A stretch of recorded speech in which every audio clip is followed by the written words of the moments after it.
there'll be interest to support maybe a particular group that they feel very inclined to. But the interests of the masses at large will be the pivotal guiding principle in their leadership. I can see some of the leaders have already arrived. Gladys Wanga leading the charge from that particular aircraft that has just landed at Mamboleo grounds. The leaders, that's why they're cheering, but worry not, our dear viewers. We'll give you the sounds as and when this aircraft you're seeing at the Kisumu International Airport lands at Mamboleo grounds. We'll give you a feel of what is happening at the Mamboleo grounds. But currently that aircraft that has just landed there, that is an aircraft that was carrying some of the leaders who are present at the Kisumu International Airport. Some of them are key committee members of the steering committee of the state funeral, co-chaired by DP Kindiki as well as the Senate of Siaya Oburu Oginga. The aircraft you can see at the Kisumu International Airport is one of importance there. It's about to airlift. As and when it airlifts, we'll give you a blow-by-blow account as and when it arrives at the Mamboleo grounds. Some of the leaders have already arrived there. We know that Professor Anyang' Nyong'o, the governor of Kisumu, who's expected at Siaya, given that you do know there was an important investment conference that was set to happen at Siaya County, especially the Siaya Investment Conference that has been televised for a number of weeks by KBC Channel 1, but that was postponed due to this tragic loss to the country. What you're seeing, that is the aircraft carrying the body of the ODM leader Raila Odinga. Earlier on, they were talking about airlifting it or taking it through the roads, making its way all the way to Mamboleo grounds, but the decision was made substantively that the body will be airlifted to the Mamboleo grounds, 5 minutes away from Kisumu International Airport. It will be landing there any moment from now. What a moment, Millie, we are seeing on your screens. Yes, yes, it's momentous. I think that I would love to hear the sound, I think, yes, when it lands. Yes. We want to give you the sound. That's why I indicated to my director we would like to say, we'd love to hear the sound as and when it arrives at Mamboleo. Fear not, our viewers. We'll be giving you that sound because we know the amount of ululation, amount of excitement that will reverberate across Mamboleo grounds. Passion and feeling, and those are the sounds that help us to mourn, you know, and to realize that we are not alone in the love that we had for this leader. We are not alone in the respect. It's good to give as many Kenyans as possible that opportunity. And for those who are not able to be there and can only participate through this channel, I think it's a good healing process to take the nation through. Because one thing we must not forget is that Raila was always for national unity. Yes. That was one thing that was overriding in anything that he did. It was all about people remaining and Kenya remaining Kenya. A united Kenya that is forging forward. Tripping over itself sometimes, but getting up and moving on as a united nation. Yes. And you even heard from Ida Odinga clearly stating that Odinga clearly stated that as and when the good Lord decides to take him, he preached peace till his last day. Yes, yes, he did. And I think that that is why it's important that we do, because many people have studied peace and how to ensure that peace sustains. And you know that these are some of the things that you must do to ensure that people are given that opportunity to heal and to go through that healing process. You don't have to sit down and put them through a class or tell them what you're doing, but you need to do it and do it to the best of your ability, so that at the end of the day, you will be able to turn, as you say goodbye to Raila when he's finally being lowered into the ground, and say that I did what I could to ensure that your legacy was kept alive. And I'm sure that it would be a great thing even for the current president, because he also has many people who love him. It would be a great thing for them to be able to say that he did this and he did this honorable deed for the good of the nation. And there you have it.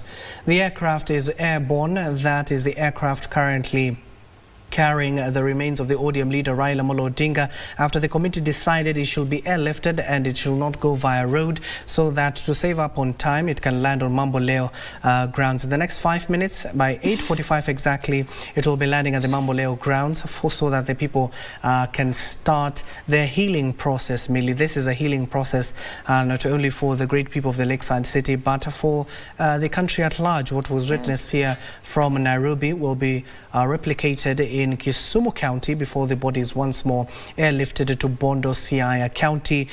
Rest assured, as and when that plane or that helicopter touches down on Mamboleo grounds, will give you the feel, the sound, the environment that has been charged since yesterday at the Mamboleo grounds, especially when the governor, Professor Anyang' Nyong'o, led a night vigil in that particular county to celebrate the man, the enigma to many, and of course now to others as a legend of this country.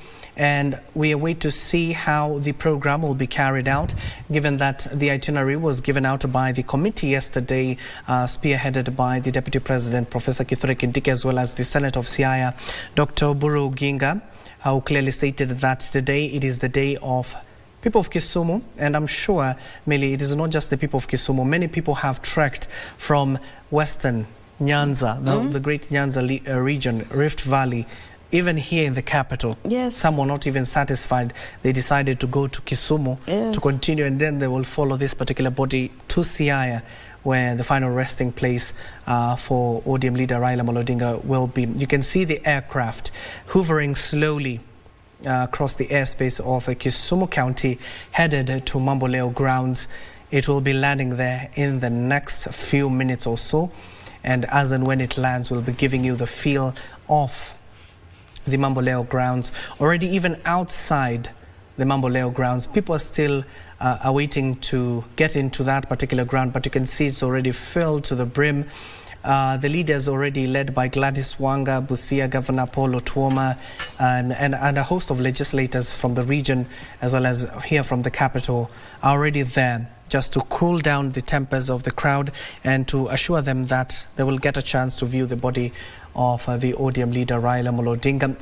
Wycliffe Akech is keeping is the one who is at Kisumu International Airport. That is their camera, currently focused on the aircraft that will be landing at Mamboleo grounds any moment from now. Simon Ochola is also present in Kisumu. He'll be giving us a status update. Also, we still have a team in Siaya.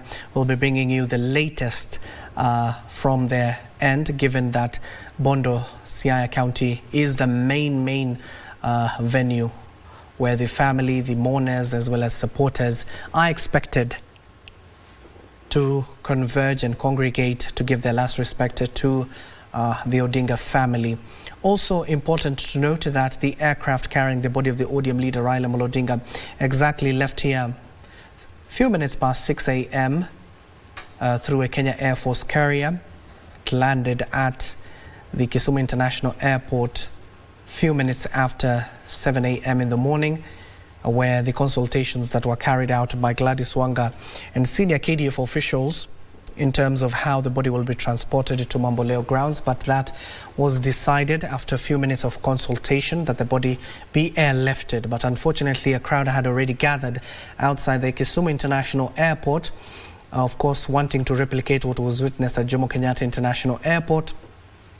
The gun carriage vehicle that was carrying the casket of the ODM leader Raila Odinga was not seen at the Kisumu International Airport. Probably it is currently at the Mamboleo grounds, where the KDF will be taking charge as and when that particular body lands at the Mamboleo grounds. You'll see a similar program that was carried out yesterday at the Nyayo National Stadium. Of course, the body will be taken to that particular tent in the middle of the Mamboleo grounds, where members of the family, as well as the men and women of the cloth and sheikhs, who will be seated there to carry out the service, similar to what was witnessed yesterday at the Nyayo National Stadium. The crowd yesterday, even in Nyayo National Stadium, Millie, the members of the cloth, especially given that the family and the wishes of Odinga was that the Anglican Church takes over. But you see members of the cloth, the clergy, the reverends were asking the people to kindly remain silent, but the people were not listening. Still they were shouting throughout. They were crying, others were celebrating, they were cheering. But do you think we'll witness the similar instance here in Mamboleo? Yes, but remember that the speech by the man of God, yes, at one point as it progressed, he finally managed to get the attention of the people. Yes, I'll be coming back to you now. There you have it. The aircraft is here at the Mamboleo grounds. We'll be taking you there so that we can get to hear the sounds of the people and the celebrations for Odinga, who is being currently carried in that particular aircraft. I want to take you live there so that we can hear the sounds from Mamboleo grounds.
DJ tunaomba Yesu tuyota linga linga.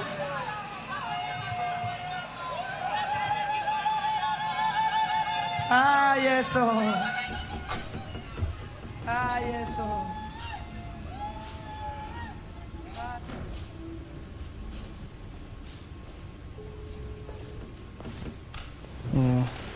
Extension hapa karibu.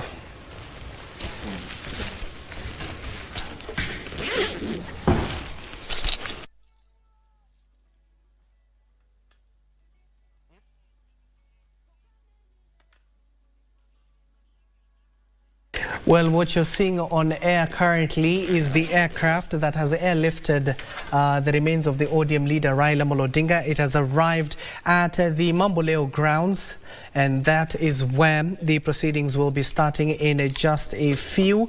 The crowds there will be giving you the sounds from that particular end, but we are preparing for that.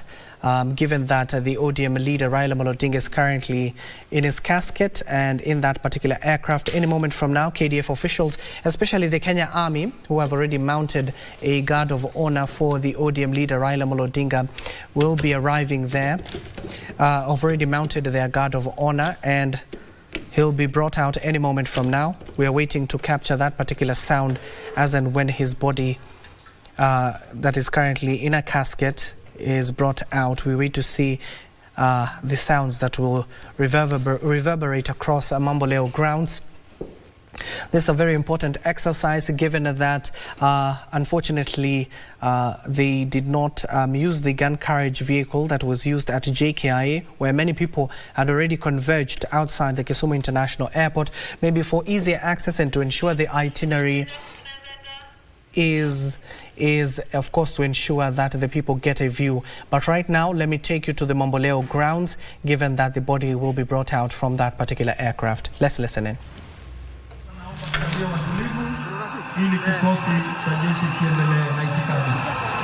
Basi ningeomba kwa heshima tuweze kutulia, ndiposa maafisa wetu wanaohusika na masuala ya gwaride waweze kupokea mwili wa mwenda zetu na kutuletea mahali hapa ili umma uweze kutazama. Tutulie sote kwa heshima tafadhali.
Basi maafisa hawa hivi sasa wakiweza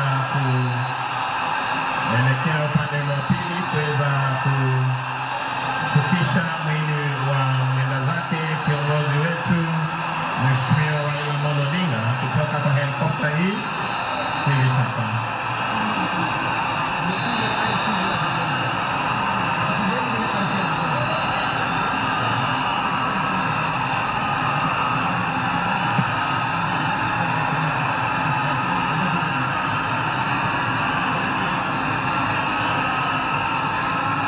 Tusonge nyuma tafadhali, tusikize vile RC wetu anasema kwa heshima tafadhali.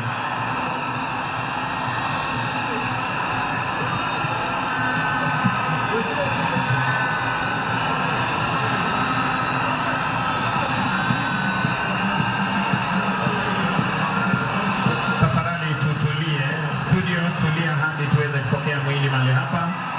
Ni sherehe fupi ya kijeshi kisha tutaweza kuendelea tafadhali.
wa kiongozi wetu. Tunazidi pia kuomba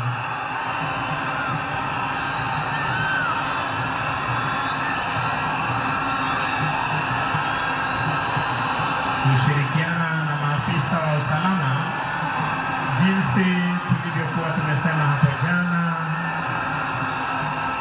Tuwashukuru hapo jana wakazi wa Kisumu, mliweza kukariri kwamba tutakuwa na amani, mkaweza kuwasha mishumaa. Mama Aida Odinga akaweza kuomba tuweze kuomboleza kiongozi wetu kwa amani. Tunaomba tuwe watulivu, tuweze kuomboleza kwa amani na kupeana heshima za mwisho kwa kiongozi wetu.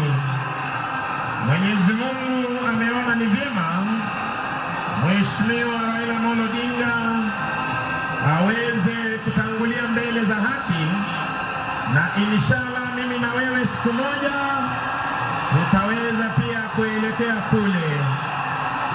Kwa hivyo jinsi Mama Aida aliweza kukariri jana kule Nyayo, nitaomba wananchi wazalendo wa Kisumu tuweze kuomboleza baba kwa njia ya heshima na amani. Tafadhali.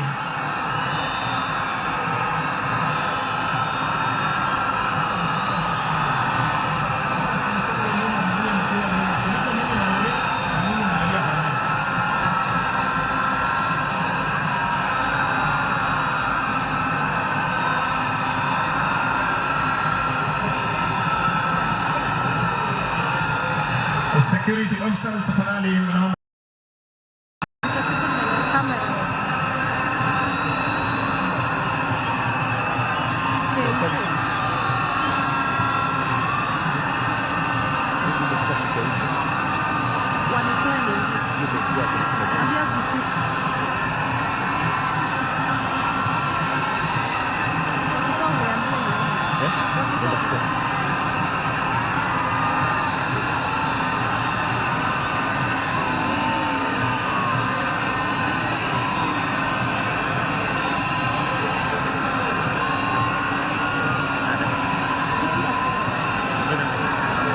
Tusonge nyuma tafadhali, tusonge nyuma tuweze kupeana. Tusonge nyuma tafadhali, tupeane nafasi. Kwa heshima tafadhali, tusonge nyuma. Tunaomba kwa heshima tafadhali.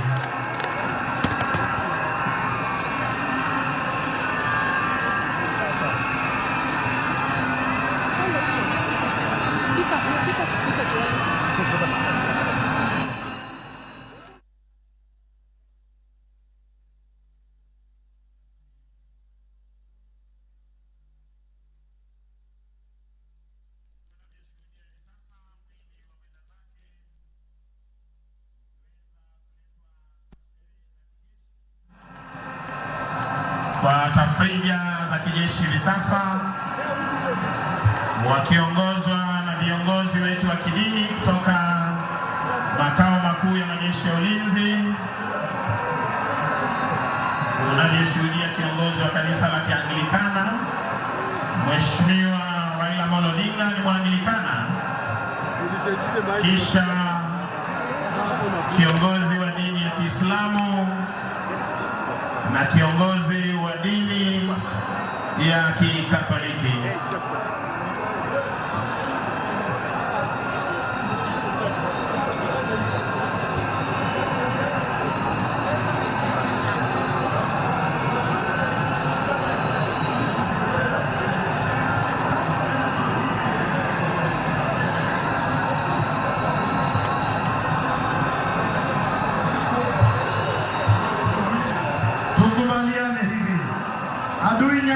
Aduinya Kisumu, naomba uje sehemu nilipo utusaidie hapa kwa studio.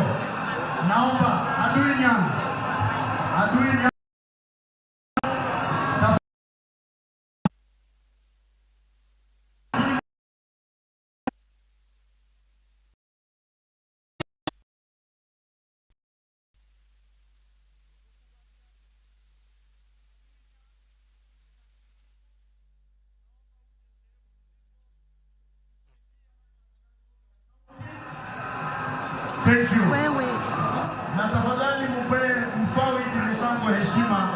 ambayo anastahili. Huyu ni afisa mkubwa sana hapa nchini. Tafadhali. Alois, 2 more meters nyuma, nisaidie. 2 more meters. Tuende 2 more meters.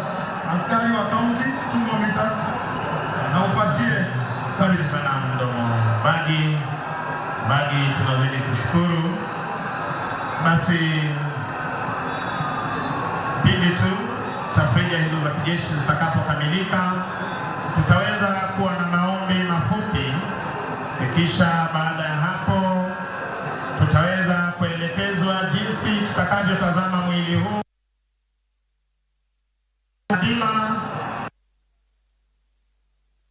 tuweze kufuata maagizo kutoka kwa maafisa wetu.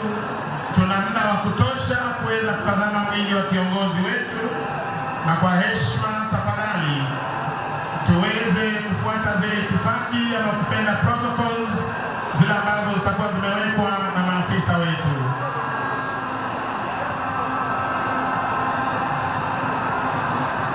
Bagi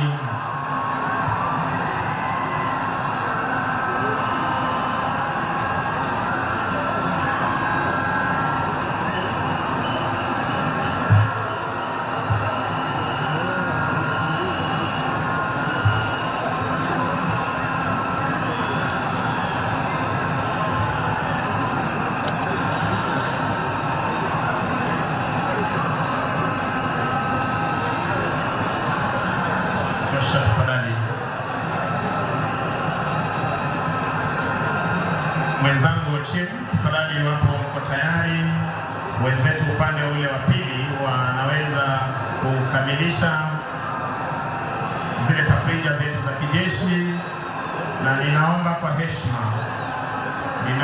kwa heshima wananchi wa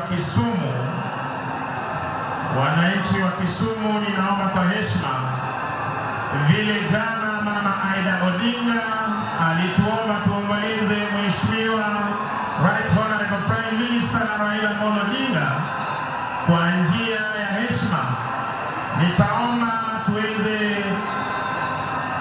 sote kusimama ili nimpishe mwenzangu tuweze kufungua kipindi hiki kwa maombi, kisha baada ya maombi tutaweza kuelekezwa itifaki ya kutazama mwili huu.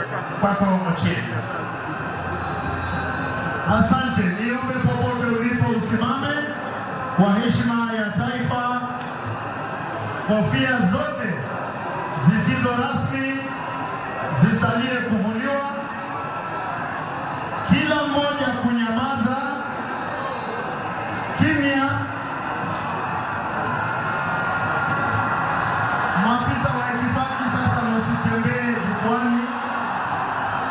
Kila mmoja kunyamaza kimya kwa wimbo wa taifa wa Jamhuri ya Kenya utakaofuatiwa na wimbo wa Jumuiya ya Afrika Mashariki. Wimbo wa taifa.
atakubali kusimama kutuelekeza mbele zake Jalali aishie milele. Kwanza Ajiki Kodiamo, kisha Askofu Washington Ogonyongede ataongoza wachungaji wengine kwa maombi. Niombe tumpe nafasi Ajiki Kodiamo.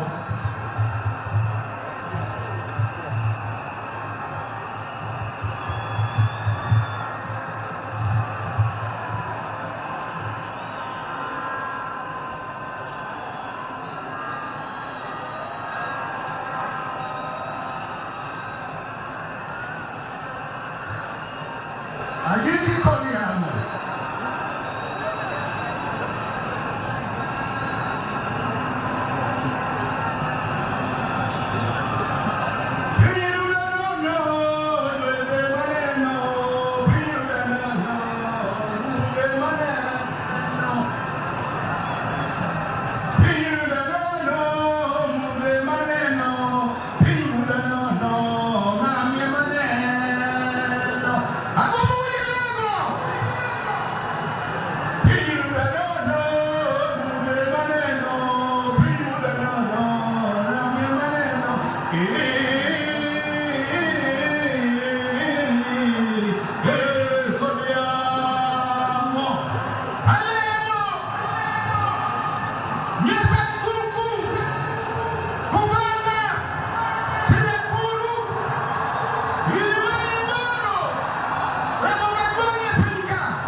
Asante Askofu Washington Ogonyongede, na naomba Askofu Zakio Sokot naye asogee vizuri. Halo.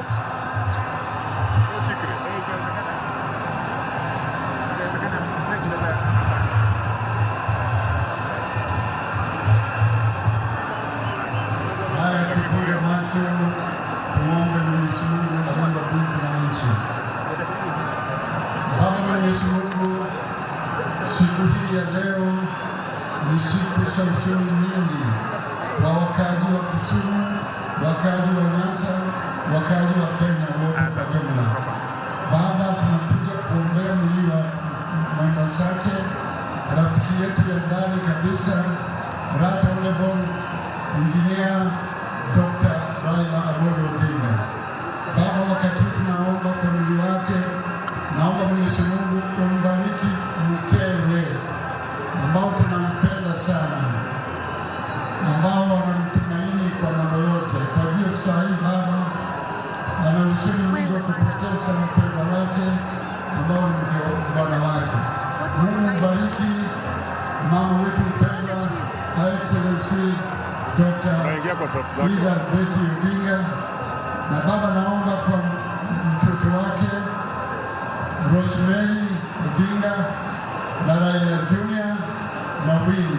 Mungu wafiche chini ya mabawa yako, baraka yako ionekane kwa miji wa rafiki yangu kwa mwaka nyingi, na Baba maombi yetu ifike mbele yako, tukijua kwamba wakati huu mwana wa leo yuko pamoja nawe katika mahali pema peponi. Mungu bariki watu wote na ubariki Kenya, na amani iendelee. Tuombee tufanye maombolezo yetu kwa mpendwa wetu, na amani, shukrani mpaka kutoka hapa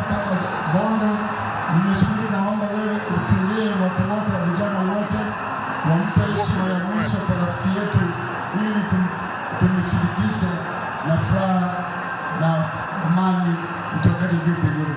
Ninaomba nikijua kwamba umeifanya na ni kwa jina la Yesu Kristo aliye mkombozi wetu. Amen. Amen. Hapa tunaweza kuwa na wetu Bishop Sakayo.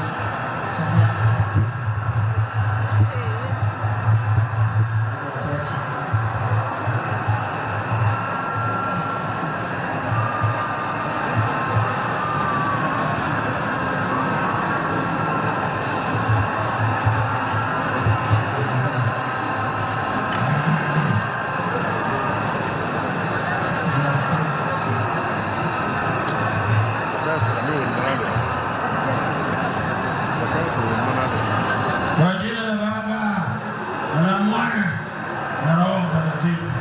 Amen. Prayer for the Honorable Raila. Oh Lord, our Creator, you are the Father of all goodness.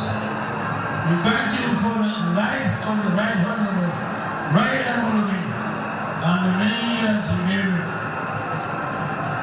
Raila was our Prime Minister, who was indeed many things to many people of Kenya, of East Africa, of Africa. He dedicated his entire life to the service of the people of Kenya and beyond, and through the works of together with the other Kenyans. The name of the Constitution of 2010 and his attendant institution to be elected. As a leader of the opposition party, we participated in many elections despite winning elections in our country and in results being short-lived.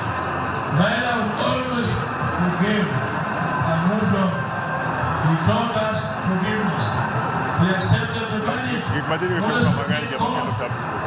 Thus, teaching us about the importance of belonging to the rule of law, shaking hands with those who are pronounced as president.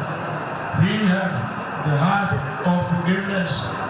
Oh Lord our God, your servant Raila and Mourning, put the love of our country first and foremost.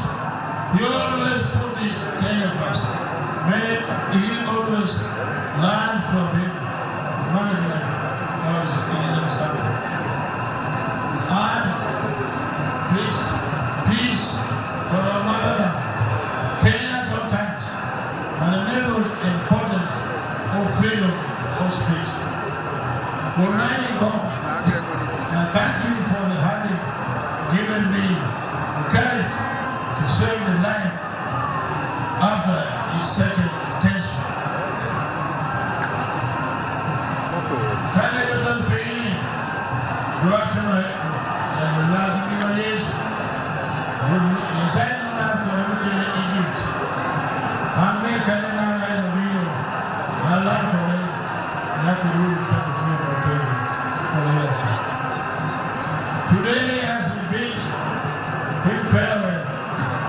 We thank you, Almighty Father, that you enabled Raila and Mourning after his self-exile to initiate together with others vibrant political parties which have helped to improve and shape our democracy and thrive to make Kenya a better home for all Kenyans. As an engineer, we thank you for God, for insight he gave Raila to design by passing our cities, many highways and roads, serving our beautiful country of Kenya. Finally, we are signing Raila told us the importance of respect for life. We are born in the spirit of right to any Kenyan who we have to do. May you, Almighty God, will receive our faithful son of the Lord,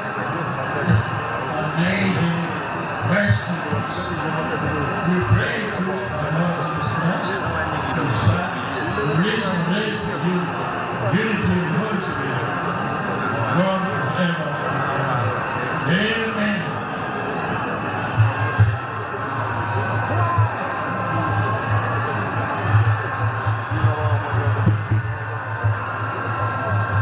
Asanteni sana watumishi wa Mungu. Watumishi wa Mungu, niombe wananchi tuwapigie makofi mazuri. Wamefanya kazi kubwa. Let's appreciate our men of God. Asanteni sana for your service this morning, especially Archbishop Zacchaeus Opoda, who has been a great friend of His Excellency Dr. Odinga.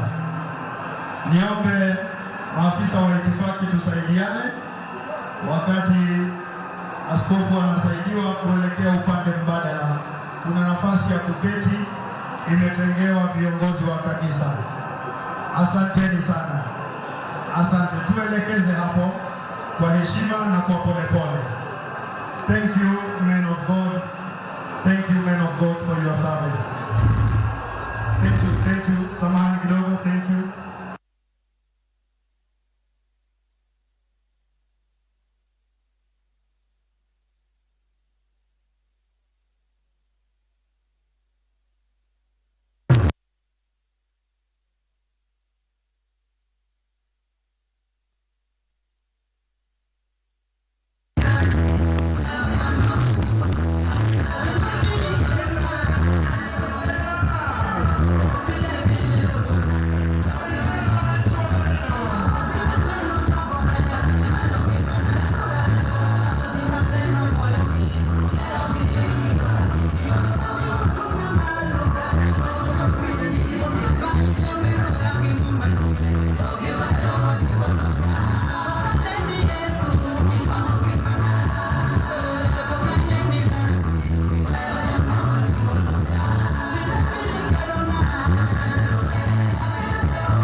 We are not ready.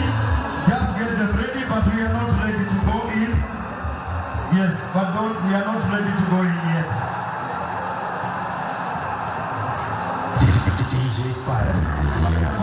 Ngoja nitakwambia.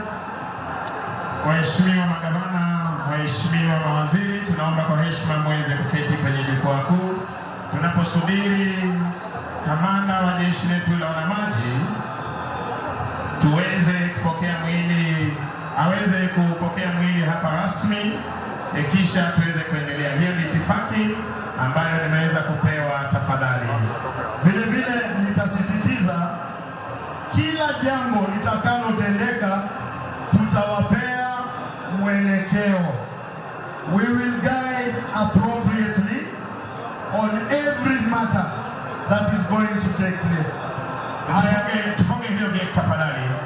I am most happy requesting our leaders that we wait for Aracho. Funga hiyo gate tafadhali. Kindly let us wait for instructions and studio tupe huo muziki ambao ulikuwa umetupa. Tunaposubiri waweze kufika tafadhali kwa muda mfupi, kisha tutaendelea na itifaki tafadhali.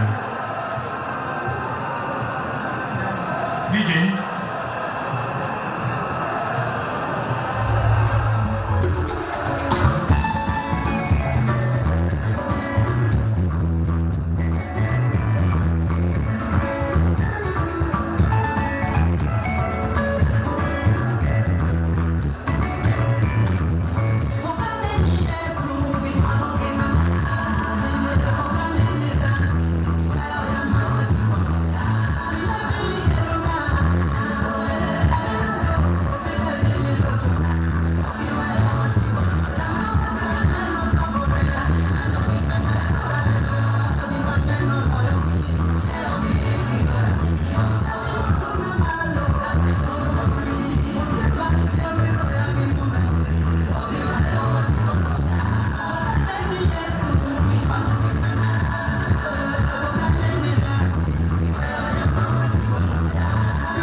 Aida Odinga jana aliomba tuweze kuomboleza Mheshimiwa Raila kwa amani.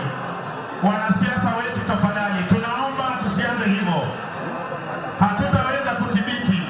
Tufuate itifaki ambayo imewekwa na maafisa wa usalama. Kindly, our politicians, we request, tafadhali. Pole pole, wewe unasukuma mpaka askofu. Tufunge hapo. Funga. Funga hapo. Yes. Yes. Tutulie tafadhali. Tunaomba kwa heshima. Mama Aida Odinga aliomba tuomboleze kiongozi wetu kwa amani. Na ninaomba tafadhali waheshimiwa, ile protocol tumepewa mahali hapa tuweze kuifuata. Wewe ni kiongozi, una watu ambao walikuchagua. Ukiweza kukaidi, hawa wananchi watakufuata. Tafadhali. Studio, tupe muziki tafadhali.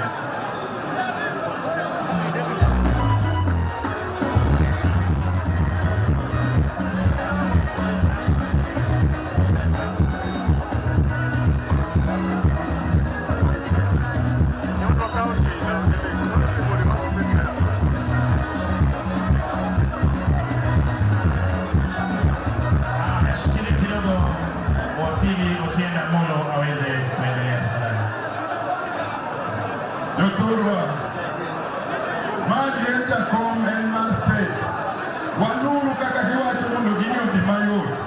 Kata wanwa bunge, hiye jo manose neno ringre baba, okonego wadhi kanyo, nwar pat ni gijo Kisumu. Wasuduru chien mondo jo mapoko neno ringre baba, one ringre baba. Okay, what you're just witnessing at Mamboleo grounds is that the process to view the body will start any moment from now. The security personnel who are currently coordinating matters inside the stadium are trying to ensure that there is order so that the people can be able to start viewing the body. You've heard numerous times the KDF spokesperson who's currently on the mic clearly urging leaders to ensure that there is order so that the people can start viewing the body. Already, the stadium is already packed to the brim. You can see even on the stadium some of the structures that people already seated on those structures, given that the space is a little bit limited compared to what we witnessed here in the capital. Already as members of the church, especially in the Anglican church, have been able to give their summons and pray for the exercise so that it can commence. Where you're seeing the camera is currently where the leaders are seated. We saw a little bit earlier on the Homa Bay governor, that is Gladys Wanga. More importantly, we are sure of the Kisumu Governor, Professor Anyang' Nyong'o, will be there, and a host of legislators and leaders from the region who are currently seated there. Closer to where the casket of the ODM leader Raila Odinga is currently being placed.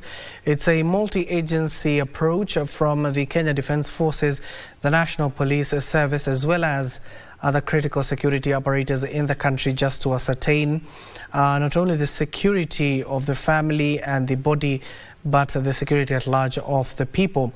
But also outside the stadium, many people have congregated outside due to the limited space inside the stadium. They will also follow the proceedings given that there are speakers there and there are various monitors as well outside there.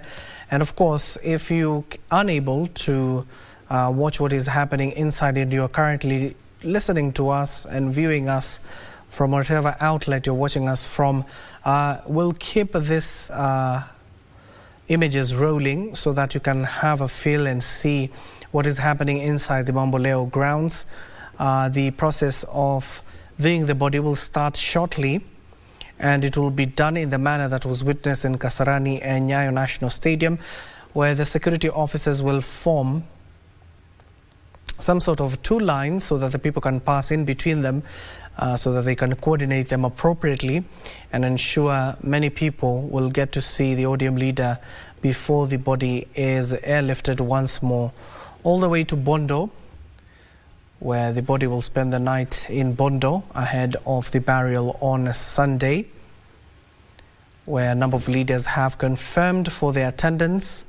Yesterday you saw the Vice President of Tanzania, that is Philip, and the first Vice President of South Sudan, Rebecca, who joined, as well as the President of Somalia, that is Hassan, who joined us in the country to mourn the ODM leader Raila Odinga.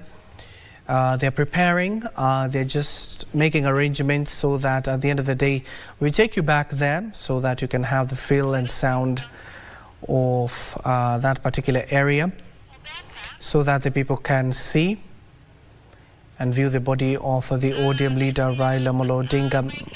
Maybe, Millie, you can see the body has arrived so that the people can have their view.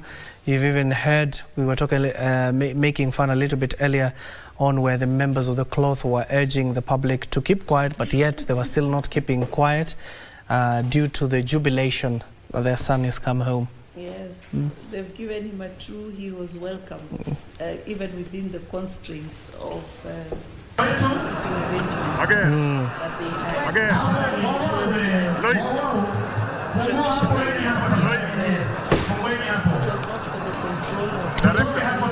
Yes.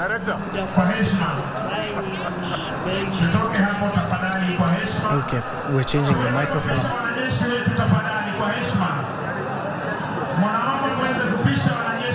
KBC Channel 1. Maybe you can see the body has arrived there at Mamboleo. Talk to us, Churchill. Yes, I think this is it's a historic moment, especially for the people of this region. This is an iconic figure for, you know, the people of the entire Western Kenya, and I know it's a convergence of what I will call a convergence of nations in Kisumu. Yes. And I mean, I'm happy that at least there is the organization.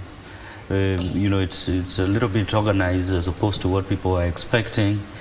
And you know, from the airport to Mamboleo, and you know, the people, of course, the jubilations is expected. And ordinarily, as Millie was mentioning, you know, the expectations of the public, you know, wanting to see their leader. And, yes. You know, many times, and this is not just in Kenya. Many parts of the world, and this is historical, people consider leaders immortal. and I think that is even the basis of the lying in state, so that you can come to the reality that, you know, a leader that you considered immortal, you had a lot of myths around him, has actually is now passed on, and you come to that reality and have a closure. So so the viewing of this body, I believe, that will also give a closure to many of the people in this region, and you know, also reduce temperatures. As you can see, that is what actually happened even in the city. After the viewing of the body in Nyayo, there was a lot of calming, yes, because people are now getting to the reality that he has passed on. So we also expect this, and you know, and I see that people have actually really organized, and you know, there's no disorganization as many people really expected. Yeah. I think there's a finality that comes with seeing the dead body. Yeah.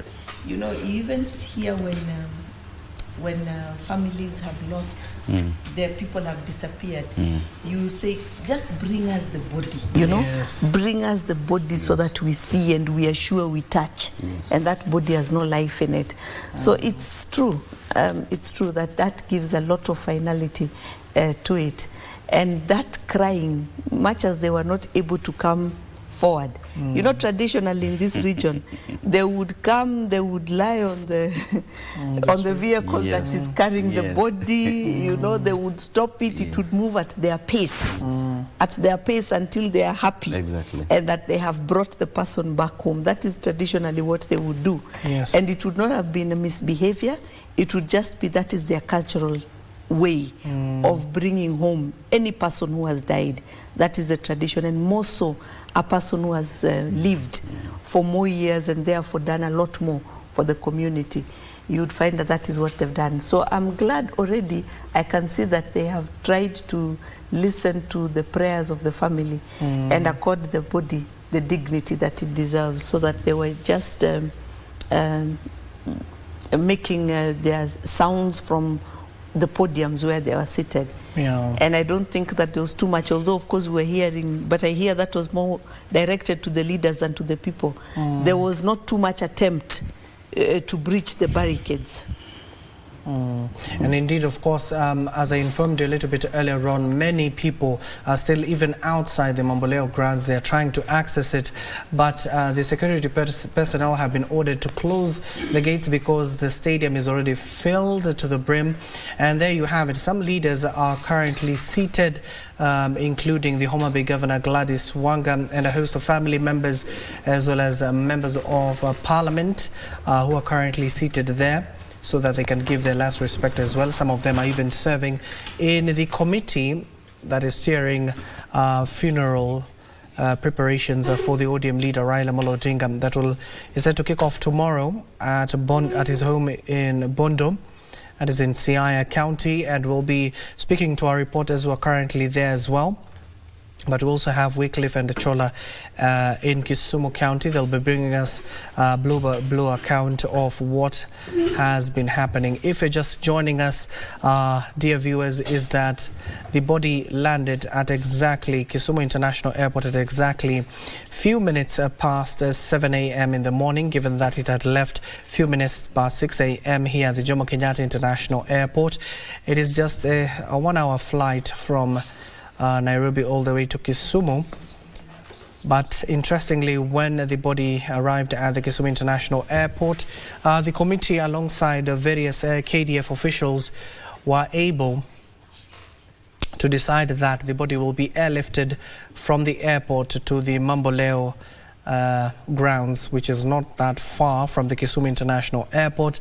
But people had already converged outside the airport, waiting to see if the trend that was replicated at the Jomo Kenyatta International Airport all the way to the Kasarani Stadium, where people of Nairobi were able to view the body, will be replicated in Kisumu County. There you have it. Professor Nyang' Nyong'o, the First Lady as well of Kisumu County, are currently seated. Busia Governor Paul Otuoma, Homa Bay Governor, that is Gladys Wanga, and a host of legislators. But important to note that Raila Odinga Jr. and Ochilo Ayako is also there. The CS Energy, Opiyo Wandayi, Raila Odinga Jr., given that now he's the gentleman of the house, is representing the family. And the family had requested from the people of Kisumu. But note that it's just not the people of Kisumu who are currently in Kisumu. There are so many people who have trekked from long distances, especially from neighboring counties, even as far as Northeastern, who are currently in that ground, so that they can pay their last respect to the ODM leader Raila Odinga. Raila Odinga Jr. is leading the family delegation, of course, seconded by the various ODM lieutenants as well as government officials, including the Interior Principal Secretary Dr. Raymond Omolo, who flew out yesterday from Nairobi all the way to Kisumu just to ensure that the preparations are still ongoing. This exercise will last later in the afternoon. After it concludes, the body will be then transported or airlifted to Bondo, Siaya County, so that the people of Siaya can also have their view. Yesterday, even the day before, that was on Wednesday, when President William Ruto made the heart-wrenching announcement from State House Nairobi, people started converging at the Odinga estates in Bondo, in Kisumu, as well as in Nairobi County, just to pay their last respect. Maybe Churchill, in terms of the preparations that we witness here in the capital, different from Kisumu. Kisumu, it's a little bit organized, and given that they're respecting the wishes of the family. So in terms of how crucial this family has been, not only to the Nyanza region, but to the country at large, how integral have they been over the years? Yes, I think first, in terms of the organization, it's just important for us to mention that the time was pretty short, 72 hours. Of organizing the funeral of such an iconic figure is not easy, and that's why I think on the first day you saw quite a lot of disorganization, because you know, there are many things that were not expected. So many various government agencies were not even ready for a lot of eventualities. And you could see that being perfection, getting on. The next day it was way better. The third day is getting way, way better. And so you expect even tomorrow, when he is being given the final send-off, it will be much, much, much more organized. So this is really expected of you know, when you have a short time to organize this high-level event that is both politically, has political implications, emotional implications, and quite a lot of psychological, you know, psychological issues that has to be sorted out. But then again, as you mentioned, yes, this is a family that has had a far-reaching influence in Kenya's history, and you know, we really have to appreciate the fact that first from independence, when you look at the Jaramogi Oginga Odinga and his role in the first KANU, and you know, later on multi-party democracy, and the championing and the opening of the democratic space, the Odinga family has always been a part and parcel of every historical journey within the development of Kenya's progress, and not just Kenya, but also regionally within the country. You know, you can remember even the time when Obama was being elected, his name was being mentioned in the US, and somehow. So it just tells you that he has had, he is sort of what I would call, and at some point in one of the articles that I wrote, he is what I would call, the family is what I would call a monarch. And ideally, this is how monarchs are created, even in the development of states in some of the advanced nations. So, So yes, we still also, again, I would say that the entire family has been political. First, only the father was really in politics, but as Raila came in, other people came in, you know, the sisters, you know, the daughters, and most likely even the son might join in. And that's so really historically he has been very, very influential in our country. And lastly, again, also, you look at the other peace processes in the region, the Great Lakes. Look at what happened, I think, I think in one of the southern countries, when there was a post-election, you know, the elections were contested. He came in as a peacemaker to strike a deal. And as a person who believed in democracy, the person who was declared the winner was removed from power. I think was it Bagbo or someone? I think so, yeah. Yes, that's the Ivory Coast. Exactly, Ivory Coast, yeah. Maybe as you also give us, as you introduce yourself, talk to Kenyans. This process has started as early as 6 a.m. currently. Before we took over those images from the TV, the lineup, that is the normal lineup that has started in Kasarani just the other day in Nyayo Stadium, where they'll form two lines and then the people can pass through so that they can have their view of the ODM leader Raila Amolo Odinga. Maybe what did he mean not only to the Nyanza region but to the country as large? Thank you. Raila meant a lot to the nation, just like my colleague has said, to Africa and to the world. So if you look at Kenya, we call him the father of democracy, not because people had not fought for democracy before. Because remember, Kenya was a colonial state. And when the wind of change blew over Africa and all the colonies post the Second World War, people like Jaramogi Oginga Odinga, Jomo Kenyatta, and then earlier on, people like Harry Thuku had started talking about self-rule, and then moving on to the Mau Mau struggle of 1952 going forward. People are talking about self-rule. But on attainment of self-rule, the founding fathers had three things that they say they were going to fight: poverty, illiteracy, and health. But then as the state morphed, just like many other states in Africa, some issues arose. The nascent leadership across Africa decided, most of them, to actually start concentrating power amongst themselves and not to the people, as democracy dictates, or as what they were telling people. So you'll find from around 1969 Jaramogi founded the KPU. Kenya was actually a multi-party state, but it was a multi-party state on law, and at some point it became a multi-party state on paper, but not in action. So when people refer to Raila as the father of democracy, they remember now what happens post-1982. The agitation for real multipartism. And then that culminated to President Moi then removing Section 2A from our constitution, and then now we started talking of multipartism, real 1990, 91, 92, and the first multi-party election. So that's one. Secondly, someone who championed human rights.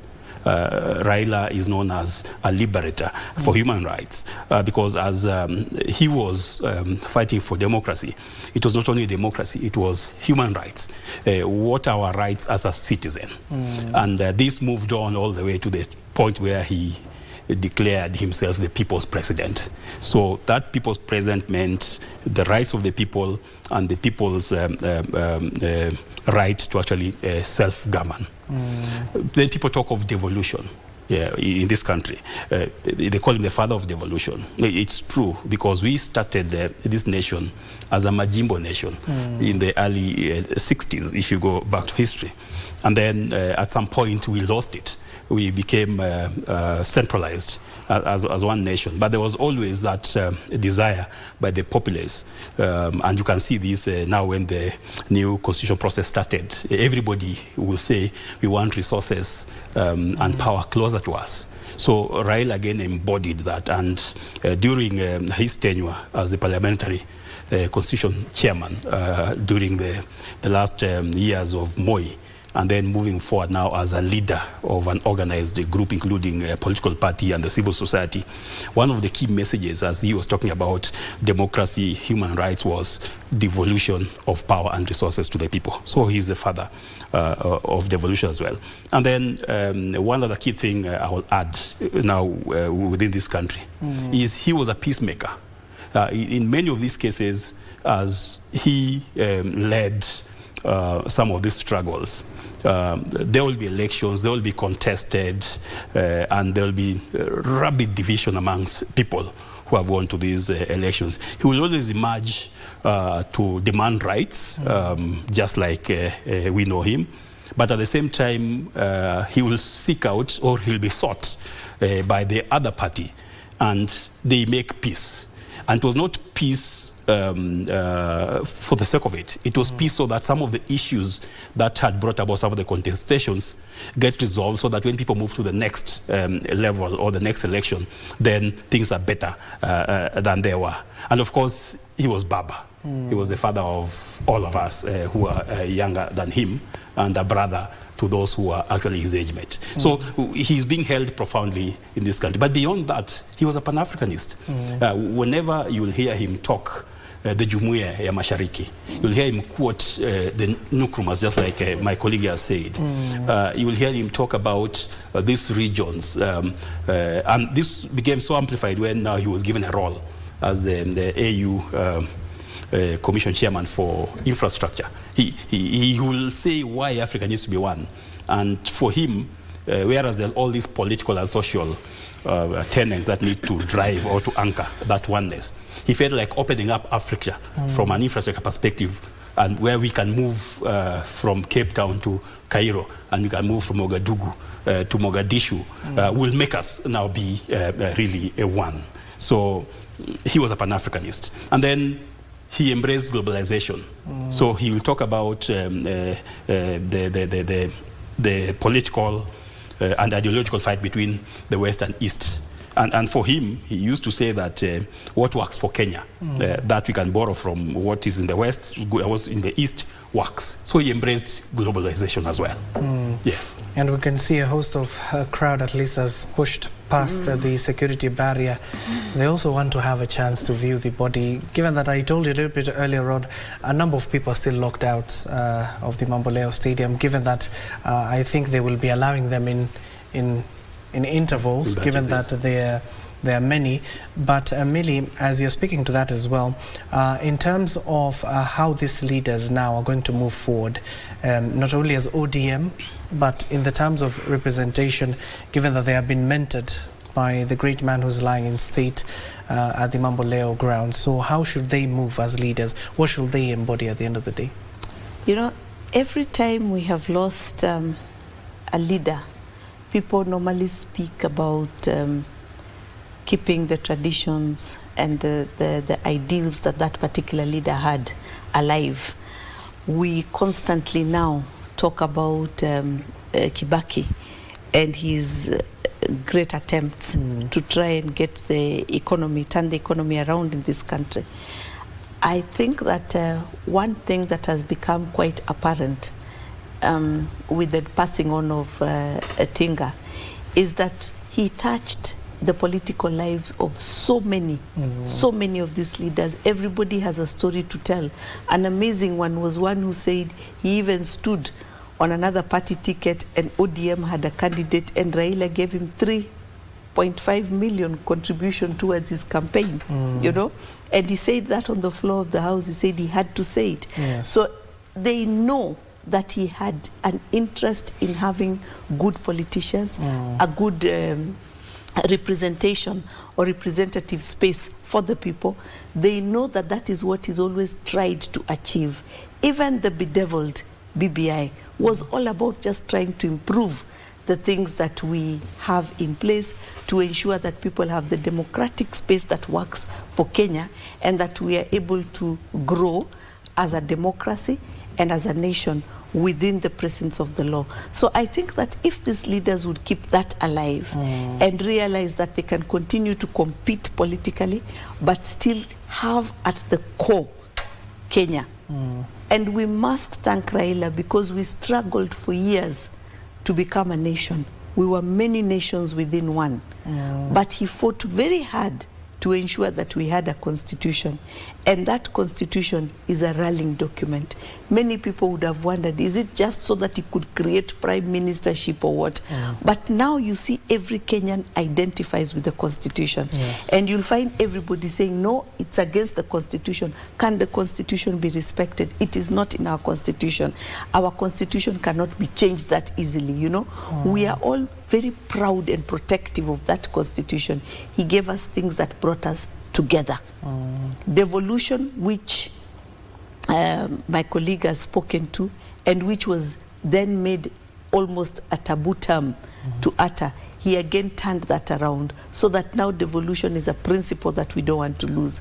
I hope that these leaders that we have will realize that as you seek leadership positions, that you must keep at the core something that brings people together and something that will be posterity blessings for this country, so that people will continue to say your name or state your name with certain good things that you have done for this country beyond the days that you'll walk on earth. Because the truth of the matter is that everything is fleeting. Even the pain we are feeling now, having lost a leader, is fleeting. After some time, it will go away. But the country remains constant until the world disappears, you know. There'll always be an earth, there'll always be a nation.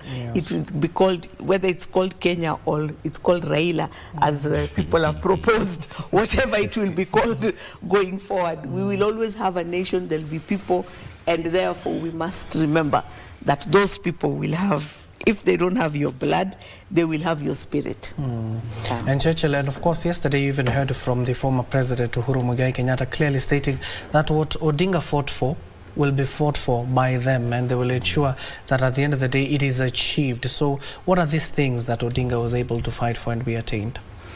I think it's about, as my colleagues have mentioned, it's about the progress of the nation. It's about a country that is united, a country that is peaceful, a country that believes in the rule of law, a country where people are believes in the human rights, you know, as rightfully mentioned, and a country where people can stand up and speak for even regimes that if regimes are doing the wrong thing, they can be able to stand up and speak against it. And regimes have to listen to the people. I think it's about championing progress, not going back into the retrogression of where we have come from, where the rule of one person was the rule of law. You know, we are going forward where the rule of the people reigns, and we are liberated enough to stand for things that are greater, you know. And I think also as has been mentioned, you know, the whole thing of just seeing a person who believed in a nation and impacted people from vast parts of the country. You know, we have had political leaders who believe that their best confidants are people who have to be from the ethnic communities, all right? That you can only trust people from your ethnic communities. But we are having scenarios here and people testifying of, you know, people who, you know, Raila has touched their lives and they're coming from as far as Mandera to coast, from western to eastern. So these are the ideals that we need to perpetuate, that irrespective of where you are coming from, you are Kenyan, and you are a Kenyan, and your tribe does not necessarily create barriers of who you can relate with. So I think, and as the former president was mentioning, I think it's about those ideals of taking Kenya forward into a much more progressive country, not just economically. And all these things that we are mentioning, sometimes we want to look at the progress of a nation in terms of its GDP. But why do we want GDPs to grow? Ultimately, it is about the people. It is about people. If there is money, but we can't see it reflecting in the lives, in the progress of people, it is useless in terms of the values, in terms of the virtues that people believe in. Then it is useless. Our societies must reflect the values that we believe in, and that should also contribute into what we will consider as progress of a country. And I think that Raila did not just see GDP, but he also saw the progress of a nation from the social development and the values that people believe, which I think should be one thing that even our leaders should really have a reflection on, in terms of what they can learn from a leader like this. You are seeing somebody who never became a president. Yes. He never held any political position. Yes. But the impact he has had on the lives of the ordinary people is something that you cannot hide from any part, from anyone.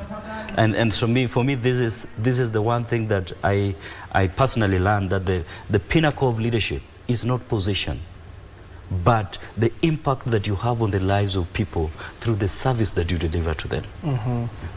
And indeed, Tom, you can see the exercise has already started. People are viewing the body of the ODM leader Raila Odinga. Maybe going back to the speeches that were made yesterday, not just Uhuru Muigai Kenyatta, but the current president William Ruto clearly stated that the coming together of them two, they were rivals. At the end of the day, they decided to work together, because since Moi era till William Ruto's era currently that we are in, Odinga has been able to he has been famously known for his handshakes. So what do those signify politically and for the country's unity? Yes, that's one aspect of Raila that we need to cherish and remember, and hope that someone will be there to carry it forward. That pragmatism. Because if you're in the political space like Raila he was a party leader and a statesman. People form parties so that they may get power.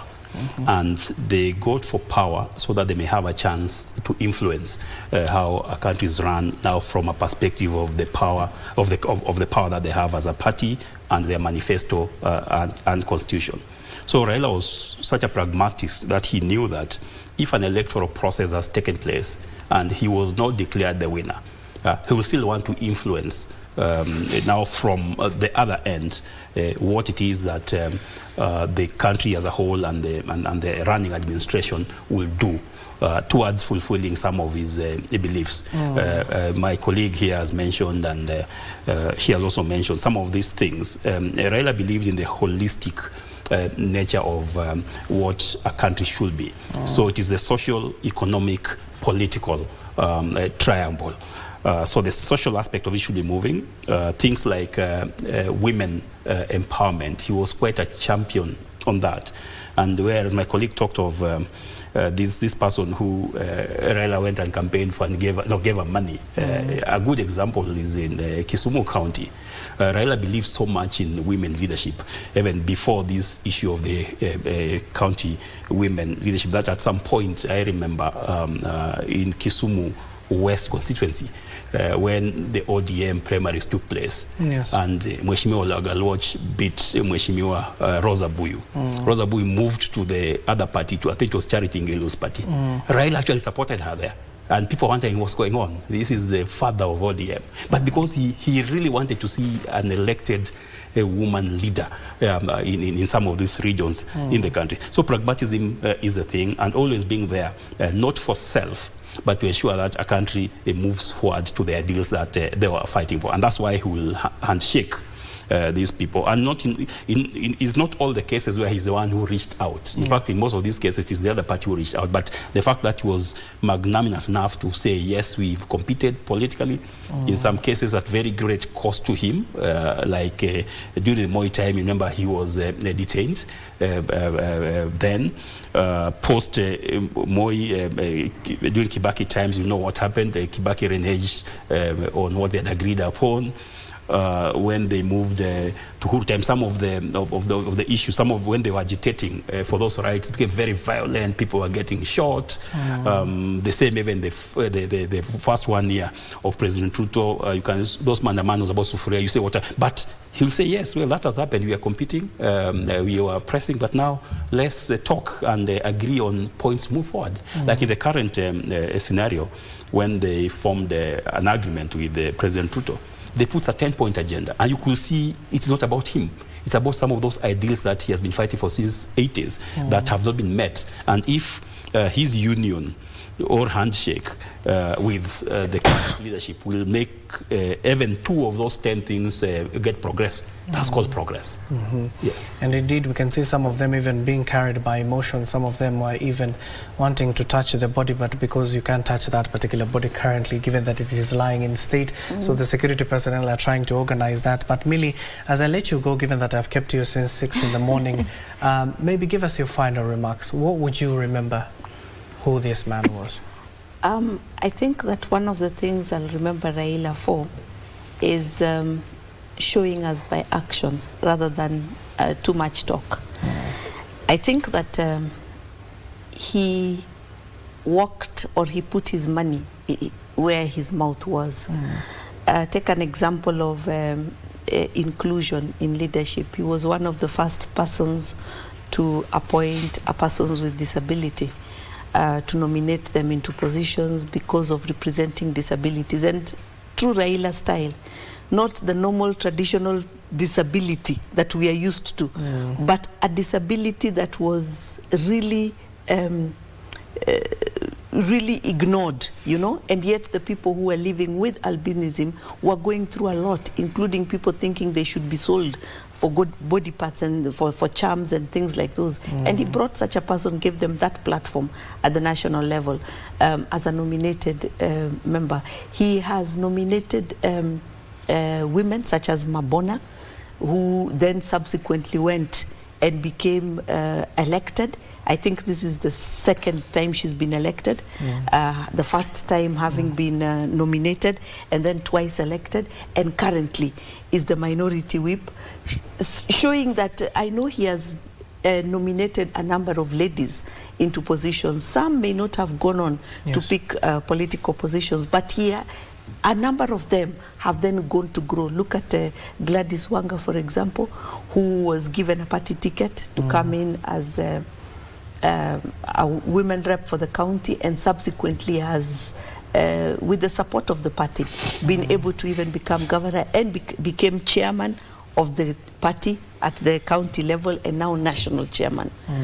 But finally, I think that with my stint at the Political Parties Dispute Tribunal, and with my knowledge of how politics plays a very important role in the lives of Kenyans and in the development of the nation, and the lengths to which Raila Amolo Odinga went to try and ensure that he put systems in place, I would be amazed at the number of things that that political party had done when they would present before us, to try and ensure that they had systems and processes in place. It is not, I cannot miss to say that the fact was they also had the national chairman then who was keen on following up on issues of systems in place. And we worked very closely with the party to try and ensure that they had a political parties dispute resolution mechanism that kind of at least worked to some level, and along with the other structures. I'm saying this because there's this tendency for people to think and people to say that ODM was Raila, and that with the Raila not being there, that ODM would go. I want to believe that those structures that he struggled for so many years to put in place will ensure that that becomes a fallacy, that people will still continue to see ODM. KANU, we were told, will live forever. And much as KANU may not have as many elected leaders today, KANU still subsists, and people still know of KANU. And I hope that ODM will be the next party that will also subsist for many more years to come beyond Raila, with structures, processes that give people the feeling that they can actually engage in democracy in a structured manner. And of course, last and foremost, putting the country first. Everything that you do, putting the country first. Many are the times that Raila, who was a believer in the rule of law, would twist the law a bit. For example, shaking hands with somebody when his party is the minority in government and now has to work with the majority in government, but doing it for the good of the country, because laws are made for the people. People are not made for the laws. So if you have to bend them sometimes in order for you to be able to bring unity when it calls, when really there's justification, Raila told us that the people are paramount, that the people come first, the nation comes first, and I hope we'll remember him for that. Thank you so much for having me today. Okay, thank you so much, Millie, and of course, thank you for making time for us here on studio. But Churchill, I want to go to you now, given that Millie has said something that is very critical, and many people have been saying, not only the political circles, but out there in the country, people are saying that Raila was ODM, and ODM is Raila. So will ODM survive this? That is the main question. You know, when you look at establishment of an institution, there is always. Let's listen. I'll be coming back. Sorry.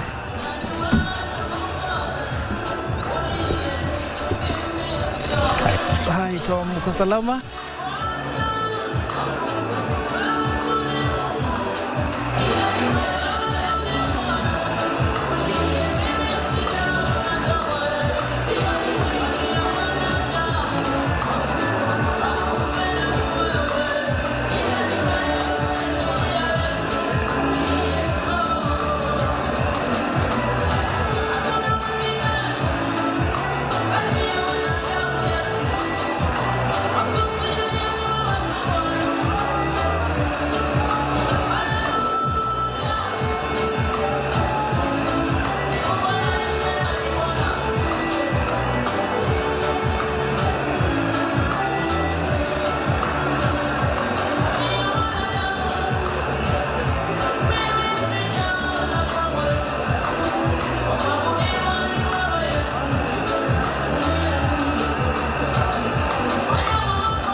mondo wakonyre mondo iyud thuolo mari mar neno ringre jaduong', mondo jomoko marito bende oyud thuolo.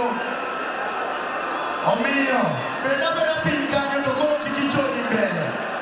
Bed abeda piny to mwana kacha lorna kanyo komondi mondo watiekre gi joma nie chuny pap ka. Kaito jomobet bende biro yudo thuolo ni. Asanteni nyinyi wananchi wapendwa kwa kuwa watulivu tena sana.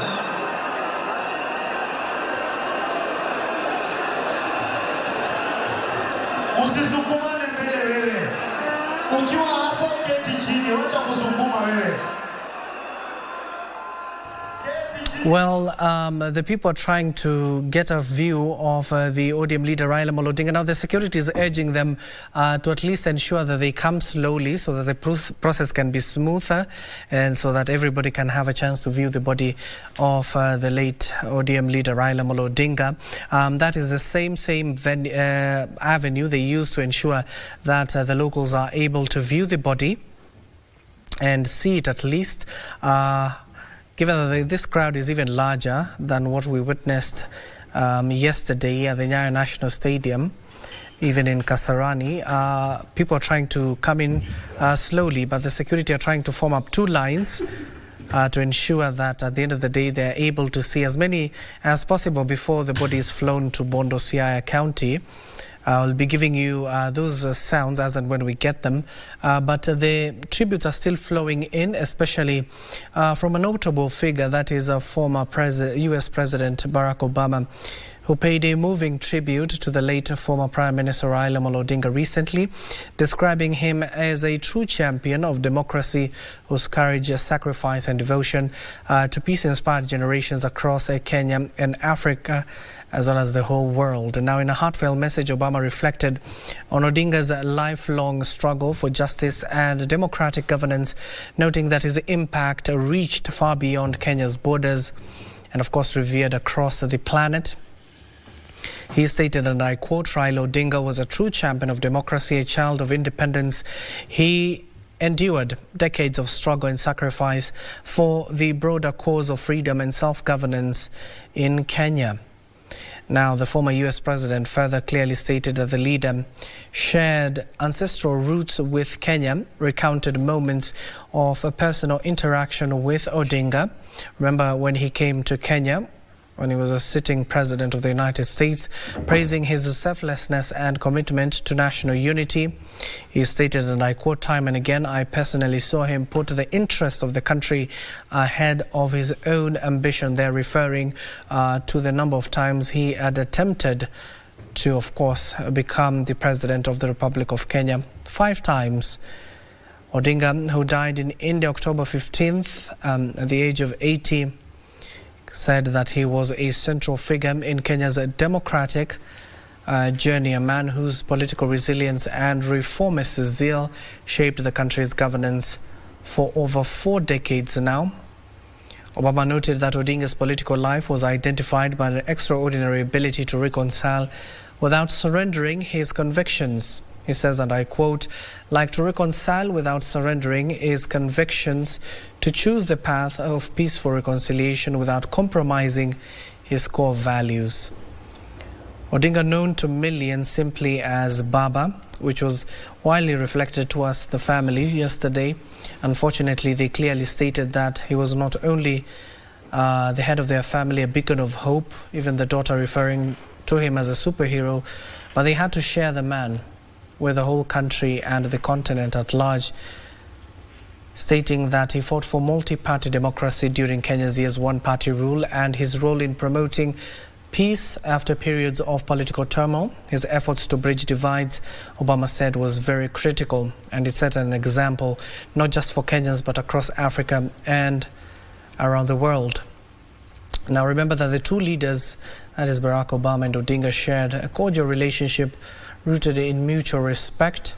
Obama met Odinga on several occasions, including during his official visit, remember, to Kenya as a US president back in 2015, that was 10 years ago, and as a senator earlier on. Through his life, Raila Odinga, Obama continues to say that he set an example not just for Kenyans but across Africa and around the world. And he says, "I know I will miss him, not only as a leader but a true friend to him." And of course, he stated that his wife Michelle Obama and the family at large sent their condolences to his family and the people of Kenya through that particular statement that I've just shared with you. And remember, Barack Obama is not the only leader who has been able to send condolences to the family.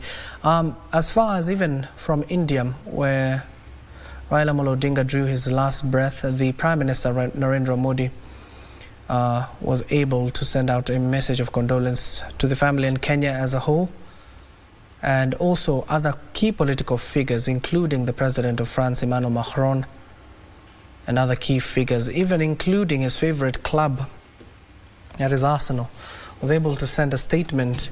And we wait to see, given that the English Premier League is back, we wait to see if they will do more for the former Prime Minister who has been to the Emirates Stadium on a number of occasions. Tom, he's been there. You can see the amount of leaders who are sending their tributes and eulogy to the family in terms of how he was able to work his way through not only this country but to those rooms. Not so many of us have had the opportunity to get into those rooms, but he has been able to be in there. In terms of the significance and a beacon of what it means to the world, how do you view these tributes from these world leaders? Very befitting. You know, when the great one falls or the great one achieves even something great, people do send accolades. In this case, he has fallen. So it was just in order and good customs that people like Obama, the former president of the US, who is a Luo, actually mourn the former leader of Kenya, who is also a Luo. Yes. So that will be fitted. The president of France, India, and the rest of the world leaders. This was a man who, like I said earlier, believed in globalization, how the global moves affect us here in Kenya. So he'll connect, network at that level in an effort to still get the best out for Kenya.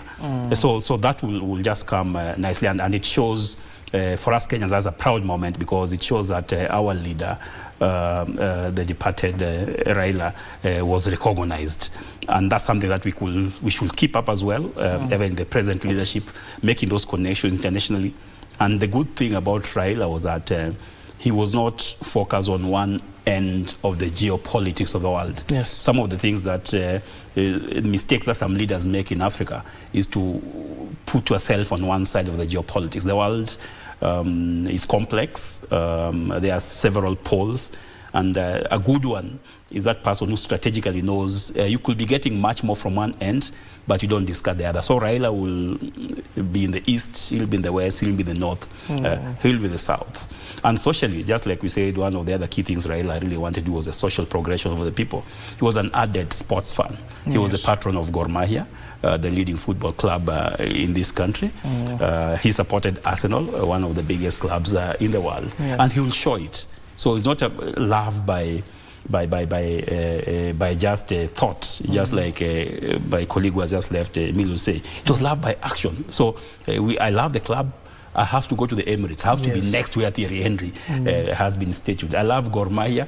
I'm the patron. In fact, one of the few last social events of Gor Mahia, just before Baba went to India, is he called them to Karen and donned their new kit for the year, and even gave them a 10 million shilling donation. Some of those things that one of the leaders was saying yesterday. Baba was very generous, but he was not oft to just be saying, I've given, I've given.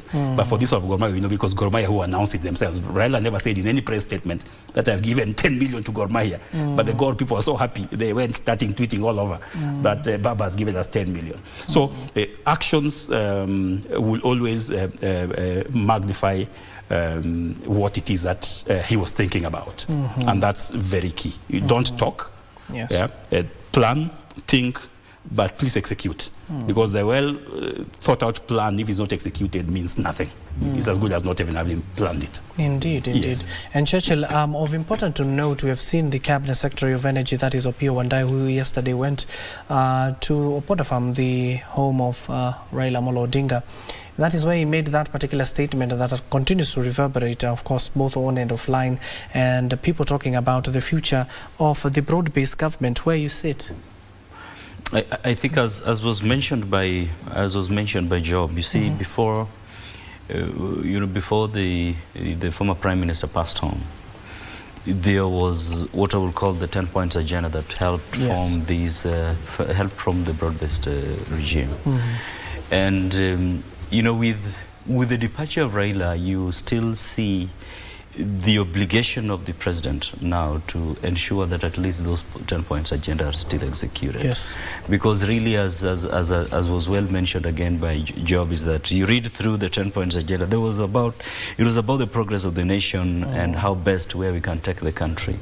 So the heavy weight has been left on His Excellency to ensure that some of those things have been executed, because from where you sit, it is like a political will. It is like, you know, this is really what you wished to have seen if you didn't pass on. And therefore, as the person who signed with you this, it is then my responsibility to ensure that this proceeds on to the end. So there is a big opportunity there for His Excellency to ensure that, you know, those wishes come to fruition, even in the absence of the former Prime Minister. And in many ways, it's also an opportunity for him also to gain even political capital out of it, because then people will also be seeing that, you know what, you are actually you're actually trying to work on and achieve the aspirations of what the leader that we wholly dear and we wholly revere really believed in. And so if you believe in what our leader believed in, then we will believe in you. So I think that with that thinking in mind, then I don't see much happening in terms of I don't see much happening in terms of the effect into the broad-based government. But then again, I see whatever move that is likely to be done is to embolden those wishes of the former Prime Minister, and just to ensure that, you know, that stability and the various people that he represented. Because again, remember that one of the reasons why you are seeing people are crying, people are crying and weeping, is a sign of hopelessness. It's millions of people are feeling orphaned, and those who had hopes in him feel like they have been left.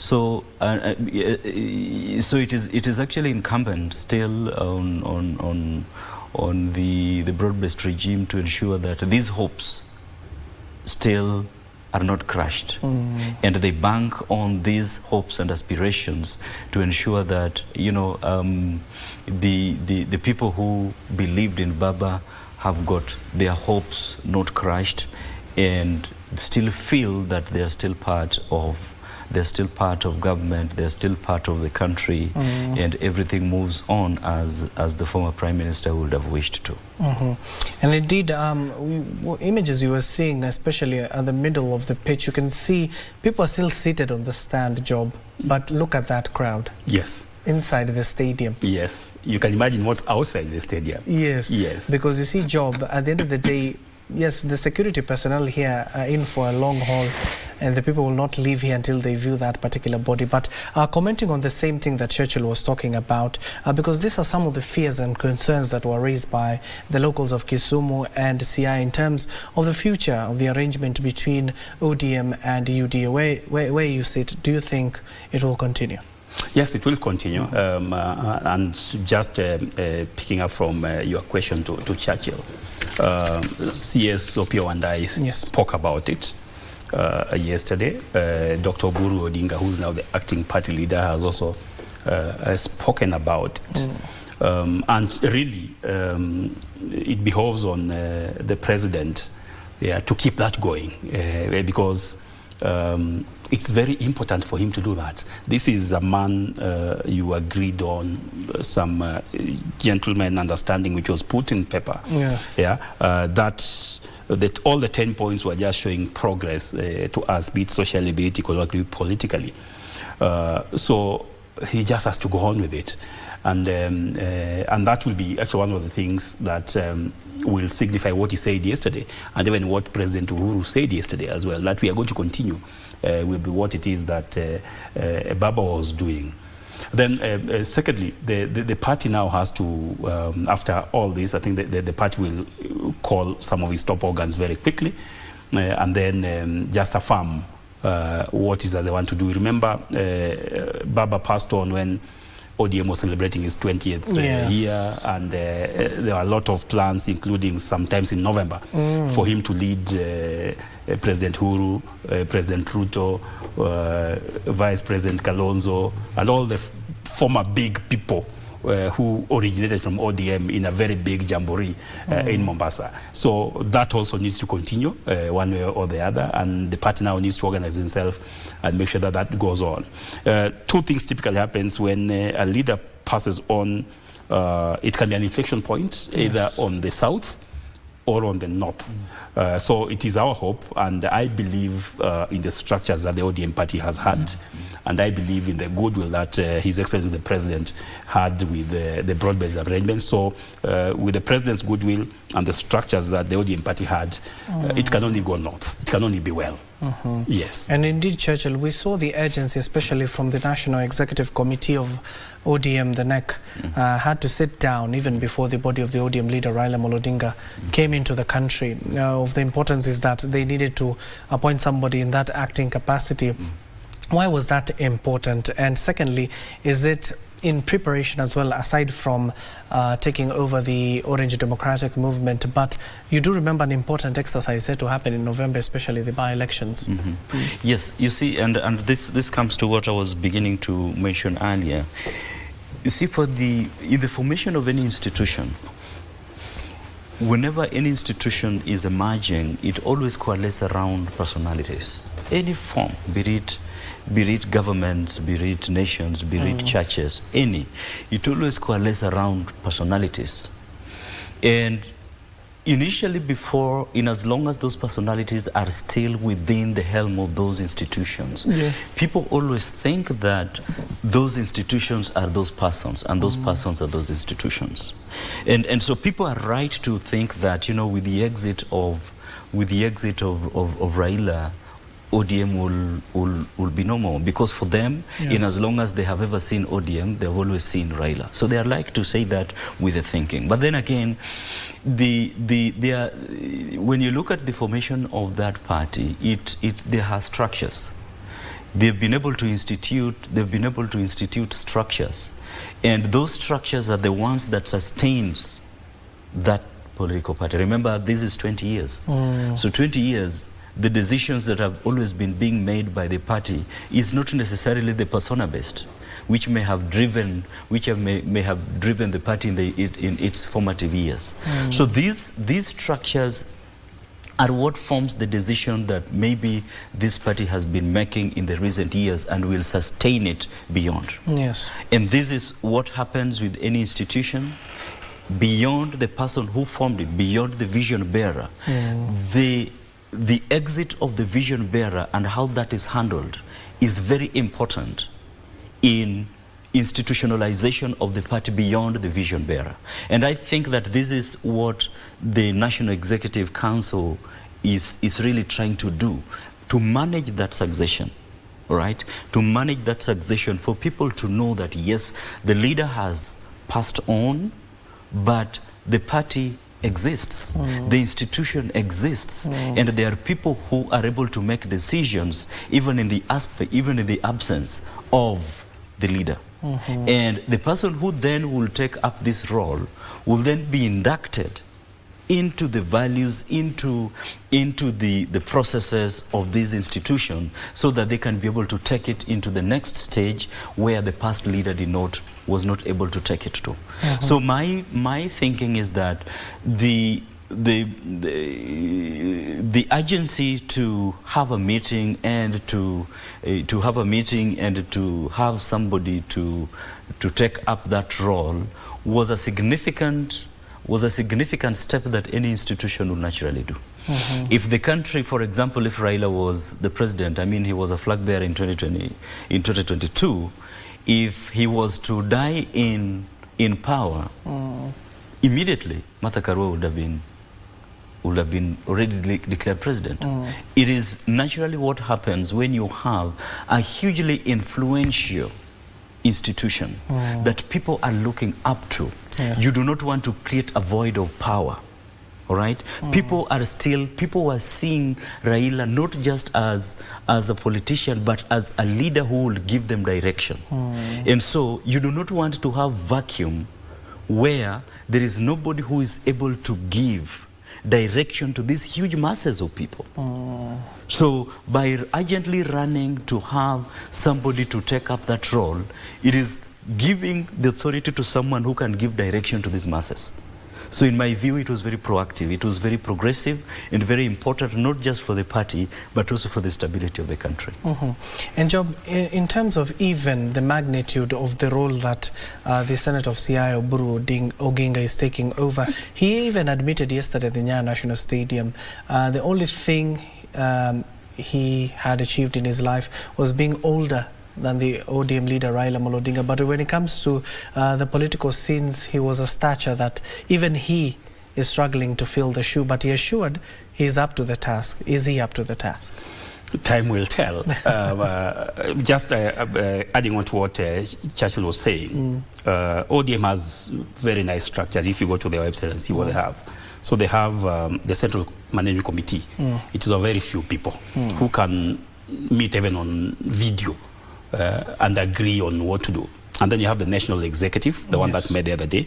And then they have the National Governing Council, which has all the chairpersons across the counties and sub-counties. And then now you have the delegates.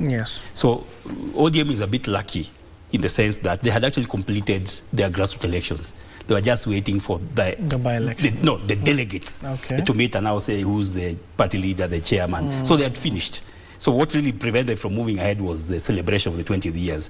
But then after that, they were supposed to do the elections. So with that structure, and then Dr. Oburu is luckier than Baba in the sense that he's getting to lead the party even on an interim basis at a time when this party has funds.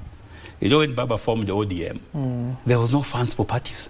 But some of the reforms that he did to the political landscape and democracy in this country is that a party which has people in parliament, a party which has produced a presidential candidate who has garnered sufficient votes, get funded by the taxpayers. So one of the things that used to kill some of these parties was because if me, I'm the leader, most of the times I was also the person funding the party.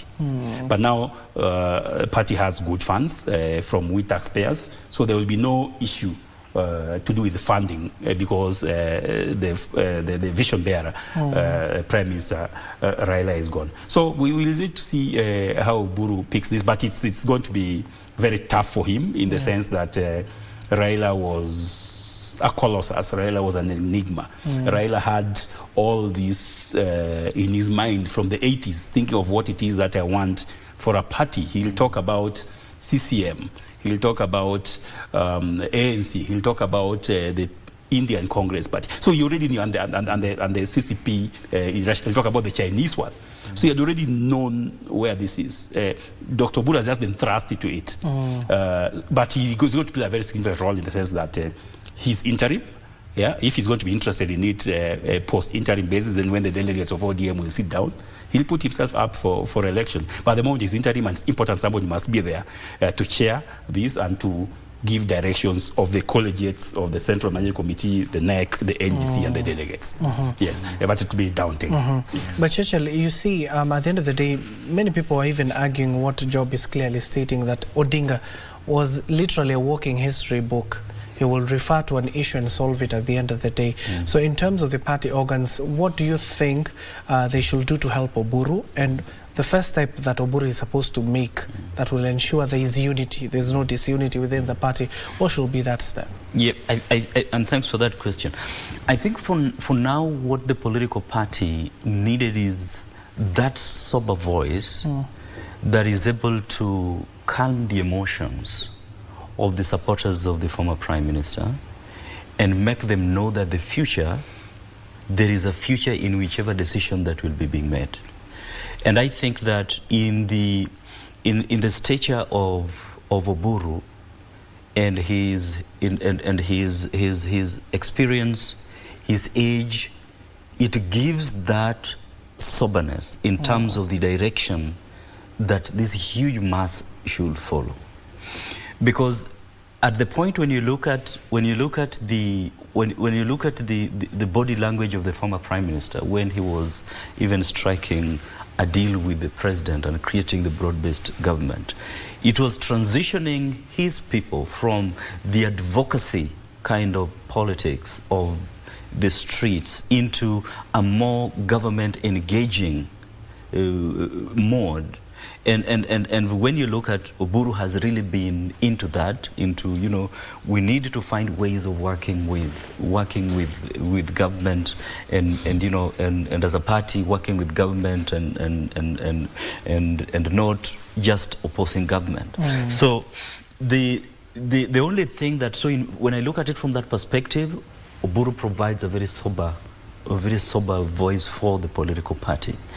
The only thing that might be difficult, and as you have mentioned, and Job also mentioned it, is that Raila was Pan-African. He was a global person. He was a vision person who he knew where he, he knew really where he wanted the country to go. And when you look at Oburu is coming where, he was not yet sure. I mean, his ultimate ambition maybe was just to become a senator of CIA, and nothing beyond that. Yes. And now he's being brought into a shoe where he needs to make a decision that touches on half of the country. That was the weight of what Raila was carrying, more than half of the country. So this is why he feels that this is too big for him. And it's not just making a decision that touches more than half of the country, but also even have far-reaching implications into what other countries do. When you look at Africa, whatever Kenya did is what many other countries did. So this is why he feels the weight is too big. And the party has a role to help him to build that stature, and to make him to know that whatever word that you speak is not just an Oburu word, is not just a Senator Usia word, but it is neither not even just a word of the party, but it is a word that reflects more than half of 45 million Kenyans who believed in the aspirations of the former Prime Minister. That is what he needs to know. That every word that he comes out to speak, he is speaking for more than half of 45 million people. So that is what the current structure needs to make him to know. It is something that it will take some time, but for good institutions, they have always been able to induct.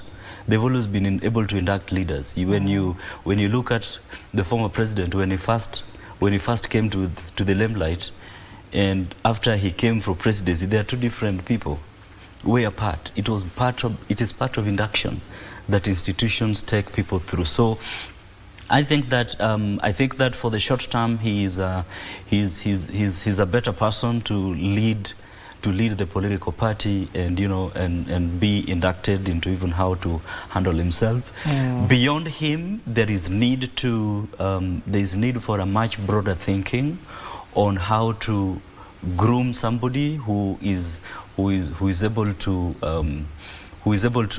not just grabs the ideals of the party, but also has got the strong will and also age-wise to be able to handle this party beyond, because again, the formation of any political party is so that they can be able to grab power. Correct. Right? So beyond him, there is need to have a succession plan that is able to take the people and take the party towards political power. And what a sight to behold. This means that Kisumu County has come to a standstill. The residents of the lakeside city have filled the Mamboleo grounds. The stand, as you can see, is already filled to capacity, but on the ground, many people are still trekking into the stadium. They want to see their leader, that is the ODM leader Raila Odinga, who's currently lying in state under that particular tent you're seeing in the middle of the pitch. A little while ago, even the chopper was attempting to land at this particular site. They were unable. They had to land somewhere else, probably because of the sea of people who are currently at the Mamboleo grounds. This particular exercise will continue even late in the afternoon before the body is taken to Bondo. And Job, in terms of the consideration that Raila Amolo Odinga had indicated in his will that he should be buried within 72 hours, do you think he was foreseeing this? Yes, just before that, I think a month or a few months before that, he had also made what to the Westerners would be a controversial statement about culture. Remember, Raila is three things: social, economic, political. So in the social space, he had some questions, thoughts about culture and customs. So one of the things he has stated was that Luos and general Westerners should stop moving from their father's homestead to other homesteads. And it generated a lot of debate. Yeah. So he also mentioned about what he termed as spending unnecessary amount of finance and the time on burials and dead bodies, both finance and time that could be used to the advantage of the people left behind by the dead body. So when he wrote on his will about this 72 hours thing, that's what he had in mind. We don't waste time, neither do we waste resources on sending him off, because people have been with him. So this is something that he's now trying to do so that he can help through, of course, debate and consensus, move some of these customs that the western parts of our country do. And interesting, if you go back to history, by the way, this is not how the western part of the country used to do. This was assimilated. So Baba is trying to say, let's go back to what we used to do. When somebody used to die in the western Kenya, the following day you are disposed of and it's gone. People will be ones bringing food and money to you, not you spending food and money on them. But that disappeared. So he was just trying to tell the Western people, please go back to your roots and know that this is the amount of money that the Western nation spends on funerals, if it were harnessed into something else, there'll be Singapore.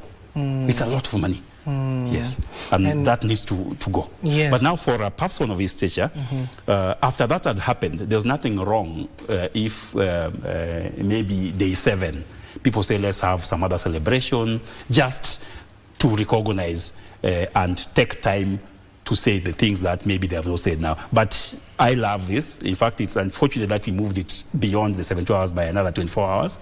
But it should have been on 72 hours just to meet what he said. That will have shown a very good example. Yeah, because even on that 72 hours, Kindiki clearly stated that they are not counting that Wednesday. Yes, they will start counting it by Thursday so that it can go into the timeline of 72 hours. And that was just contingencies, but but you can done in 72 hours. Yes. And okay, continue. I guess there is also, the security angle to this, because you see, this is, we are looking at emotions. You're looking at people who are psychologically tortured. You're looking at the implications of this in 7 days. So I mean, the shorter the time, the better, and also, just for the country to also move on. And then yes, it's a great leader. He's a hero. He's passed on, and it's the reality. And again, you need to handle it in a manner that has got minimal effects into the country's socio-economic and progress. So I think also looking at it from that, the 72-hour period was also very significant, and he will be remembered. I mean he will be remembered in many ways. The short and sweet. It makes him more remembered. We remember Jesus because he stayed for a very short time in the tomb, and he's so somehow. I'm not sure whether people will follow what Job is saying about, about the culture of 72 hours. It's the reality. There's a lot of spending. I think it's one of the most difficult cultures that have been difficult to deal with in the western part of the country, and I think it's also because of the way people relate with the dead. Millie mentioned something here which is very real in the western part of the country, that It's just that this is a state function. Yes. If it were not, you'll be seeing way crazier things here that ordinarily look like chaos, but that's just how the people of this western region mourn the dead. There is some sort of a way people in that region relate with the dead that has been so much incorporated within the culture that I think has also been a bottleneck into, you know, the issue about the time frame of how long we should mourn and things like that. So so yes, but I mean the 72 hour is great. I mean after Sunday, and Friday and Monday now we have the Mashujaa Day. Tuesday we start on totally new Kenya and ask ourselves, the people who have seen Kenya, Raila as the problem for the country, is it true? Yes, and going back to that and the culture, remember Raila also had a vision for a social movement, change and progress. This conversation came when Jaramogi died. I remember I was young, but and Raila took a stand. He said Jaramogi should be buried at the Heroes' Corner. Yes, everybody said, what's wrong with this man? That time he was a young guy as well. He had just started cutting his teeth into now the national politics from 1980s. So people were saying, no, you can't bury Jaramogi in a foreign land. And it was a very big conversation. In fact, at that time, he was at crossroads with Oburu. Oburu said, no way. My father has to be buried at home. Yes. Yes, but I love the conversations that he started picking. Yes, I love that. Because Jaramogi himself, if you read history, had also waded into this controversy of Wamboyo Otieno and SM. Jaramogi said, no, Jaluo can be buried anywhere. Yes, and he also took a lot of stick, if you read history from the Westerners, saying that can't happen. But yes, our customs are done. Just the way they moved into what the Western part calls the customs, they can move back to where they were. Yeah, of course, with the knowledge of hindsight. Yes. And indeed, you do know that a state funeral normally takes more than 72 hours. We witness it with Moi, we witness it with Kibaki. But Churchill and Job, let me start with you, Churchill, first. In terms of this lesson that these leaders need to learn now, in terms of the burial, you've talked about the expenses that are made. You do know even in the Islam culture, when you die today, we pray for you the same day, and then we bury you that day. So in terms of this lesson, what should they draw, especially the leaders of this country, when their time arrives?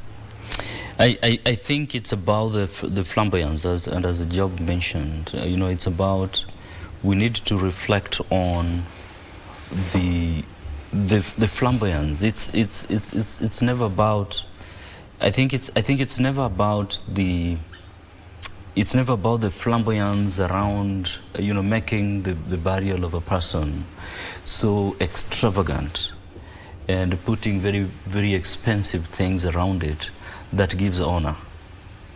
It is about how the impact that you had on people, making people to react during your time. I think for me this whole thing for me is what leaders should learn is about people. When you look at here, nobody's talking about and is interested in how much the coffin of Raila is. Nobody's interested. Nobody's interested how much was spent.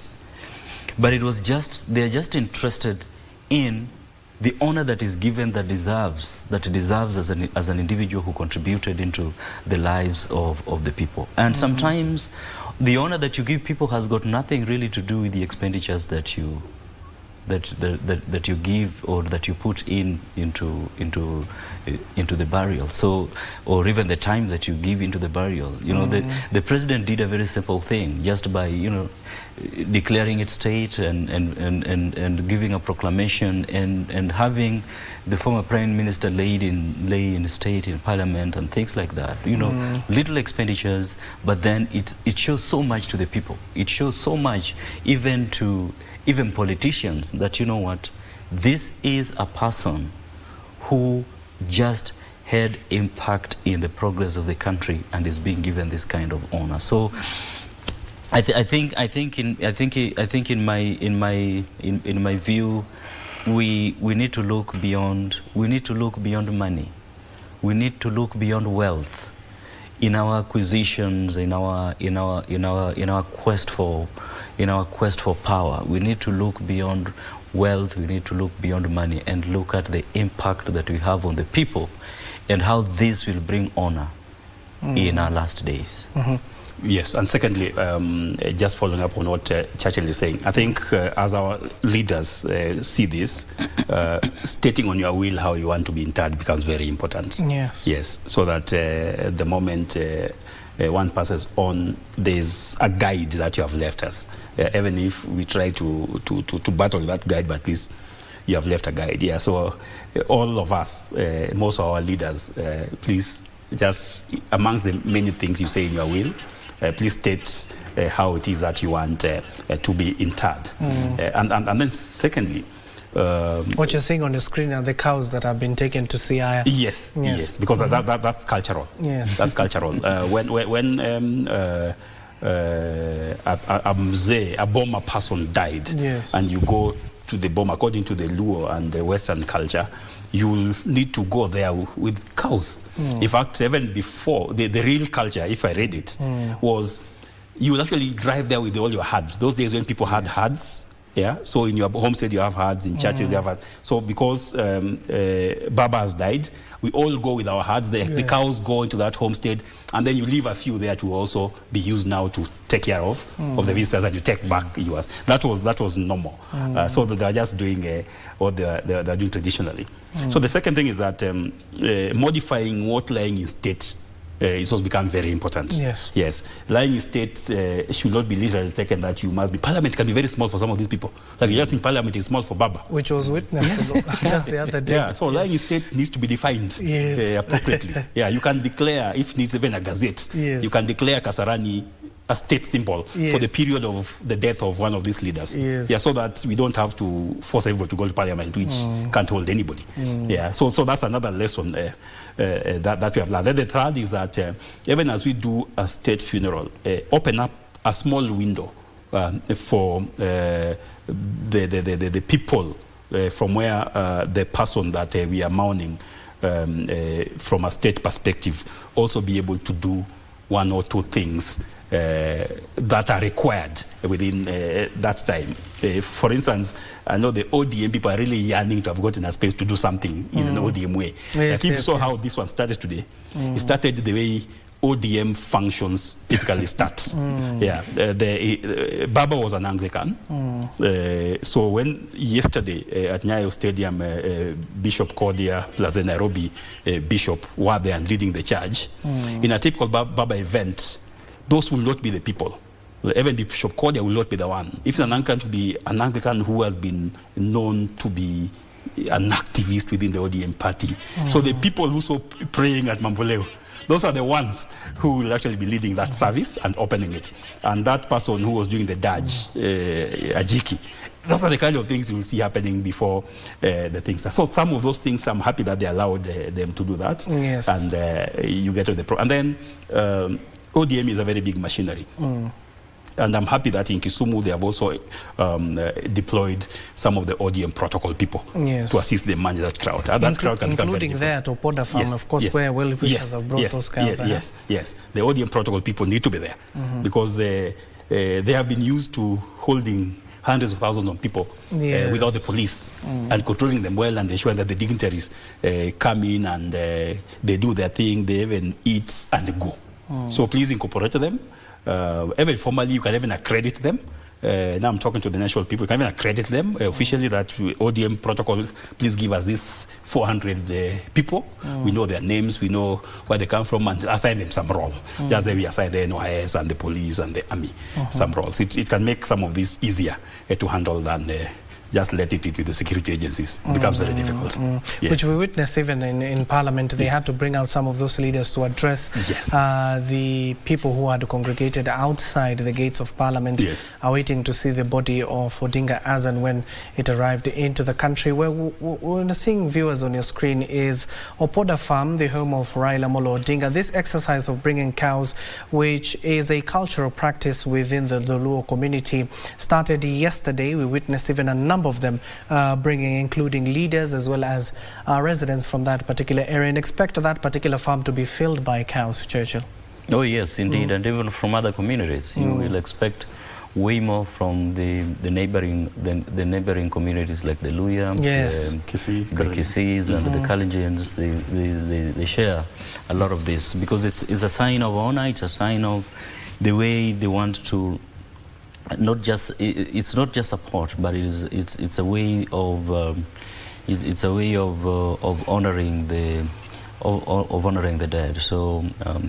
So you expect a lot of this individually, community-wise, and even social groups that maybe some of the family members belong to. So this is something that is pretty common within those regions. In fact, and as also Job mentioned initially, that culturally they always go there as it's never something that is just taken casually.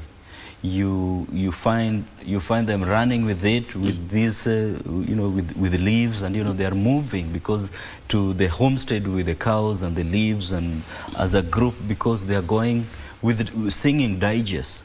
So it's a ceremony in itself. So yeah, it's very symbolic to the people in this region in the entire Western Kenya. So it's something that you expect many more cows, and all those cows will be slaughtered.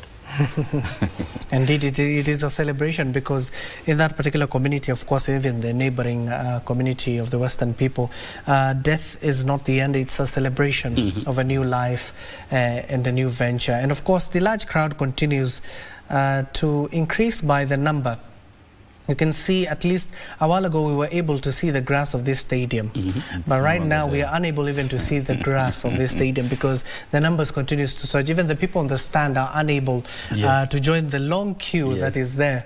That's why even the security forces have been forced to create 2 more lines so that the people can be able to view the body. Of course, additional security personnel have been deployed to that particular area so as to contain and ensure the process goes on smoothly.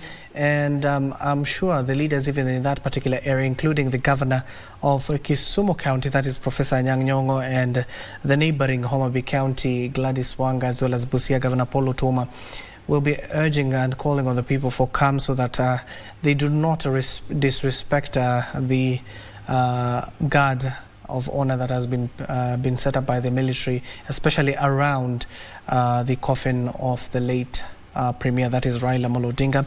Also keeping an eye on various other scenes, especially from Opoda farm. You witnessed a while ago that family members are receiving cows in honor of respect for the family and the fallen Premier, that is Raila Amolo Odinga. You can see even the crowds are being hastened so that a number of them can be able to see. Others, Job, you can see others were celebrating. They do not even want to form the queue. They just want to be around where the ODM leader Raila Amolo Odinga is.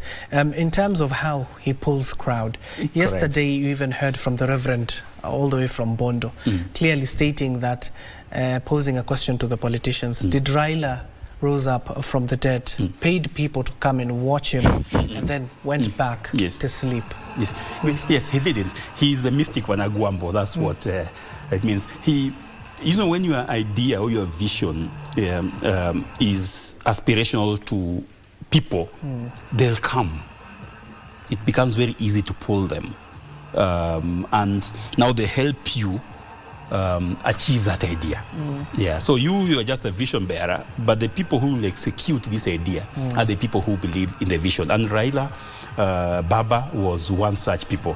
His ideas were pro-people. So people will own it and do this. Like I was just telling you, for instance, the ODM protocol network. These people will be there to ensure that Baba and his team are safe. From Kerio Valley to Kwale. And they'll move. The core will move, and there are people who are down there because they believed in it and they were not paid anything. It was just that this is my contribution for this change that Baba is envisioning. The politics of using money to pull people is there because most of the times our leadership do not have anything positive that will pull in somebody. So somebody says, for me to stop going and doing my hustle, give me 200 bob. Yeah, because I'll rather spend that day doing my hustle. So if you want me to come and listen to you, pay. And that's why that happens. But for Baba, people will go there a day before. They are ready to actually sacrifice that hustle, because they know that what he's talking about is aspirational. And that's something that I love the way the bishop challenged people. Let your leadership spew aspiration, and let that aspiration be the pull that ignites amongst all of us. Yeah, and it could be different form of aspirations, but in the collective, it should make us believe in what it is that you want to do, and therefore we play our part as citizens, so that this change or aspiration gets achieved. Yes. But Churchill, you see, for any other crowd, for you to pull any other crowd, what we have witnessed even during campaigns or any other special gatherings, there must be tokenism at the end of the day. But not only in Kisumu, Siaya, many parts of the country even decided to close down their shops at the end of the day, so that they can have a view of whatever is happening on the screen, as well as if they had the opportunity to view the body. So do you think the culture of tokenism will end? Well, I think, and it still comes to what has been mentioned by Job about the model of leadership that any person wants to take. If somebody once said that if you go to a lady and you entice a lady with money, you'll have to always show him money to keep her around. But if you go to her that you want to marry her without nothing, she will focus on the marriage and not the money. That's the same thing sometimes with leadership. Yes. That it all depends on how you endear yourself to the people. Yeah. All right? How you endear yourself to the people. If you endear yourself to the people that, you know what, you are the person who has the money, and come, I will buy you, and so that you believe in where I'm going because of the money I have, we will come because of that money. But then if you are able to endear yourself in terms of what Job has said about the future, about the aspiration, about where we want to go, about our betterment, and we believe in this future that you're trying to envision for us, we will do everything possible to ensure that we take part and parcel, we become part and parcel in the achievement of this vision. Yes. Look at what President Obama did. President Obama made people believe that yes, we can. Yeah, they can. And you know, by supporting this, you're supporting the aspiration of the black emancipation, of what Martin Luther King started. And people believed that, and people supported it with even as low as $1. That is what leadership is. It's about making people see that, you know what, we as a people are here, but we can be greater than being here. There's something we can do beyond ourselves. And you make us believe that this is possible. And you make us believe that there is something that we can do to make this work. People grasp it. And when people grasp it, they'll contribute their money to make it work. Correct. And even before political parties started having even money for mobilization, you'll find rival groupings from RAILA'S grouping then will spend so much. Yeah, just to even get vehicles, assuming you want to do a rally, to get vehicles to do a rally. Hiring vehicles at 15,000, I don't know what, 5,000. For Raila, you'll find Churchill just say, I'm giving my Prado, I'm giving my Pro Box. And the rally just happens. So it used to be very easy for him to mobilize, because Churchill, me, you'll believe in it, what he wants to do. So whatever I have, and I'm not coerced, whatever I have, I bring to the table, and as a collective it becomes something very massive. So a campaign should take 10 billion, ends up costing 10 billion, but it's not 10 billion in money. It's 10 billion in what I've donated, what you have donated, just like the Obama case. $1, $2 drove the Obama campaign, because he told people that you can. This is my vision for a united America, America which is not blue or red, an America which is still the leader of the world. Oh, this man is talking. This is what our forefathers said. Let's give our small dollar, and it moves on. And that's what we need to do even in these countries, those who are actually in leadership. They need to show leadership, not management. A leader, you come with a vision, a direction, and then you let us buy into it, and we help you propel it. Most of these people are managers. Yeah, they give everything and they do it, and that is difficult. Yeah, you get tired. Yeah. And indeed, continue sending in your messages, and I can see some of you even commenting on our YouTube page in terms of paying your last respect to the ODM leader Raila Amolo Odinga. A number of you, of course, saying we are condoling with the family. Others are clearly stating that Safiri Salama, Baba tutaonana baadaye.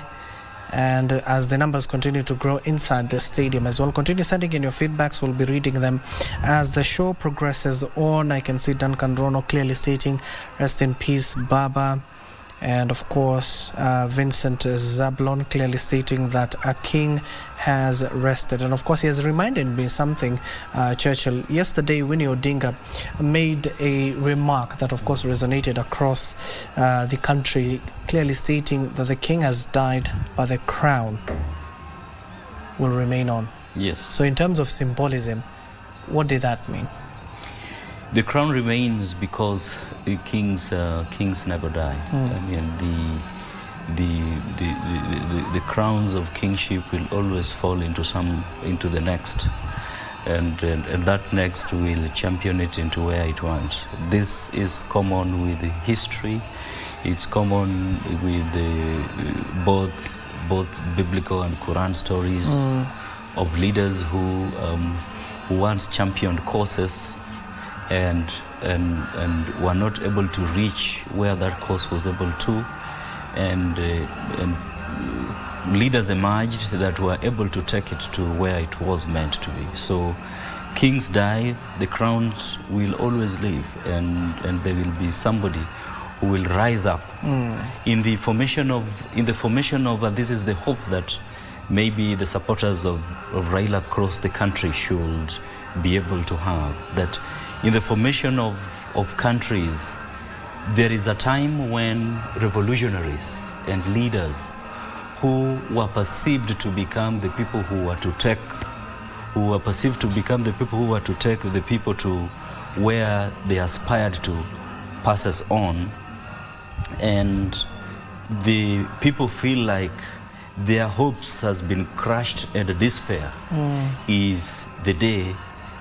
Then is when leaders emerge that takes that vision to where it was intended.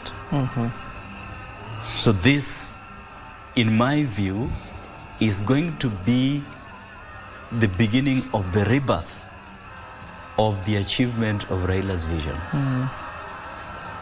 And time will tell that whatever has happened will signify the beginning and the rebirth of the achievement of Raila's vision. And that is the crown that Willie was talking about. That crown is one that is living, and it still exists, and the time when it will be achieved will come. And Job, before I give you an opportunity, let's head over to Opoda Farm. Alan Oko is joining us. Alan, good morning. If you can hear me, kindly tell us what is happening at Opoda Farm. Especially, you can see many people turning in large numbers to sign the condolence book, as well as many bulls are being offered and cows to come to Opoda Farm to pay tribute to the fallen ODM leader Raila Amolo Odinga. Over to you, Alan.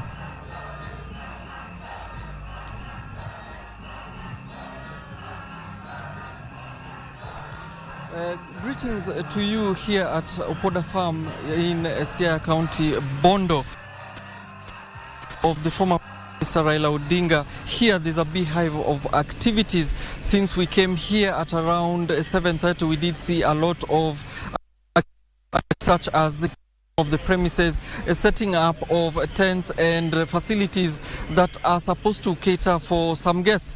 This layout of this Opoda Farm is set in two sections, where there is the actual home compound, and then there is a secondary compound outside the main compound. Now, the primary compound is a bit small, and guests are not able to, all of them, access this area, and therefore that is why this morning when we came to this place, there was controlled access where only accredited people, because there is at the gate, and if you are not the press, if you are not the VIPs, if you are not someone who is supposed to be in here, you cannot access. It is just too small to accommodate everyone, and therefore the organizers of this place have decided to also pitch literally some outside the compound just to accommodate several other people outside, and also put facilities for catering facilities as well outside to cater for the mourners who are coming to this place. We also did see some of the dignitaries who came in through this compound just to sign the condolence book behind me. If you look right behind me, you will see that we do have some book signing going on. We've seen some politicians signing the condolence book. We have seen the Deputy Chief of Staff, Eliud Owalo, signing the condolence book. We have seen some members of parliament. We've seen Dr. James Nyikal. We have seen Dr. Otiende Omolo coming in and also signing the condolence book as people continue trickling in. There is the family of the former Prime Minister Raila Odinga. We do have some sections in this particular compound facilities, the VIPs here, but remember the access is still very controlled, very controlled, and therefore people cannot just access this point. Maybe I need someone just to give us their piece, just talk to us about this event and tell us more about what is happening through from where they sit. Welcome, maybe tell us your name and today you this morning. My name is Rodan Lingen. I traveled yesterday from Bomet, and despite the fact that I had been in Nairobi, one of the directors of ODM. And what happened to Raila struck me when I was at home. So I was totally defeated to drive to Nairobi. But yesterday I decided. But actually, in my heart, I would like to tell Kenyans, the struggle right in the country cannot be compared with anybody in this country. Number one, is struggle for Maldives. Two, is struggle for the new constitution. Even you guys, freedom of media. So you have freedom of media because of Raila. Despite the fact that recently there was something which was signed, I do hope it was not so well. Had been with me since 1990. That we came to Fort NDP, LDP, NAC, DM. So we are just praying for Raila because Raila had struggled for this country. My last word is that the president of this country, but now it's not so well that he has left us. But the struggle must continue. Indeed, thank you very much for your sentiments. Just for the benefit of our viewers and yourself, we have seen the governor of Siaya County, James Orengo, has just arrived at the venue. He's being received with the various dignitaries at this point. The screen, what you're seeing in your screen here is James Orengo, Siaya County governor, who has just arrived as we are mid-interview here. And it seems he is going to he's going to come here just to see how the preparations are as the county governor. Nothing is in order to give the guests that are coming here at Opoda farm, as he looks to see that the planning goes according to how it was scheduled. As we look, it came all the way yesterday from Nairobi, and now switching, since the program is switching to this side of the world, making sure that everything is smooth. Issue of overcrowding, especially remember the former Prime Minister did come from this particular county, and a lot of people really want to come and pay their respects. Yes, the governor of just walking into the premises, going to the VIP section, which has been put up to very important. Here, he is probably also going to go and say hello to them and just make sure that things are in order as he prepares the ground for what is to come. And the day here, we are just going to continue giving you these pictures. Miss a thing as the dignitaries continue trickling in here at Opoda Farm. In fact, as we continue looking at these pictures, perhaps you can also get some sentiments, more sentiments, and probably understand the cultural importance of a event. Visitors who have come into this place who are not from here are really amazed with the kind of culture that goes on here, the way twigs and all that cultural significance. And of course, here I'm not alone. Let me bring in our senior editor here at KBC just to he's seen here what he can tell us about the importance of today and how we go forward. It's quite an event, and what is basically happening from what we can see is that there are a lot of that are coming to Opoda Farm, and a lot of these delegations, most of them are drawn from the region. From the region, they brought some animals, majorly and chicken as well. Earlier, they gave a press briefing and they said that it is of huge significance the relationship between the Odingas, the relationship between the Luo community and the Luya community has been a very good one. Referenced for giving Mashemeji Derby as an example is engaging even pre-independence. So we also saw animals, some bulls from the Prime Cabinet Secretary. Also came with a number of bulls, but the highlight of today will perhaps be the bulls from parts of the Rift Valley. We speak to our colleague from the KNA, Kenya News Agency. He did tell us that they were spotted somewhere in Sondu, so perhaps in a couple of bulls will be here. I hear that the number is 80. So the significance of this is that during such moments in Luo culture, animals are significant. They're part and parcel of this celebration. It is not just mourning, but it is celebrating the life of someone like Raila Odinga, someone who has grown and also has been emulated across the region. And we also spoke to some of the officials from the county government in reference to the traditions that will follow once the body of the late former Prime Minister arrives here. According to the at least what I'm told is that someone as old as Raila Odinga, he's expected to be brought home just before yeah. That's probably at around 5:30 p.m., just when it's about to get dark. That at his age and the experience that he has, to bring him home at that time. And what we're told that it is something that cuts across, and most of the western region, the Luo and the Luya as well. And there's a lot of celebrations in terms of the carrying of things like spears. For someone who is not used to this culture, they might perhaps confuse it for something else. That you see someone is charging at you with a spear. No, they're not going to attack you.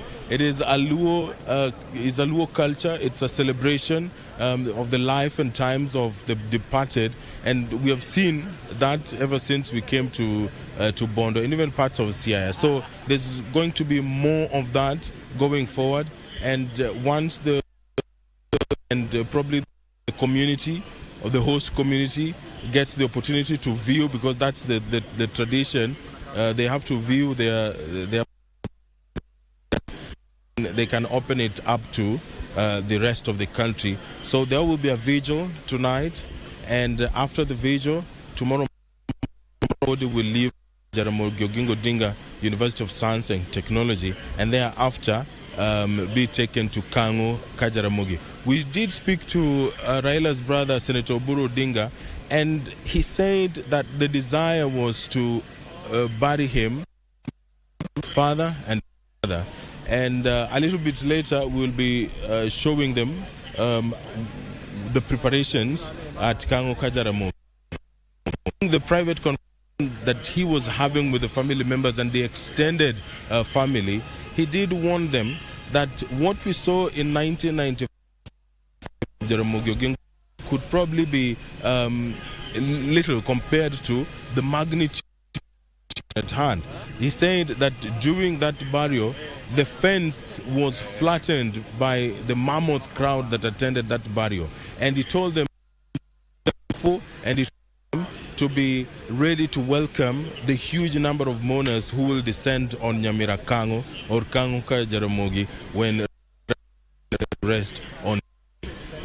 And that is very interesting stuff. And I'm to ask, maybe for some of our viewers who are not aware, how are these 80 bulls supposed to arrive here? Are they on a truck, or are they being chased, or how are they being transported here from?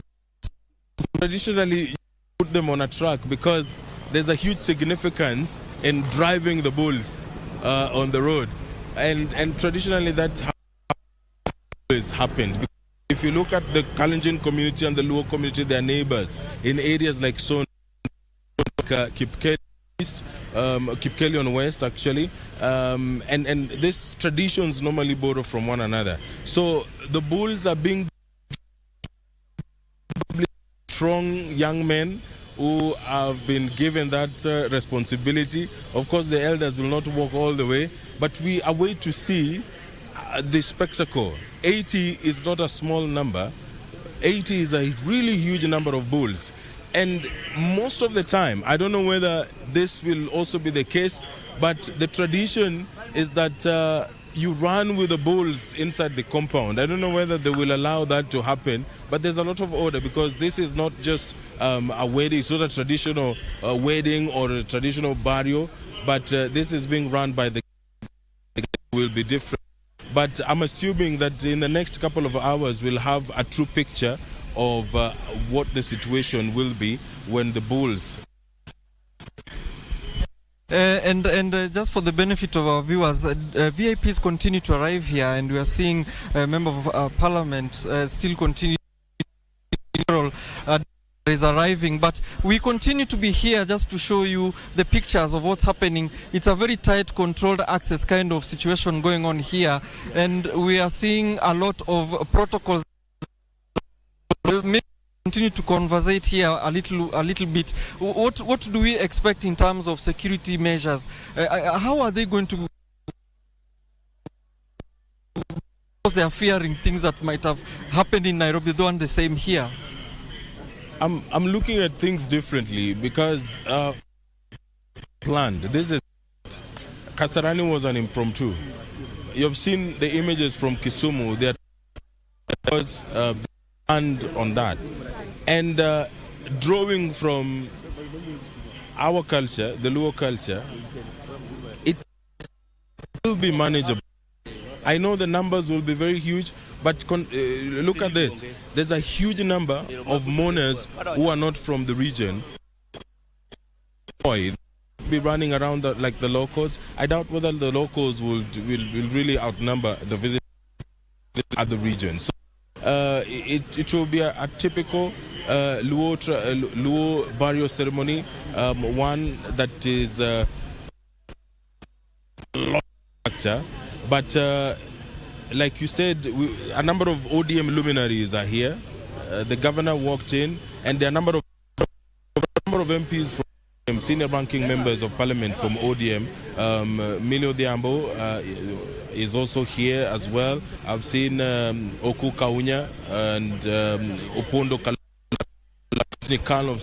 also here. Perhaps there's a meeting, I believe, of the members of parliament of ODM, because they are trickling in. Leo Cage was the first to arrive. He in fact arrived with some bulls and with the Luo regalia. So I think that is in keeping with the tradition of Luo burial ceremony. Indeed, you've also covered parliament for many years. Staff here are they the sergeant at arms, or I've never seen this before in such an event. Maybe you can tell us, what does this mean? Is it moving its here, or members of parliament itself? What's happening? The late former prime minister was a ranking member, and According to the tradition in Parliament, when a former member passes on, there are some respects. Like I can tell you right now, in the photo, there is a portrait of Raila Odinga in Parliament, I can assure you, and also there is a condolence book there. So the presence here of huge significance because of the practice that is that is part and parcel of the life. Probably because he was the former Prime Minister, and the presence of the Sergeant at Arms and the parliamentary staff here probably goes to show the relationship that Parliament is inculcating between the institution and members who have been. Indeed. Thank you very much for your insights, our senior editor, Edward Kabasa at KBC Channel 1. Right now, we are also hearing that ODN members also want to speak to us and want to give a press statement. But as we prepare for that, around me, our industry colleagues are still preparing and prepping for that situation. Let us talk to a few members of the public, a few members of the community, why they are here and what else they can tell us about and remember about the former Prime Minister Raila Odinga. Karibu, labda utuambie majina yako na umekuleta hapa na pia utuelezee hii kimila inamaanisha nini? Okay, Omolo Kumbe, mkazi wa I'm here to pay my tribute and Mono Baba. Many of us know Baba from the political and national arena, but for us, we know him as elder, as someone who helped shape our culture. Like now, you see the burial is after 3 days. There are several Baba has shaped in our culture, and I've come here not just as a community leader, but also as to remind. We can't forget where we come from. This our culture is what drives us as Luos, and we Maybe you can tell us about the things you are having with you here. What do each of these mean? Okay, okay. Each of these mean, and like Baba passes on, we need to send off the spirit of death by eulogizing him in a special, like the Baba. So this one is actually a sign of leadership and for a warrior, and this is with the spear, and this one now that leads to the spirits now. Juogi. Yes.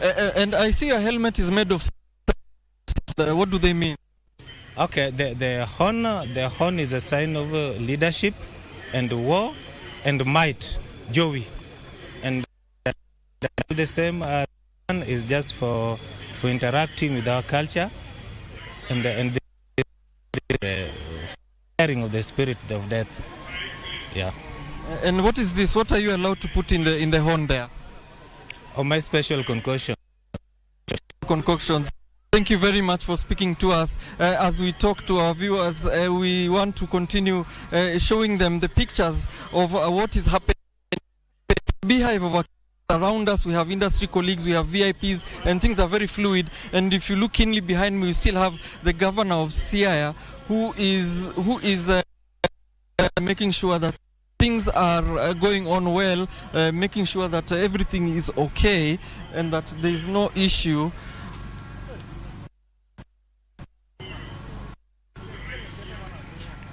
Indeed, those are live pictures coming to you, and we do have a press briefing, fluid, just to get you these pictures live.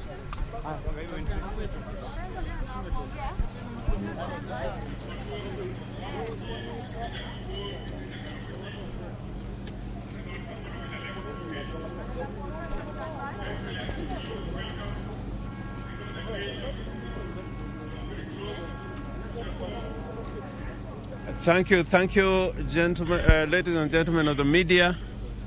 We continue to be in mourning for our departed leader, Right Honorable Raila Amolo Odinga. So far for the day, this third day, the progress is positive in the sense that the mortal remains of the beloved leader landed in Kisumu and is currently being viewed at Mamboleo. The 2 days, particularly the 2 days of yesterday and today, yesterday ended up well, and today we really entreat members of the public and the community in general to maintain peace during this period. I know that shortly the mortal remains are going to be brought to Bondo, the final resting place. When it arrives, it will be here in the home, not for viewing, it will be for family and other close relatives. Otherwise, there's a place which has been set aside just across, where members of the public and the community in Bondo and Siaya will be able to view the body of our departed leader, Raila Amolo Odinga. I continue to say that this has hit us hard, and God has many ways of giving us blessings.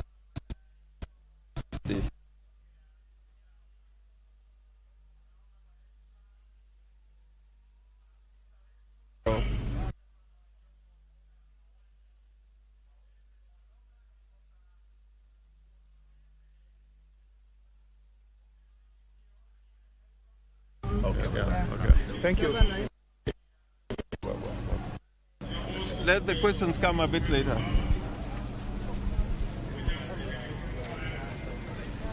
Indeed, that one has been the governor of Siaya just giving the press just an overview of what is to happen here and what has been happening as well, just giving a layout of what we expect. He did tell us that the body of the former Prime Minister will arrive here at Opoda Farm, but it will be a private, it will not be for everyone to come and see the body. It will be a private, it will to only the family. Only the family will be coming to view the body. And actually, for the members of the public, there is a special place that has been cordoned off for them to view the body of former Prime Minister.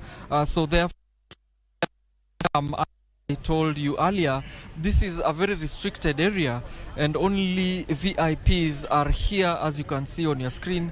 Only members of the public are not allowed here, and they are not, because one of the biggest reasons is that this compound is not large enough of people. As you see from your screens, that gate there, beyond that is a sea of humanity that cannot really be contained within this compound, and therefore the security agencies here insist that only accredited people are allowed in here, including the media and VIPs who are coming, and also sign the condolence book that is here in a ceremonial tent here with the portrait of the former Prime Minister Raila Odinga. This secured area, a tightly secured event, and it is very hard for a member of public just to come in without the proper permission. That's why you are the members of the public are cordoned off in the other side of the compound. Here on your screen you can see, and that security agencies here are making sure that things go. Siaya governor has told us that everything is going on well and that things are going in order. And if you hear, remember, this is a cultural event as well, and there will be a lot of shouting, a lot of cheers, a lot of drum beating and wailing that is going on. Therefore, that is a cultural thing in the Luo culture, and we do expect that to continue throughout the day as we continue to give you this live cover. That has been seamless live patch to you, just to give you what's happening here at Opoda Farm. The noise is quite high. I don't know if I can even be audible. And I see Miss Eluido Halo is here with us. Maybe you can tell us something. How are you feeling, and what can you tell us about what you see here today? Well, it is a sad moment, especially for somebody like me, who has gone through RAILA'S hands. You know, I'm a graduate of the RAILA School of Leadership. If it was not for RAILA, I would not have gotten into the public space. You remember in 2013, I was heading his presidential campaign. So we have a long way with him. I've lost a guardian, I've lost a mentor, and I've lost somebody who was an advisor to me, depending on unfolding events from time to time. So it's a very sad day for me.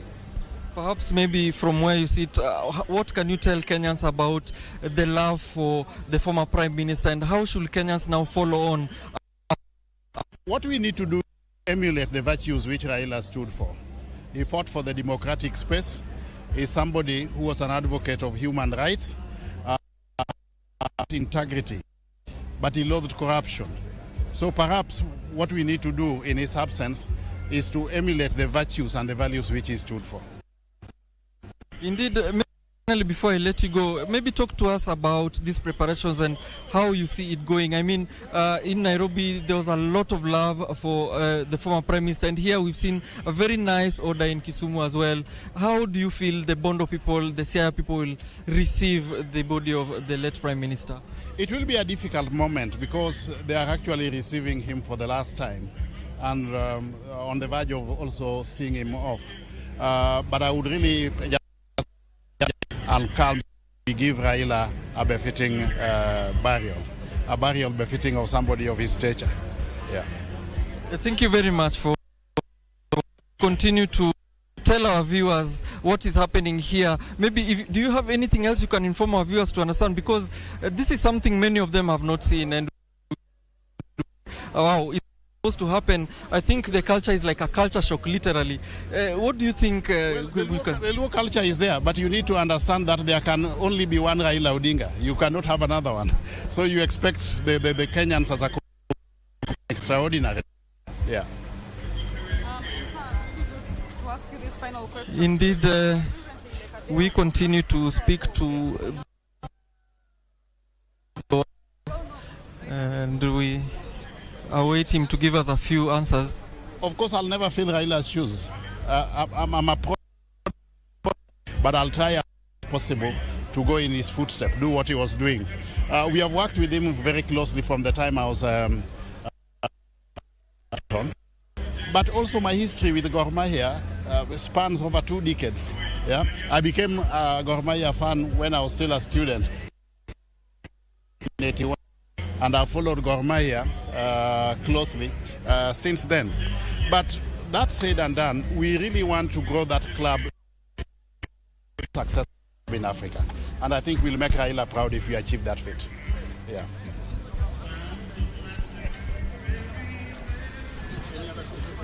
Okay. Indeed. Thank you very much. And yes, that was the Deputy Chief of Staff, Eluido Halo, just talking to us, talking to the press, and giving his sentiments of his attachment with the former Prime Minister Raila Odinga. We continue to pitch tent here as things are very fluid, as our viewers have seen in the past several minutes. Catapulted single interviews to press briefing and of us, because the situation is fluid, and therefore we continue to see a lot of movement as we await the body of the former Prime Minister to arrive here. Now our viewers have also learnt about the cultural significance of what is going on, and we await to see what else is coming as we continue showing you these live pictures here at KBC Channel 1 in the only way we know how. Yes, those are some of the VIPs that are coming in, but for now, that is what we have for you as we continue to pitch tent here at Opoda Farm at former Prime Minister Raila Odinga's home here in Bondo, Siaya County. Back to you.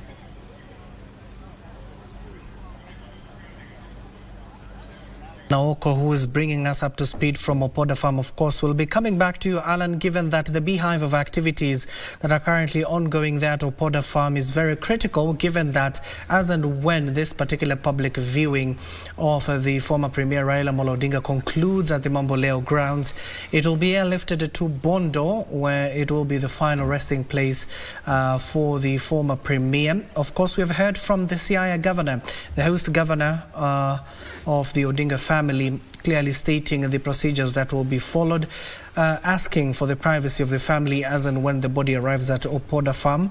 The family will be allowed, of course, to view the body again, so that they can pay their final respect.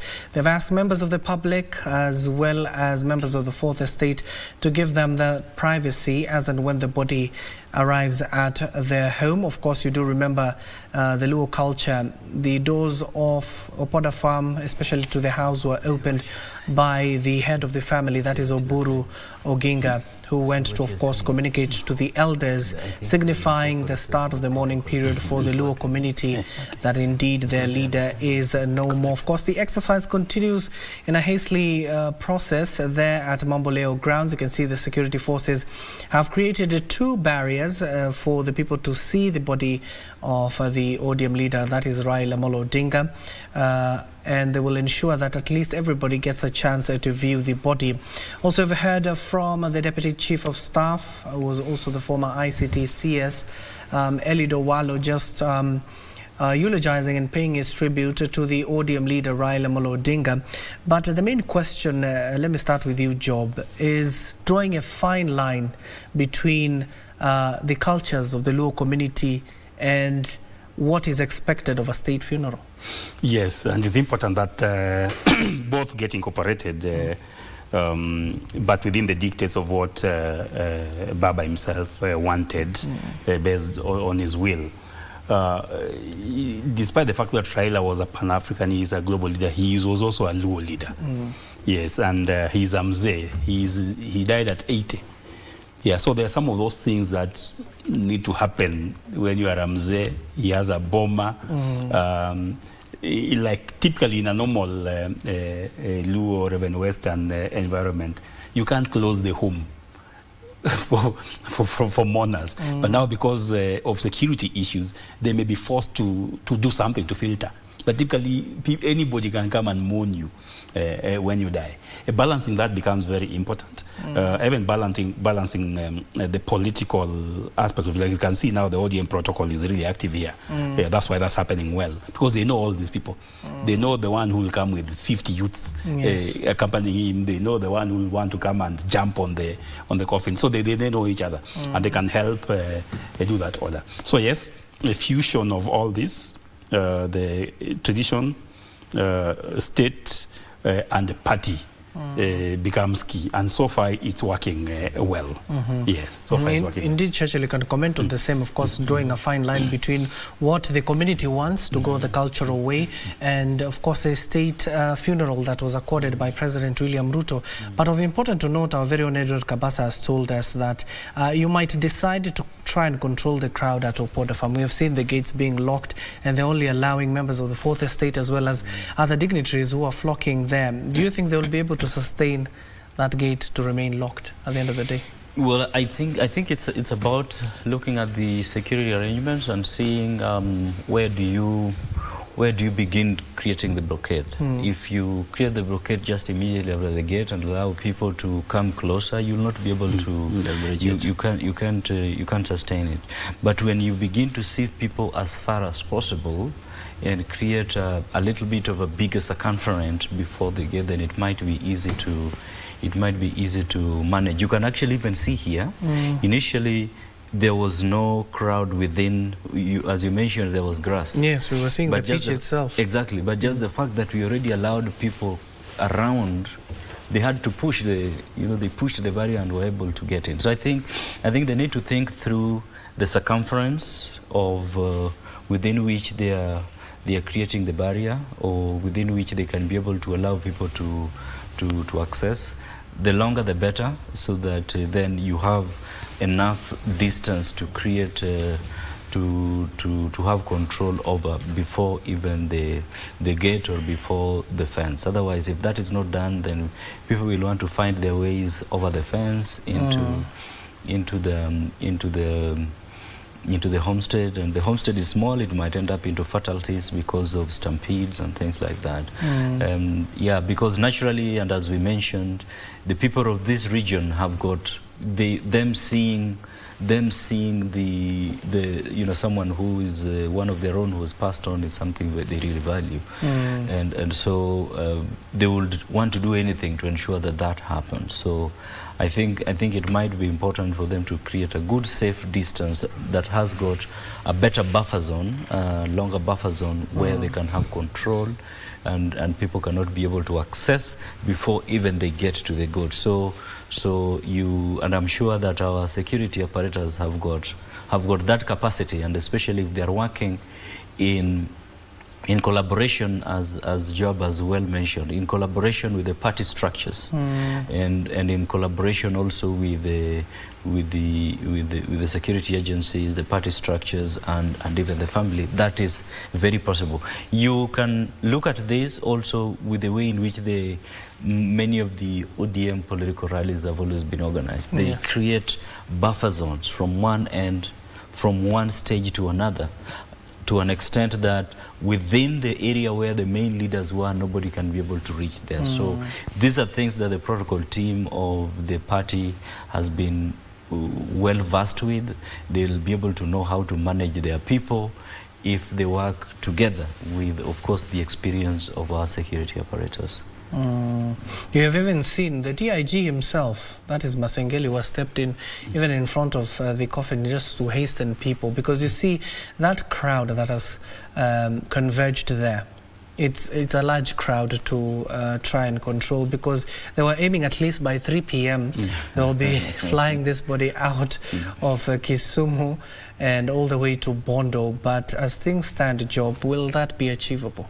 Difficult, because whereas everybody knows that the body is going to go to Bondo, you may find that some people have already come from Bondo and they are here. Yes, people have come from Busia. You saw Governor Otuma saying him and his entourage are here. People have come from everywhere. So it's a very large crowd. But if people know, put contingency plans, and they act on them, and then in such a situation, of course, you have a plan B, a plan C, then they'll manage. But that body will have to be viewed by as many as those people before actually they lift it from there. Yes, so the committee had promised that they'll ensure that everybody who's there gets a view. And I like the fact that they're pushing people to move, to run. Yeah, you don't just walk there, want to take a selfie.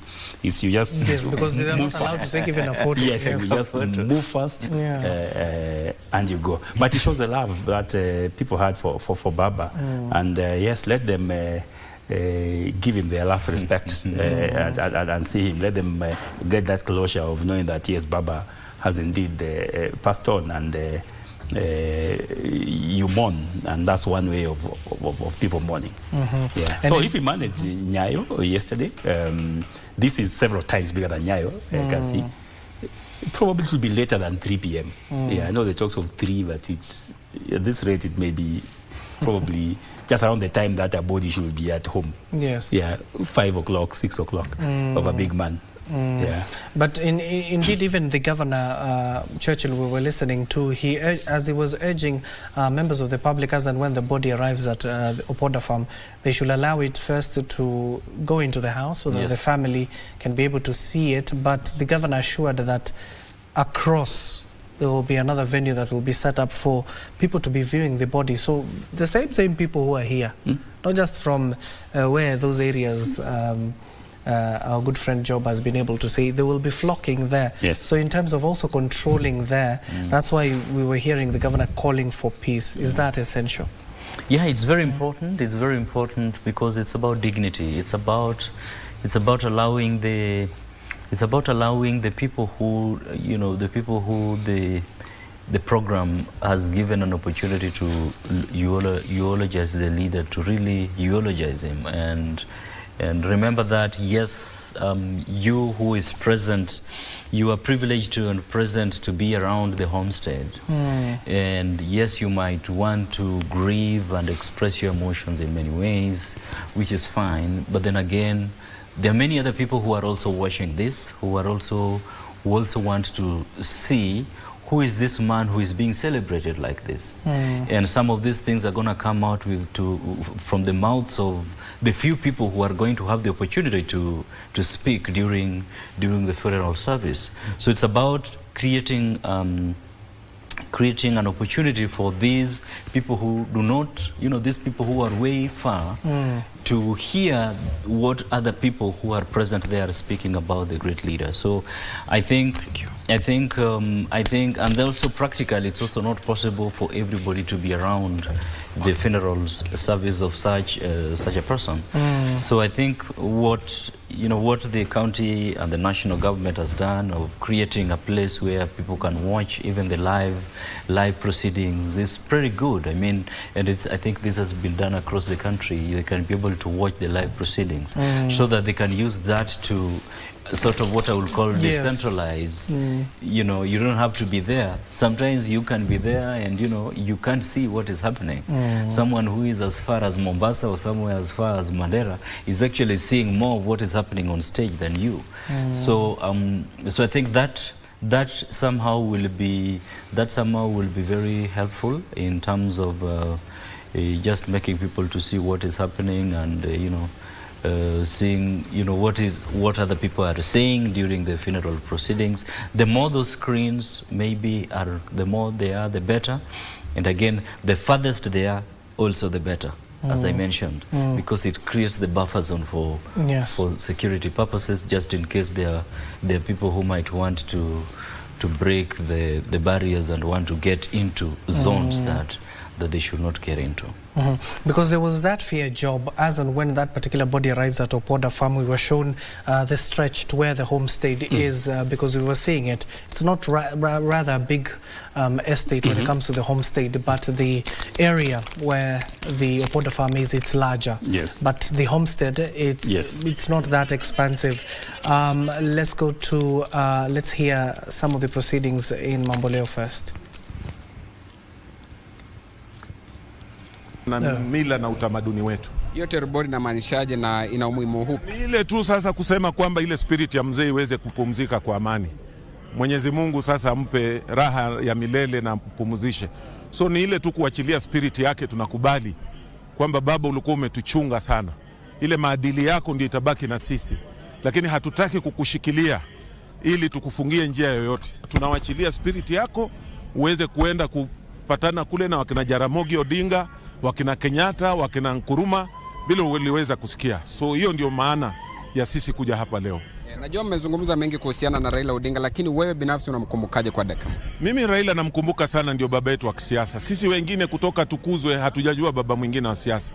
Kutoka tukiwa katika vyuo vikuu, ule mwenye siasa ambaye mzee wetu ambayo sisi tumejua tu ni mzee Raila Amolo Odinga, baba yetu, ambaye ndiye ameweza kutufunza kisiasa, na maadili yake kubwa ilikuwa kwamba ni maisha bora kwa Kenya, maisha bora kwa kila Mkenya, haki ya binadamu, demokrasia. So hizo ndio kumbukumbu sisi tunasema baba ametuachia katika damu yetu iweze kutembea, na tutaitembeza hivyo. So sisi tunasema tu wafuasi wote ambao walikuwa wanamwamini baba alitaka Kenya iwe Kenya moja. So hapa kwa matanga ya baba tukaribishe kila mtu na tukue na amani, tukaribishe kila mtu. Baada ya hii ametuacha, tutakini tuone kwamba tunaelekea vipi pale baba ametuacha hapa. Gavana, labda tueleze umuhimu ni kwa nini? Mifugo sana sana huwa tunaleta kwa sababu ng'ombe ni symbol kwamba huyu alikuwa mzee wa symbol kwa symbolic. Ya pili, hii mifugo tumeleta pia ni chakula kwa wale watu watakuja hapa kukaa hapa. Hii ni mambo ambayo itasaidia hii boma chakula. Hiyo ndio haswa utamaduni wake mkubwa. Hiyo ndio vile ilikuwa kulingana na mila za desturi za Kiafrika. Na hii yote hii regali ulikuwa unaona vile nimewaeleza hawa, hii ni ile tu kusema tunataka kuachilia roho ya baba amani na pumzika, but his spirit must live with us. Labda tumeona viongozi mbalimbali kutoka upande wa magharibi akiwemo waziri ama mkuu wewe mwenyewe kwamba gavana wa Trans Nzoia George Natembeya atakuwa akifika na kikosi chake na mifugo. Labda tueleze umuhimu wa kila county kujipanga namna hivyo.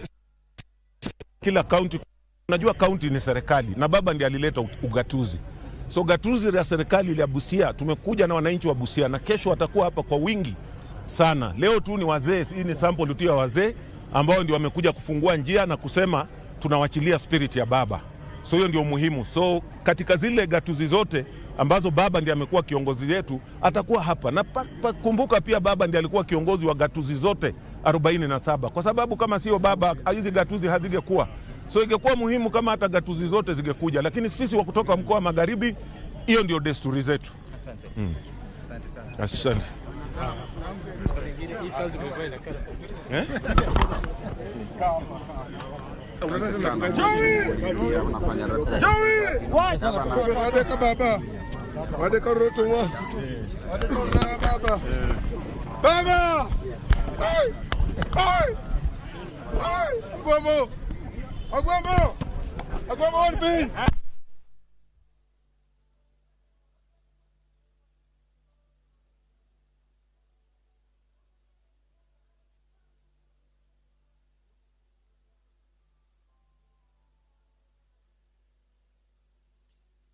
Well, those were certain proceedings there at Opoda Farm. I told you it is the heartbeat of today's event, as and when, first of all, it finishes here at Mamboleo grounds, the body will be taken to Opoda Farm. So keeping a very close eye on Opoda Farm, given that even the governor of Homa Bay, Gladys Wanga, even that governor was spoken of, Busia, Paul Otuoma, they were all here in Kisumu. They received the body at the Kisumu International Airport before it was airlifted to Mamboleo grounds, which are currently seeing on your screens.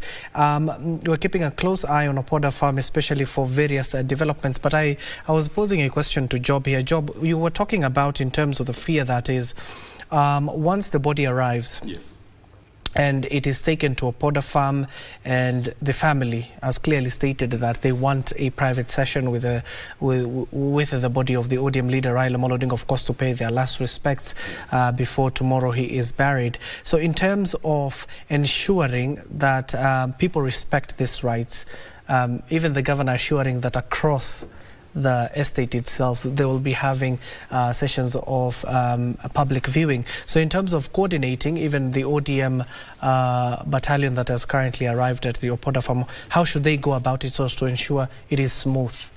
Yes, so one, where they are going to have the public sitting for the view, already there should be some talk, there should be some guidance, yeah, that the body will be arriving, and you manage expectations typically, such that the body will be here maybe at X time. Once arrived, you guys just relax. This procedure is going to go to the home first, and then maybe in an hour it will come out. So you just be communicating. Yeah, because if you don't communicate, then people will start making their own imaginations that, oh, maybe you have been conned and this body is not coming out, it's going to stick where it is. Or some people just become over-enthusiastic. So constant communication, including at the moment, somebody should be at that ground communicating what's going to happen when the body arrives.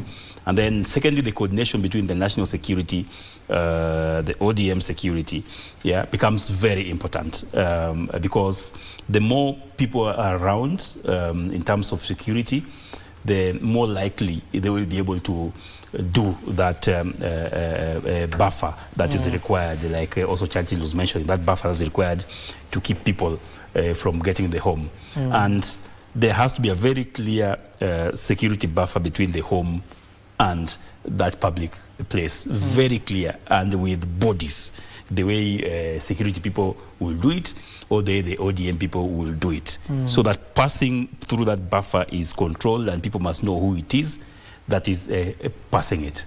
And then just ensuring that people can have a view of what's going on. So a screen in that place where body is very important. So even the bodies in the compound, I still feel like I'm present. You know, sometimes it's just a question of being present. Yeah, so yes, I'm present. I'm in Baba's home. Though I'm outside, I'm like maybe a kilometer away, but I feel I'm present. So they really need to put a screen in that place, and that screen should be capturing what's going on at Baba's home, even as we wait for him to move out of the home or finally reaches there to go out for public view. Yes. And indeed, we're being informed by a reporter, that is Wycliffe, that the family of Odinga, who are currently at the venue, which is Mamboleo grounds, will be airlifted to Opoda farm by a KDF chopper, similar to what we witnessed early in the morning when the leaders as well as the families were being carried by the same KDF choppers to the venue, given that they're preparing. Once you see these leaders converging in Opoda farm, it means they're preparing to receive the body of the ODM leader, Raila Odinga. So the security personnel that you're currently witnessing on your screen have set up at least 2 avenues for the people to see the body of the late Premier, as and when they finish viewing, they're currently being directed to leave the stadium so that other people can come in. So the magnitude, even Churchill, there are still more people outside the stadium who have not even yet entered the stadium itself.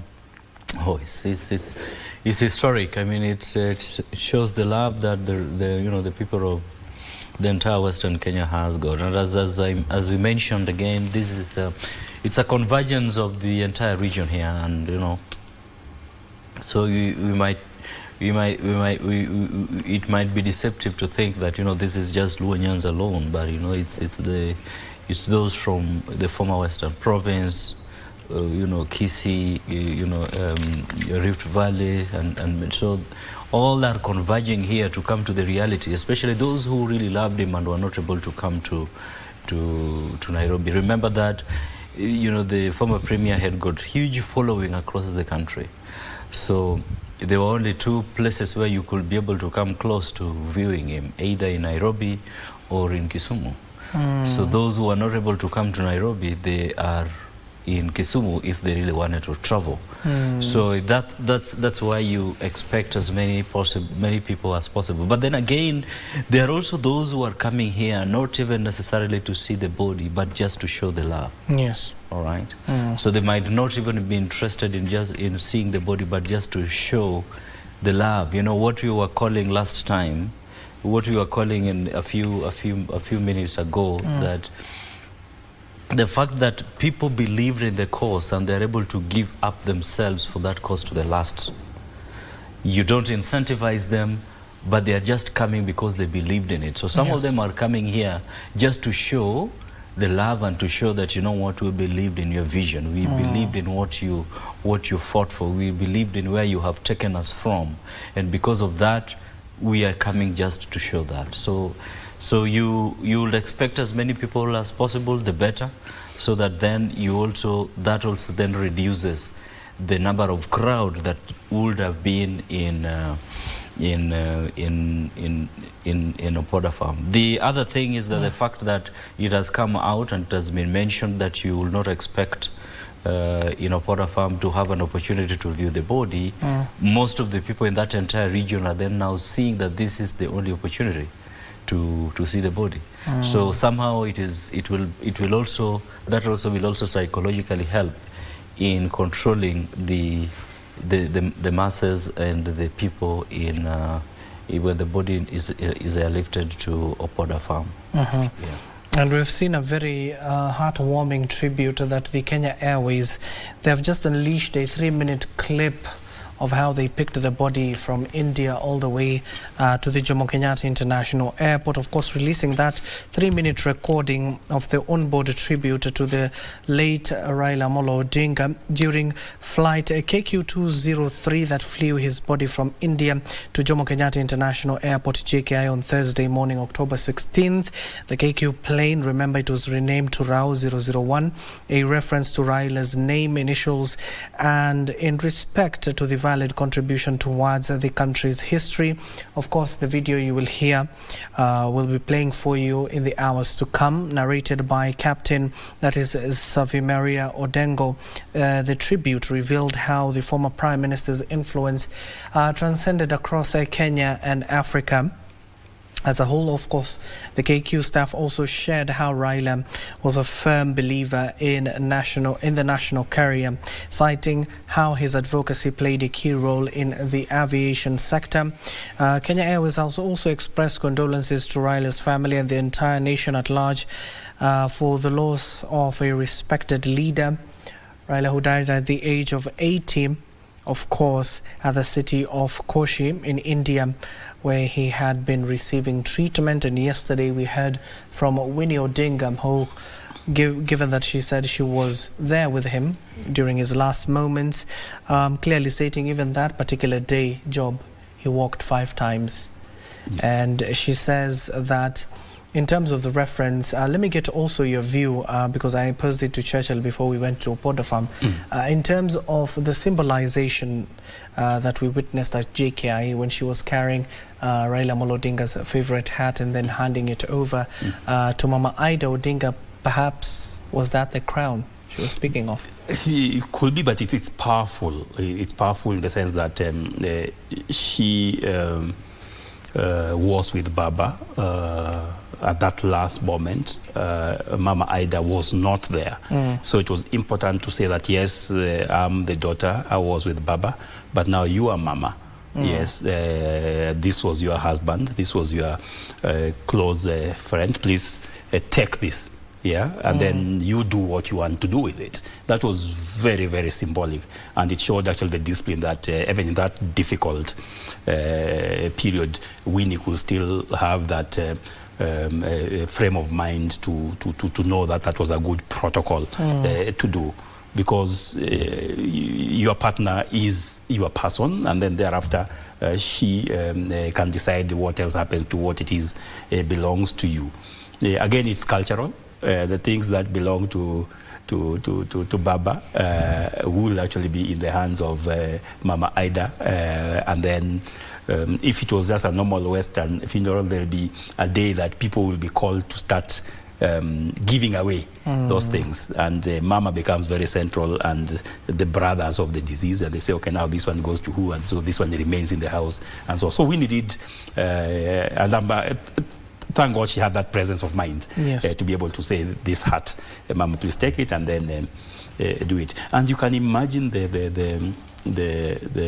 we who are not there, how we feel tortured with that. But imagine now Winnie and Ogeta and Ruth, who was also yes, in India. Imagine what they were feeling when Baba, who was supposed to come back actually yesterday, in the initial plan of things, yes, he was to come back yesterday to the country alive, ends up dying that Wednesday morning. It is very shocking. He could have been having the ailments that people talk about, but you can be diabetic for 80 years. Yeah, so the fact that, and I saw that in social media, so I was saying, oh, was Baba playing politics and he had this and that and that? Those diseases are manageable, and I want to tell our viewers that if any of you or your parents have some of these diseases, it doesn't mean the end of the world. Nowadays, those diseases get managed, and you sometimes actually even live longer than somebody else who doesn't have them, because they don't manage their welfare. So he had all those ailments, but Baba was Baba, and Baba was strong, and he was doing what he does best. Just his time arrived. He got into that medical problem, and unfortunately, God had said, this is your time. Yes. But indeed, Churchill, people are asking that same question. Yes. How can he have hidden from the public all this ailment? What does it say about him as a person? And of course, what can leaders of our generation draw from that? I think as has been mentioned by Job, you know, people have people have got diseases. Some of them are those that they are conscious about, others they are not conscious about. And I think the most important thing is that when you are conscious about the existence of some ailment that exists, and you know there is a way on how it is managed, then even as Job says, even can end up lengthening your life as somebody who think that, you know, you are okay, yet you are actually being eaten up slowly.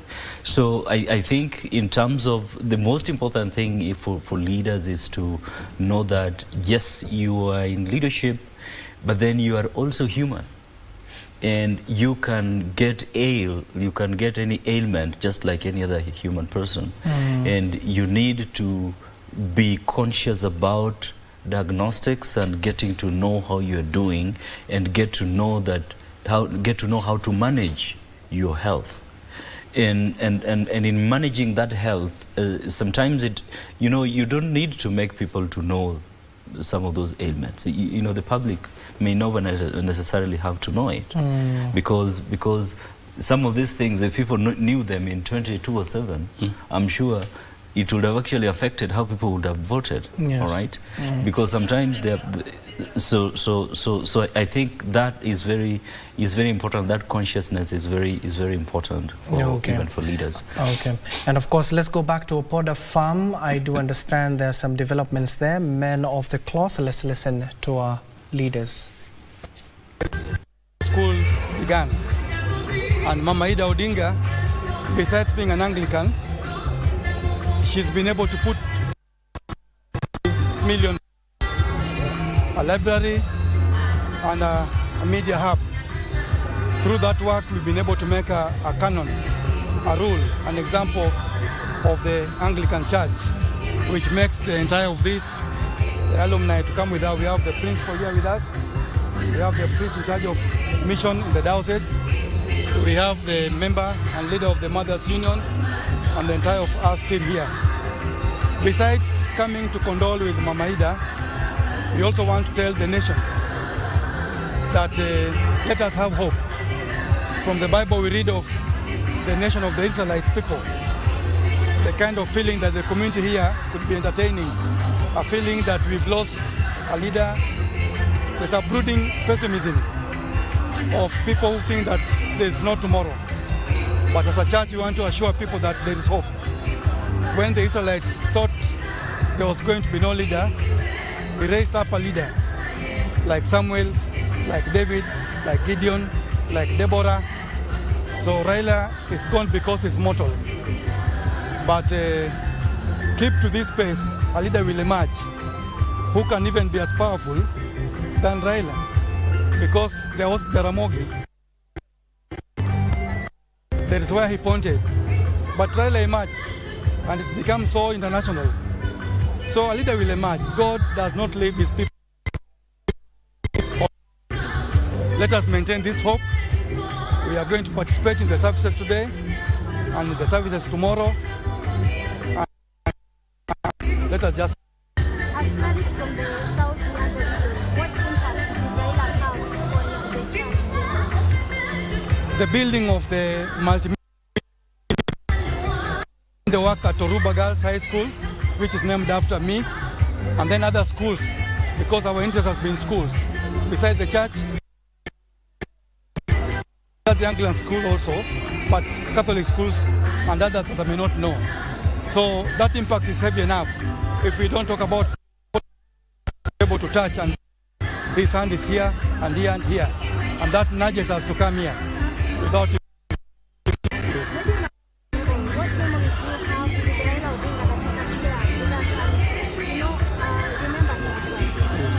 Personally,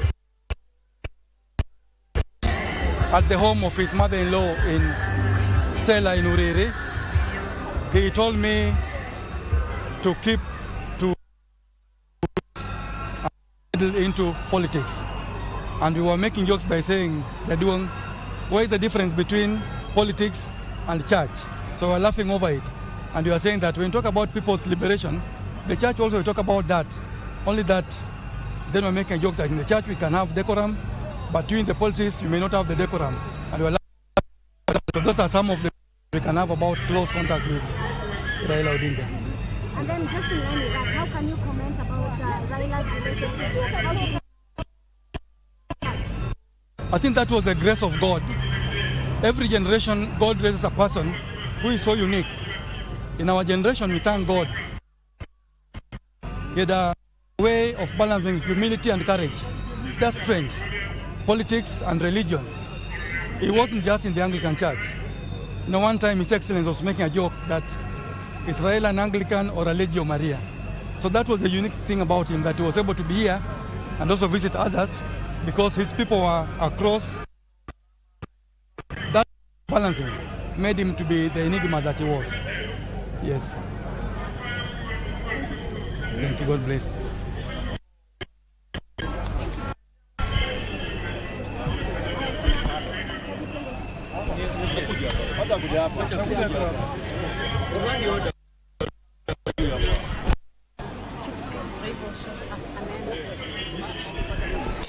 Well, you've just heard from the religious leaders, especially from the Anglican Church. Those were the wishes of the former Premier Raila Odinga and the families honoring that particular will. Let's go back to Opoda Farm. There is Senator. Let's listen into the leaders. Family of the late Prime Minister Raila Odinga.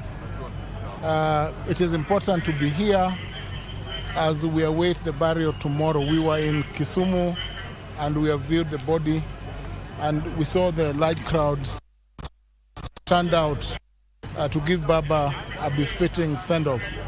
So today we are here and just to ensure that all the program as we hope to receive, wait to receive His Excellency President William Ruto tomorrow for the burial, and of course the Deputy President. So I'm also here to see my colleague Senator Oburu, who is the party leader of ODM, and other colleagues as we mourn. This is a painful loss for all of us, a painful loss as we saw, and the people in this region and indeed the entire country are mourning so fast. Thank you. How will you remember Raila's contribution to politics, his resilience, the way he has stood for the defense of humanity and fellow countrymen, Africans, and protected democracy in Kenya but elsewhere in the region is something that I will always remember. Of course, as a political figure, he is a leader to emulate, leader who stands for principles and change. I mean, all the space that we enjoy in this country, including the result of what Raila Amolo Odinga stood for. He's the reason I'm in politics, I must say. Thank you. Now, speaking about him being the reason you're in politics, do you mind sharing some of the personal memories that you have with Raila? Yes, I said that I had previously led the law societies in Kenya and East Africa and Africa. I didn't intend to move on and to get into politics. It was because of the constant engagements I had with Baba that at some point he told me that I should move to elective politics with the people of, and that is why I found myself here. And I think the constant advice, constant molding about the people and the need to work for our people is why I said it was important for me to join politics. Thanks to Baba. Thank you.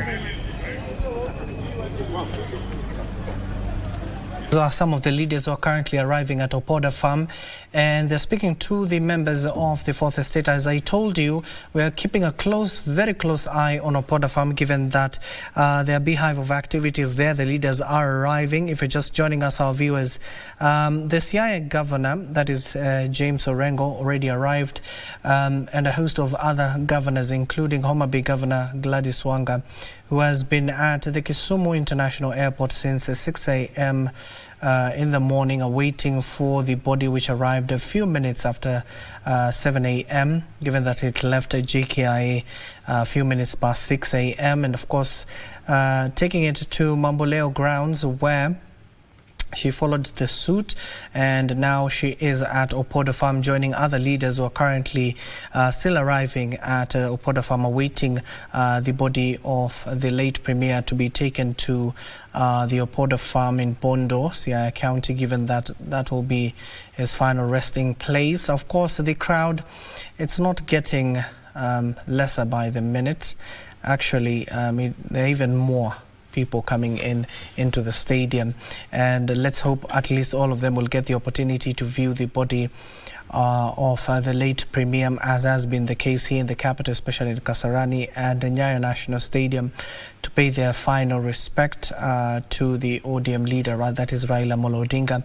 And if you did not get the privilege of listening to the tribute that was paid to the ODM leader Raila Amolo Odinga by the former US President Barack Obama, let me just share that statement once more.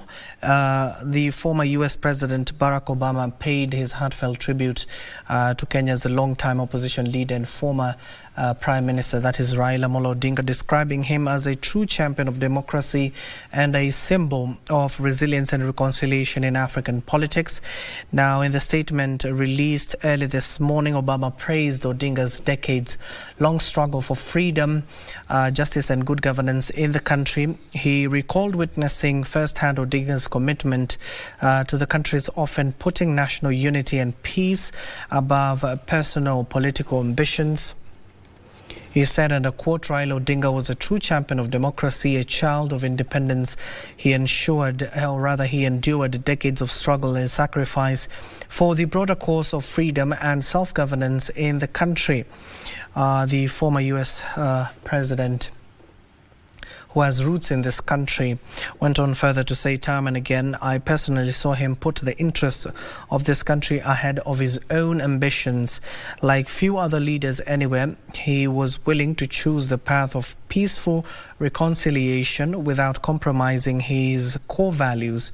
Obama, whose father was a Kenyan, has had long-standing ties to Kenya and a personal connection to its political landscape, even making an official visit, if you remember, when he was a sitting president of the United States of America. He visited this country during his tenure. Now, through his tribute, Obama underscored the global legacy of Odinga's political life, stating that as an example, extended beyond Kenya's borders.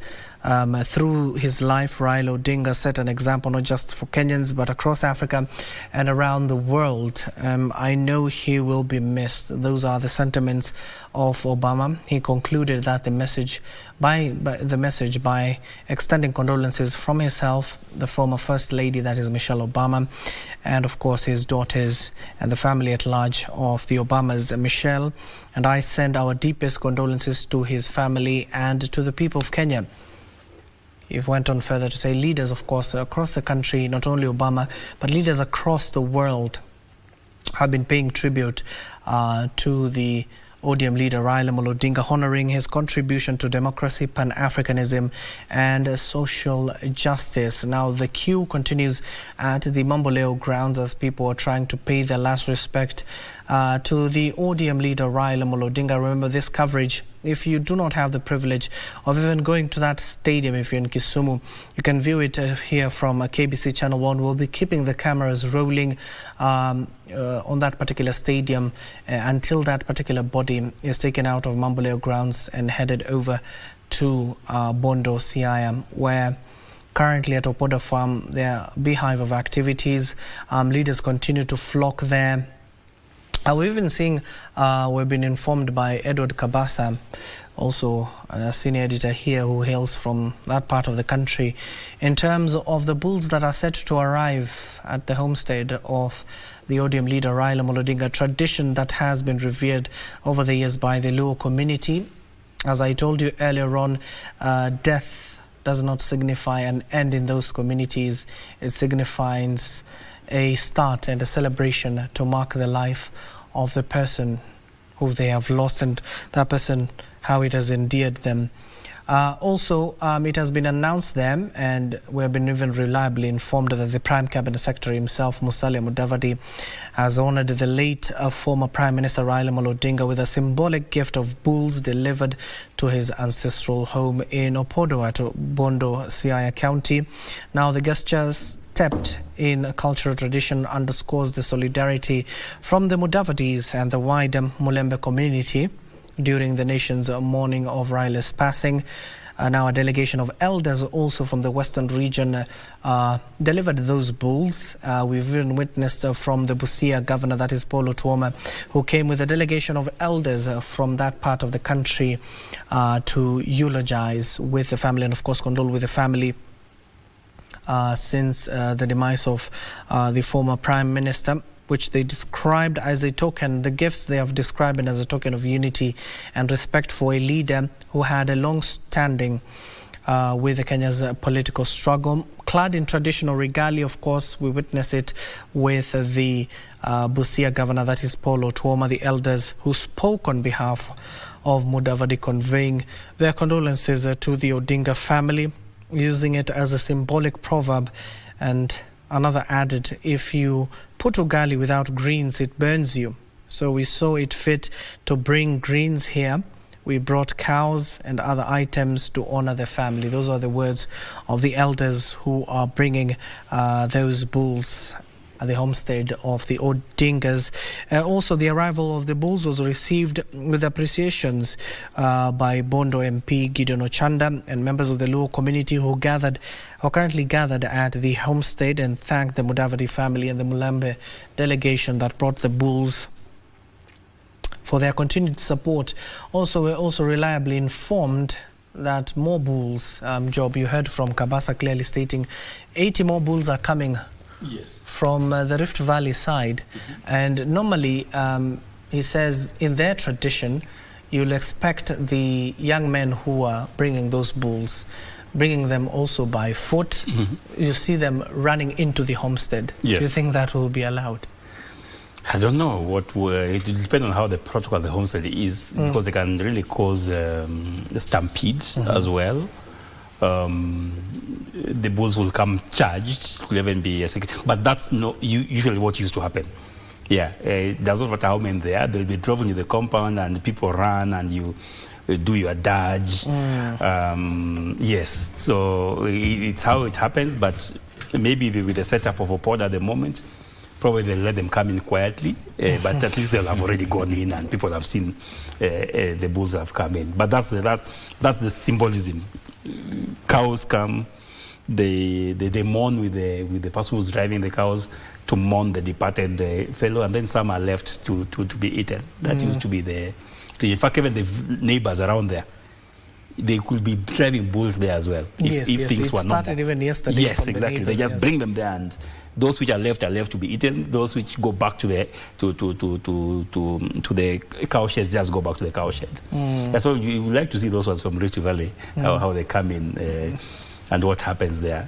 If it will be a controlled stampede, well and good. Otherwise, they'll just come quietly and yeah. And going back to Opoda Farm, Churchill, you've heard from the leaders, especially the preachers from the Anglican Church, clearly stating that when Jaramogi Oginga Odinga, the first Vice President of the Republic of Kenya, unfortunately died, we thought nobody will step into his shoe. Then came Raila Amolo Odinga, who has even left an indelible mark in this country, clearly stating that there is another leader who might even come bigger than Odinga. Have we identified that person? Or we're yet to? I think he was confirming my prophecy that the exit of a leader like Raila will just result into the emergence of a leader that will make his aspirations to be achieved. That it's too early for us to mention that now. It's too early for us to mention that now. Remember that he has really built many people within the political landscape, including the current president. They, in many ways, owe a lot of values and he's been a political teacher of many of the current political landscape. So whoever will be able to emerge out of this, it's too early for us to say. But then one thing that we can be very sure about, that somebody will be able to, will emerge, that will take his people where he really dreamt of. Of course, there could be already within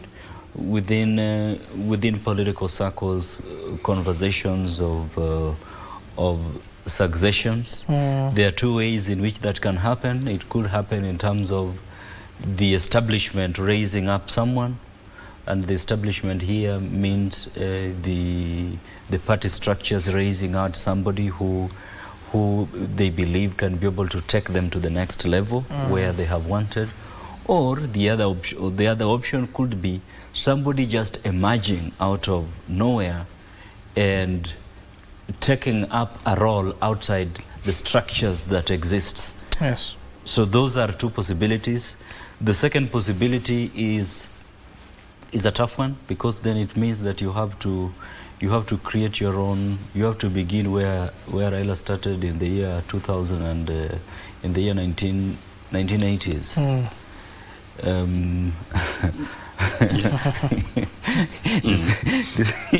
So whoever wants to take that direction, there's quite some work.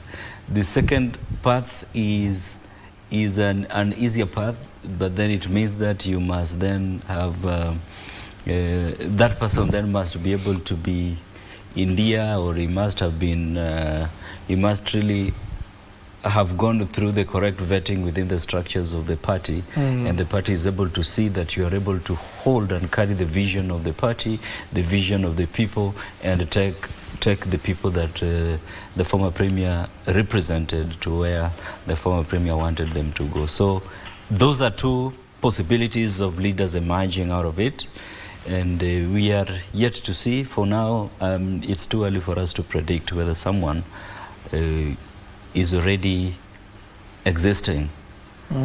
It will be too preemptive for me. Yes, and on the other hand, you know, the ODM system had already started laying succession from the older guards to the younger guards. If you recall, when ODM was created post 2007 election, other than the party leader, there were two deputy party leaders. That time it was Mudavadi and Ruto. Yes, who are now the DPM and the president. They were the two deputy party leaders to Raila. And then it is very difficult to write off Raila. People already started thinking that after that election, Raila will be gone and it will be the time of either President Ruto or DPM Mudavadi to move on. But Raila is indefatigable. He was always there. So as we moved now towards towards 2022, again the issue of how are the structures in ODM structured such that there can be succession. So there emerged again two deputy party leaders, Wycliffe Oparanya and Hali Hassan Joho. And then in the whole of that setup, because now the older guards, Governor Orengo, Governor Nyong'o, basically started giving way to the younger leaders. Then now it came up a triumvirate of Oparanya, Joho, Wandai, Junet. Those essentially became the quartet that people looked up to as senior leaders. Now, as the broad-based unfolded, all those people except Junet went into cabinet. So now they cannot hold party positions. So now that's a problem. Because in the natural succession of things, the natural party leader will have come from either Oparanya or Joho, because they are the deputy party leaders. So when now they went into government, they are ODM members, but they cannot hold party positions. Then the party again came up with a new set of people. Yes. Yeah, which includes Wanga as the Governor Wanga as the chairperson. Yes. And then you have Alias and Joe. Yes, no, Joe. Now you have Somad, Sharif. yes, Arati, and Ososi. Yes. So in essence, if things were progressing naturally, ODM now has 8 potential natural successors of party leader. The 4 who went and joined the cabinet, and the ones who are appointed in the replacement of the 4. So if things take form, then that's how it will move. But politics, sometimes it doesn't go with that form. Somebody may come in and emerge. And to me, the person who will do that is somebody who can hold the 5 ODM strongholds, who can be trusted by the people from Western Kenya, the people from Coast, the people from Nyanza, the people from Northeastern, and the people from Nairobi. If a person will emerge, you can be trusted at least 3 of those zones, yeah, either in a natural setup or in a case where you go for it, then that's the person who will take over the mantle of the ODM party leader. Yeah, those 5 regions are very important for ODM going forward. And you can see some developments there at Opoda Farm. We are seeing even security also being beefed up in that particular area to ensure that the people who have congregated outside the gate do not make an entry. As we were reliably informed by our very own Alan Oko, it's just members of the 4th Estate, the dignitaries and close family members and relatives and neighbors are only allowed in that particular side of the Opoda farm, given that the residential area is not expansive compared to the farm.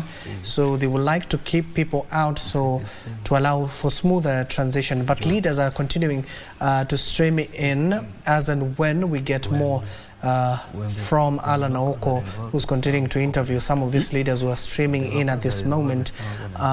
Will be crossing over there live any moment from now. Rest assured that this coverage will continue even in the afternoon, given that this exercise you're seeing on your screen is expected to end later in the afternoon so that the body can be airlifted to Bondo. Especially at Opoda Farm, you're currently seeing on your screen. They are managing right now. A little bit earlier on, it was a little bit chaotic to contain the crowds, given that they came in their numbers, especially in thousands, wanting to view the body of the ODM leader, Raila Odinga. And we have some developing news right now where the Interior Principal Secretary, that is Dr. Raymond Omolo, has confirmed that Raila Odinga's body will be flown as opposed to using the road to Bondo from where it is right now. It will be flown all the way to Bondo Farm, as opposed to taking the body through via road, because initially they had planned for that, for a procession from Kisumu all the way to Bondo via road, but he has confirmed that now it will be airlifted to Bondo. Maybe Churchill. That is what we had expected. That would not have been possible. Yes. With all this crowd, I think it would not have been possible to have a procession. Maybe that they would have ended up reaching Siaya after 7 days. Yeah, but again, something very significant, I think also Job had mentioned, is the fact that you can actually see the order which has really been occasioned by the change of strategy. And the change of strategy is sort of like the locals and maybe the protocols of the structures have actually taken control, and it's actually working. So this just tells the fact that if you are able to merge, yes, the security, the political structures, and it then brings the local realities and makes things work better. Yeah. And indeed, what we're being informed by Alan Oko currently is that the Siaya Governor James Orengo is leading a meeting with several executive members of the Orange Democratic Movement leadership, including family members of the Odinga at the Opoda farm, and we'll be sharing those images in just a few. They're discussing issues to do with preparations of receiving the former Prime Minister's body and events that follow up into tomorrow at the interment ceremony at the Jaramogi Oginga Odinga University of Science and Technology. VIPs continue to visit the Opoda farm, signing the condolence book and giving their deepest sympathies to the Odinga family. It is a controlled access at the farm, as members of the public have been accorded have been cordoned off from the property to an adjacent compound, where a huge LED screen have been set up with tents for community mourners. That is what you're addressing, Job, in terms of ensuring that at least there is a screen for the people to see, because the governor had announced. Let's head over first before I get the thoughts of Job. Let's head over to Opoda Farm. More leaders are continuing to speak.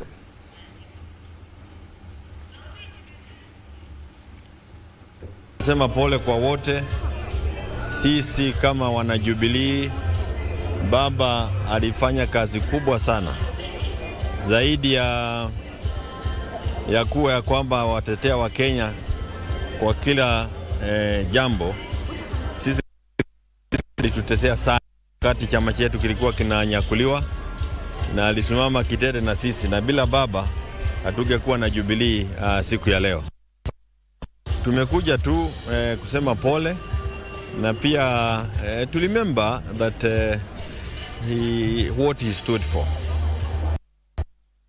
The way that we can remember Baba is to continue with the fight for the good of the common man or the common person, because that is what he did all through his life. Na wengi ni wale hawakumfahamu. Uhuru Kenyatta was able to capture who Baba was to this country. Kuna wale walikuwa wanamfikiria yeye ni is a tribalist, but he wasn't. Wale walikuwa wakifikiria he is a divider, but he wasn't. Kuna wale walikuwa wanafikiria kwamba alikuwa akifanya mambo ajifaidi kwa fedha. That was never his goal. He was always there for the people. Na hii kitu yake ya kuongea akifanya mkono namna hii, when you are in the room with him, was a very warm thing, and he used to welcome all of us. When we were in Azimio, whenever there were disagreements, akikaa pale kwa kiti, within some 5-10 minutes, nyinyi wote mmeelewana na mmepata safari. Kwa hivyo sisi kama Jubilee na pia wana Azimio, this is a sad moment for us, but we thank God for those of us who are able to work with him, and we got to understand him. And I can tell you, we are here in Kisumu because of who Baba was. Brought me here in Kisumu. And the fact that he was also a brother to my party leader, Uhuru Muigai Kenyatta. Unaweza tuambia kibinafsi na Raila, na utupatie kumbukizi moja ambayo utabaki nayo licha ya kuwa ameondoka? Tulifanya kazi karibu sana wakati wa Azimio, na alikuwa akinipigia simu ananiambia uko wapi Jeremiah? Ananiambia niko hapa. Kuja asubuhi tunaingia ndege tunaenda pande hii tukiwa juu kwa hewa. That was another Raila. And alikuwa naijua Kenya hii hata livers. Nakwambia ile ni that liver, hiyo that is about that for this county. Ile nyumba ni ya fulani. That is Raila for you. On air he was also something else. But he was Baba. Baba was Baba. And that's why we are here. Kama viongozi ungependekeza nini haswa ichukuliwe? Naona Mama Ida anawasili hapa, na picha hizo ambazo unaona ni Mama Ida Odinga akiwasili kwa mara ya kwanza katika makazi haya. Tafadhali songa. Asante sana.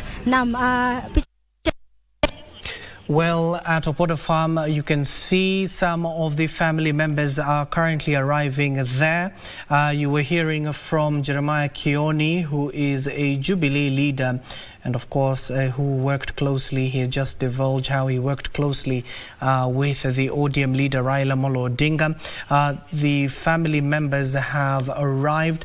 You saw a little bit earlier on at Mamboleo grounds, as early as this morning, Raila Odinga Jr. was there escorting his father's remains, especially when it arrived at the Kisumu International Airport to Mamboleo grounds, where he took the time to sit with the people, condole with the people of Kisumu County. Now he's has arrived at Opoda Farm and will be crossing there if they will give us or accord us the opportunity to speak to the members of the Fourth Estate, given that at the end of the day, they're not only speaking through us, they're speaking to you as well, who are currently at home. If you're just joining us, it has just been confirmed that Raila Odinga's body will be airlifted all the way to Bondo, Siaya County for ease of accessment. Now, you can see those are the images.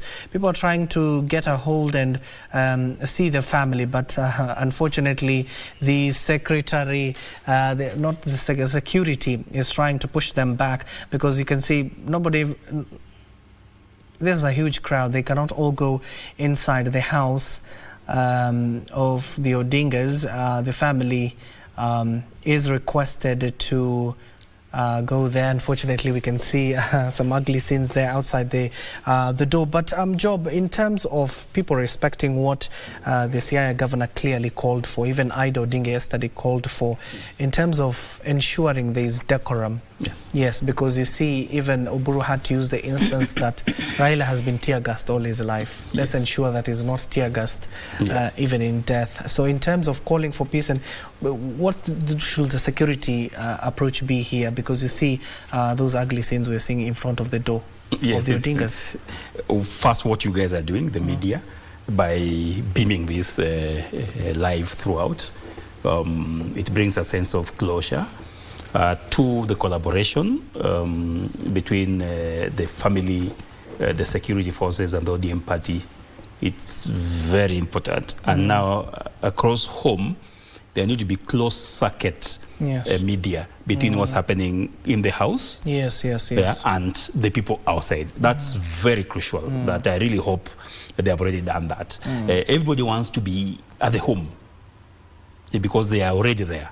So the second best thing is for them to be following what's happening at home outside, just like you guys are doing the split screen.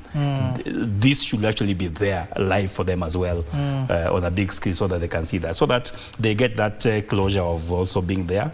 If they are not there physically inside the compound, but at least they can follow what's going on. Then if that happens, then we have a very good chance of getting everything smooth, even though there are people who may not still feel very satisfied, but at least for the majority it will be smooth, and people will have given a good farewell to Baba. Yes. And indeed, of course, we are seeing also, we've just been informed by reporter Alan Oko that they have placed those LED screens at the adjacent side of the Opoda farm, especially at the residential area. What the family was requesting is that they need privacy a little bit. Once the body arrives, it will be taken inside that house. You are seeing many people are trying to gain access to it, and the house was officially opened by Oburu Oginga when he went to inform the community that the ODM leader Raila Odinga is no more. And of course, Churchill, as we're coming to an end of this particular segment side, but we'll continue streaming it live, and I pave way for my colleague Kasichana Masha. Maybe in terms of moving forward, and what do you expect to see from the ODM leadership in control, not only controlling the supporters and mourners, what do you think they should be doing right now? I think they should be doing what they have rightfully done at Mamboleo, in terms of using their structures and systems to create order onwards, even at the home, so that they complement the national and the county security apparatus. That is very important, because then most of this, the public understands them, they also understand the locals. And I was just seeing clips of people already coming from different parts. Busia, they are headed to Bondo town. So I think we expect similar crowds in Bondo town. So I think when the leadership is able to use their structures and their structures to contain the public, it is better. At this stage, and I'm glad that they've also have not, at this stage it will not work to have somebody speaking to the people. It might not necessarily work. It might be counterproductive. It might end up having a negative effect. And I'm glad that they have not used that strategy here, where you have one of the political leaders wanting to speak to the leader speaking to the people in the name of wanting to calm them. That can't work. And I think that them just using their structures, their protocol, their people and the locals to control the public is one thing that is working here, and could work even way better as they go to Opoda farm. So that for me is what I think, and I think they have enough. I believe that the structures, they have enough people who they can actually use to create that buffer zone of people who are not necessarily the public, but are the people who are helping to maintain the order around where the ceremony will be held. And it did job, before I ask you my question, dear viewers at Opoda Farm, we can confirm to you the family delegation led by Ida Odinga have already arrived at Opoda Farm. Job, earlier on, it's a question that I posed to Millie before she left. Yes. In terms of the pressure that the state is placed upon, especially when it comes to the burial tomorrow, everybody will be keen to see what the state will do in terms of ensuring that what Raila Amolo Odinga has done for this country. Will there be a mausoleum? Will there be a museum for people to revive or review the catalogues of what Odinga has been able to do? Yet the state has done so much in terms of conferring state honors and state funeral for the ODM leader Raila Amolo Odinga. So do we expect a major announcement, especially from the head of state, when it comes to that ahead of Mashujaa Day? I do. I expect a very, very big announcement in terms of Baba's history and how do we preserve that. And there'll be many things, but I think one of them will be a museum. If you saw the initial site where Raila had asked to be buried at, and from what happened when Oburu went to Kango, that site was found to be too small, or already having some what we call contrast around it, so that if should one wanted to put a mausoleum where Baba's body will be, including his mother's and some of his brothers, would have been difficult. Yes. That's why they moved the site too close to his father, because close to his father there is space for him to be able to, for someone to be able to build something. So that's the minimum I expect, but I expect more county and national honors, some roads, some stadiums. He deserves it. Yes. He deserves it. So I expect a lot of pronunciation, beginning with the day that the president will be first tomorrow, but more so on the day of Mashujaa. I think the president will make some very big announcements as regards Raila and his legacy and how to carry that legacy forward. Because Raila represented everything that the modern Kenya post-independence have been wanting to achieve socially, economically, and politically. Yes. And similar question to you, Churchill, as well. Do we expect major things to be announced? Yes. I expect. I was already seeing conversations around the possibility of having universities named against on his name, possibilities of having statues on him. So there are quite a lot of monuments that would possibly emerge that can signify the symbol of the kind of person he was. And even there are already people who already are naming children already naming children after him. So these are things that you expect when a great leader falls, and it will be an honor for the president to do that in his regime, and perhaps even have a day named after him, just like you had Kenyatta Day and Moi Day, of course, that changed into Mazeira area. So there are quite a lot of options that the president could use to, and also even county governments, as Job has mentioned, roads and stadiums and things like that could be named after him. Not necessarily, and these are things that sometimes we do, not necessarily for the person, but to represent what he really stood for, and as a symbol for the people and generations that are coming to be able to connect with, that we are here because there are people who did something. Yes. And indeed, we're still keeping a very close eye, especially on Opoda Farm, where we're reliably informed the crowds have continued to gather outside the residential area. The longer stretch of leading to the residential area of that particular The reason why I'm posing too much is because leaders continue to streaming in, but we can see certain breaches, especially at the residential farm of the Odingas. But the family is currently held up in the house led by Mama Ida Odinga, waiting, of course, for Oburu Oginga, who is currently following up on various arrangements, given that he is the co-chair of the State Funeral Committee. And maybe as I wind up, let me get the final thoughts of Job. Job, let me start with you. Aside from what we expect tomorrow from the state and from the family and other members of the public, going forward, what should leaders emulate from Raila Amolo Odinga? Wow, everything. Patriotism, the country first, courage to stand for what is right, equality and equity for everybody, the national values as articulated in Article 10, Raila stood for that, and just be there to offer that leadership, and you take it in your strides, irrespective of the costs that can come to you, because we usually need a leader. We need somebody to give us direction.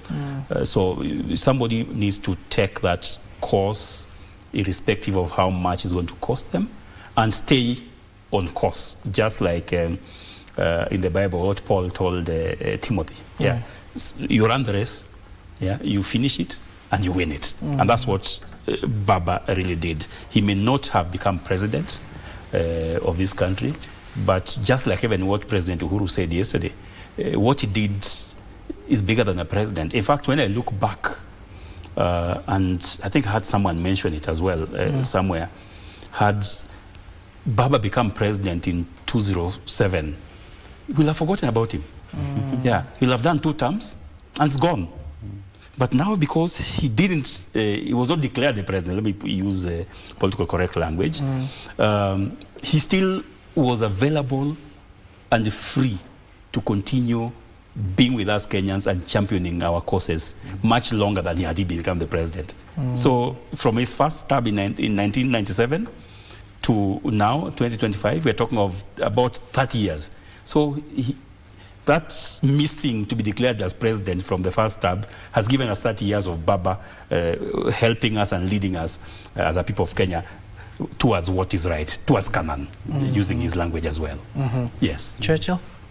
I think mine is just to say that, you know, whatever we are seeing here today is, in my view, I think it's a reflection that the nation is aspiring for something great. This country is still aspiring to be greater. And that is manifesting from what you are currently seeing, the way people are behaving. And I think the leadership of the current leadership and the people in this country have an opportunity to desire to drive us towards the aspirations that all this sea of humanity is really representing, and to take us to that higher level that we aspire to as a nation. So I think it's an opportunity for us to see what we can be able to do to serve our country.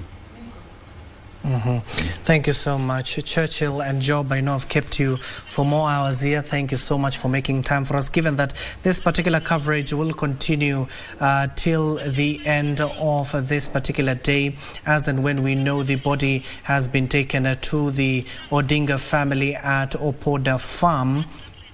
Well, we're going to get more updates in that particular region, especially at Mamboleo grounds, so that it can be a little bit efficient. My colleague, of course, Kasishana Masha, has joined us in studio. We'll be linking up with her in just a few minutes so that she can continue with this particular program. I assured you that this session will continue live as and when the body of the ODM leader Raila Amolo Odinga arrives at Bondo Farm at Opoda Farm rather, in Bondo, Siaya County, and it will be very integral. It will be very integral coverage for this particular. And we have seen also leaders converging leaders are also converging in that particular area. But Kasichana, asante sana kwa kuungana nasi. Labda utueleze kwa Kiswahili. Asante sana Abdi na pamoja na wageni ambao wameweza kufika katika studio zetu, shukrani sana. Ikiwa bado tunaendelea kumuomboleza aliyekuwa waziri mkuu wa taifa hili Raila Amolo Odinga. Ni mengi ambayo tumeweza kushuhudia, na nadhani pia sio tu kwa wananchi bali hata kwa viongozi kuna mengi ya kujifunza kupitia hiki kipindi ambacho bwana Raila ameweza kuaga dunia. Ukiangalia jinsi viongozi walivyojitokeza hata kutuma risala zao za rambirambi, jinsi wafuasi pia walivyojitokeza kuweza kutuma tu ama kupeana heshima zao za mwisho, ni jambo la kudhihirisha kwamba alikuwa kiongozi wa watu, kiongozi mpendwa. Lakini ni mengi ambayo tutazidi kuyatarajia kwa sababu mazishi yanatarajiwa kufanyika hapo kesho, siku ya Jumapili katika nyumba yake ama kule nyumbani kwao eneo la Bondo katika shamba la Opoda. Na tunatarajia mengi sana kwa sababu hata leo wakazi wa Kisumu kama ilivyokuwa jana, baadhi tu ya wakazi wa eneo bunge la Lang'ata ambalo waliweza kuhudumu kama mbunge kwa takriban ya miongo miwili, waliweza kupata fursa na nafasi ya kuweza kutazama mwili na kupeana heshima zao za mwisho. Vile vile tumeweza kushuhudia kwamba ama tutashuhudia kwamba wakazi wa Kisumu wataweza pia kupata fursa ya kuweza kutazama mwili huo na kupeana heshima zao za mwisho. Naam, nikirudisha kwako Uskani Abdi Aziz. Asante sana Kasichana Masha. Of course, she'll be taking you through this particular program in the lovable language of Kiswahili, starting now until the body of the ODM leader Raila Amolo Odinga will be taken to Opoda farm for the viewing, and will be giving you live coverage there. Maybe final remarks. Let me just accord them at least 30 seconds each once more. Job and Churchill. Let me start with you, Job. Well, it's great to see so many of us Kenyans honoring Baba. A good lesson to those of us who are in public leadership. Please always keep true to the vision of the country. Keep true to the aspirations of the citizens of the country, Kenya. Go thee well, Baba. And as a Kenyan, I'll do all I can to take forward what it is that you taught us in your life in this world. 30 seconds, Churchill.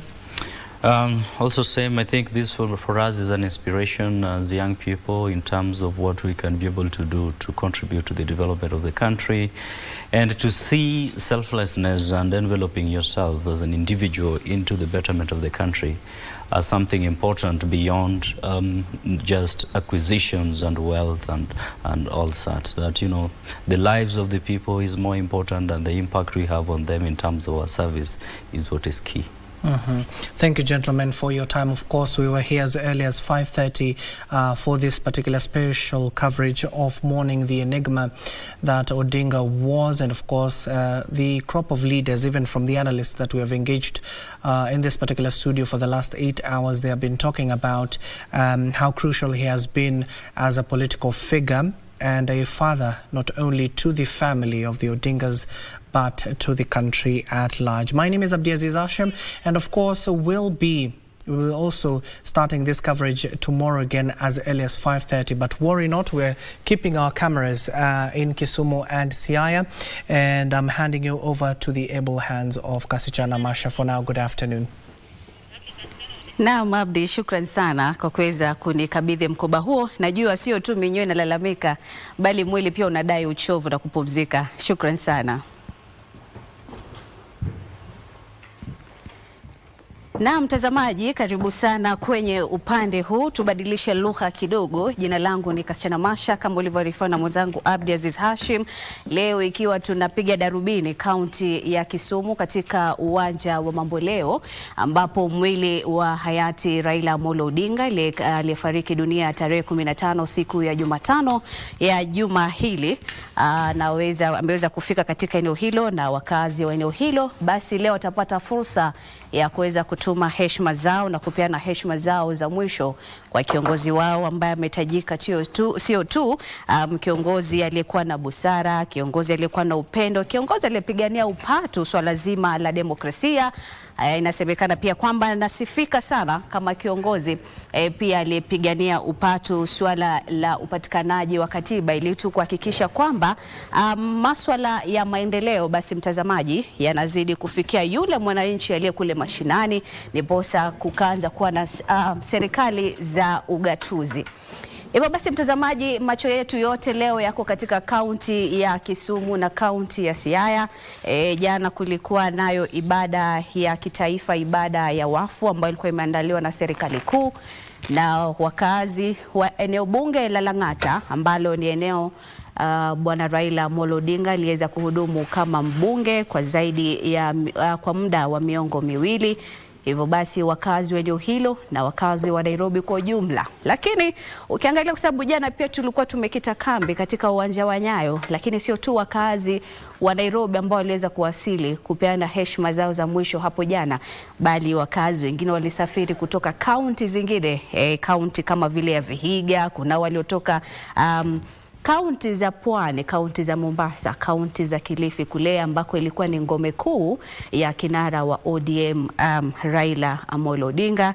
Wengi wakasema kwamba watamkosa kwa yale mengi ambayo aliweza kufanya, tukizungumzia swala zima la amani, kwa sababu licha ya kwamba ni kiongozi anayetajika ama anaipigia upatu kwa sababu ya jinsi alivyojiendesha ama alivyoendesha shughuli zake, ukilinganisha na baadhi ya viongozi ambao tumekuepo nao, ni kwamba alikuwa na utofauti kidogo ambao watu wengi huenda hawakuweza kuelewa. Lakini leo nitakuwa na wageni ambao tutaweza kujadiliana hili swala, kuweza kuelewa kwa nini yeye anatambulika kama kiongozi wa kiutofauti. Utofauti wake ni upi? Kwa sababu tukiangalia aliweza kuwania nafasi ya urais kwa zaidi ya mara 3, na nikiwa tu kwa kisawa ama kwa kikamilifu ni kwamba aliweza kuhudumu kwa nafasi hiyo kwa muda wa na mtazamaji, aliweza kuhudumu kwa nyadhifa mbalimbali na kaweza kupigania nafasi ya urais zaidi ya mara ya 5. Na licha ya hata pia kuambiwa kwamba ushindi haukuwa wake, bado pia tu aliweza kupata nafasi ya kuweza kushirikiana na serikali kuu kuhakikisha kwamba serikali inaendeshwa kwa hali ambayo ipo sawa kabisa. Licha kwamba pia tunamtambua kwamba yeye pia alikuwa kiongozi wa upinzani, hivyo basi tulikuwa hatutarajii kwamba aweze kufanya mengi ama kujihusisha na mengi sana katika serikali kuu, lakini kwa kiutofauti ama huo ndio tofauti ambao wengi wanamkumbuka nao, kwamba licha ya yeye kushindwa katika kuwania nafasi hiyo ya urais, bali ila aliendelea kujikaza na kuweza kupata nafasi ya kushirikiana na serikali kuu ili kuhakikisha kwamba taifa linazidi kuendezwa kwa umoja, kwa upendo, na kwamba swala zima la kuendelea kwa serikali za kaunti, maendeleo katika serikali mbalimbali za kaunti yaweze kufikia kila mwananchi, na kwamba kusiwe na utofauti mkubwa, bali tu yeye alikuwa anapiga jicho tu kukosoa tu baadhi ya yale masuala ambayo alikuwa anahisi kwamba huenda yanamfinyilia ama hayamlengi kisawa sawa yule mwananchi wa kawaida. Hivyo basi mtazamaji, kama unavyojionea kwenye runinga yako, hao tu ni baadhi ya wakazi wa kaunti ya Kisumu, na sio tu kaunti ya Kisumu, bila shaka wenzangu ambao wamekita kambi katika eneo hilo ni tuko naye Wycliffe akiwa huko, tuko naye Simon Achola, tupo naye Alan Naoko. Wataweza kutuambia, je, ni wakazi wa Kisumu peke yake ambao wameweza kufika kutazama mwili na kuweza kupeana heshima zao za mwisho, ama hata wakazi kutoka kaunti zingine pia wameweza kuwasili? Na mtazamaji, ibada kama hiyo iliweza kufanyika hapo jana katika uga wa Nyayo, ambapo tuliweza kusikia tu hotuba mbalimbali kutoka tu kwa viongozi wa kidini, kutoka kwa familia, na familia ikasema kwamba watamkumbuka tu sio tu kama kiongozi wa taifa la Kenya, bali alikuwa hata kiongozi tu hata nyumbani. Alikuwa anatambulika sio tu baba, lakini alikuwa anahakikisha kwamba swala la amani, swala la upendo bado linaendelezwa kuanzia nyumbani, kwa sababu kama Waingereza walivyosema, charity begins at home, ama wema huanzia nyumbani. Na bila shaka ukiwa mwema huku nje, basi wema huo huenda ukawa ulianzia kule nyumbani, kwa sababu unaambiwa mwacha mila siku zote ni mtumwa. Na pia kutokana na zile hotuba ambazo tuliweza kusikia, hata ndugu yake aliweza kumtambua kama kiongozi shupavu, kwa sababu aliweza pia kutoa mtani fulani, akasema kwamba kuna wakati fulani walipokuwa wadogo, Bwana Raila alikuwa yeye ndio shupavu, yeye ndio alikuwa shujaa wa kikosi cha vile vikundi ambavyo ya vijana ambao mnakuwa nao pamoja katika jamii, na kwamba endapo mtu yote angejaribu kumchokoza hata kakake, licha ya kwamba Bwana Oburu ni mkubwa wake, lakini alisema ni mkubwa kwa wamepishana na mwaka na kama miezi miwili, lakini ni kwamba yeye Bwana Raila hangetaka mtu yote aonewe, hangetaka upendeleo ama kuona mtu ananyanyaswa kwa hali yoyote ile. Kwa hivyo yote yule angejaribu ama angedhubutu tu kumgusa ndugu yake ama kaka yake yule Oburu na rafiki zake wengine, basi yeye ndo angekuwa mtetezi wao.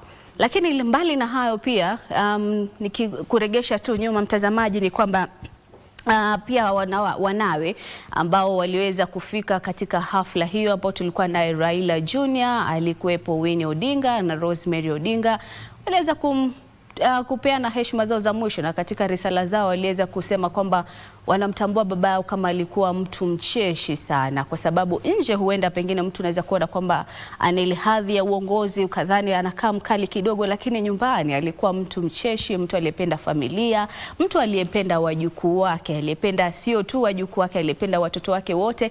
Na akasema kwamba Winnie akaweza kutuambia kwamba baba yake alikuwa anahakikisha kwamba kile kipindi ambacho mzee Raila alikuwa ameshikika na shughuli za kitaifa ama majukumu mengine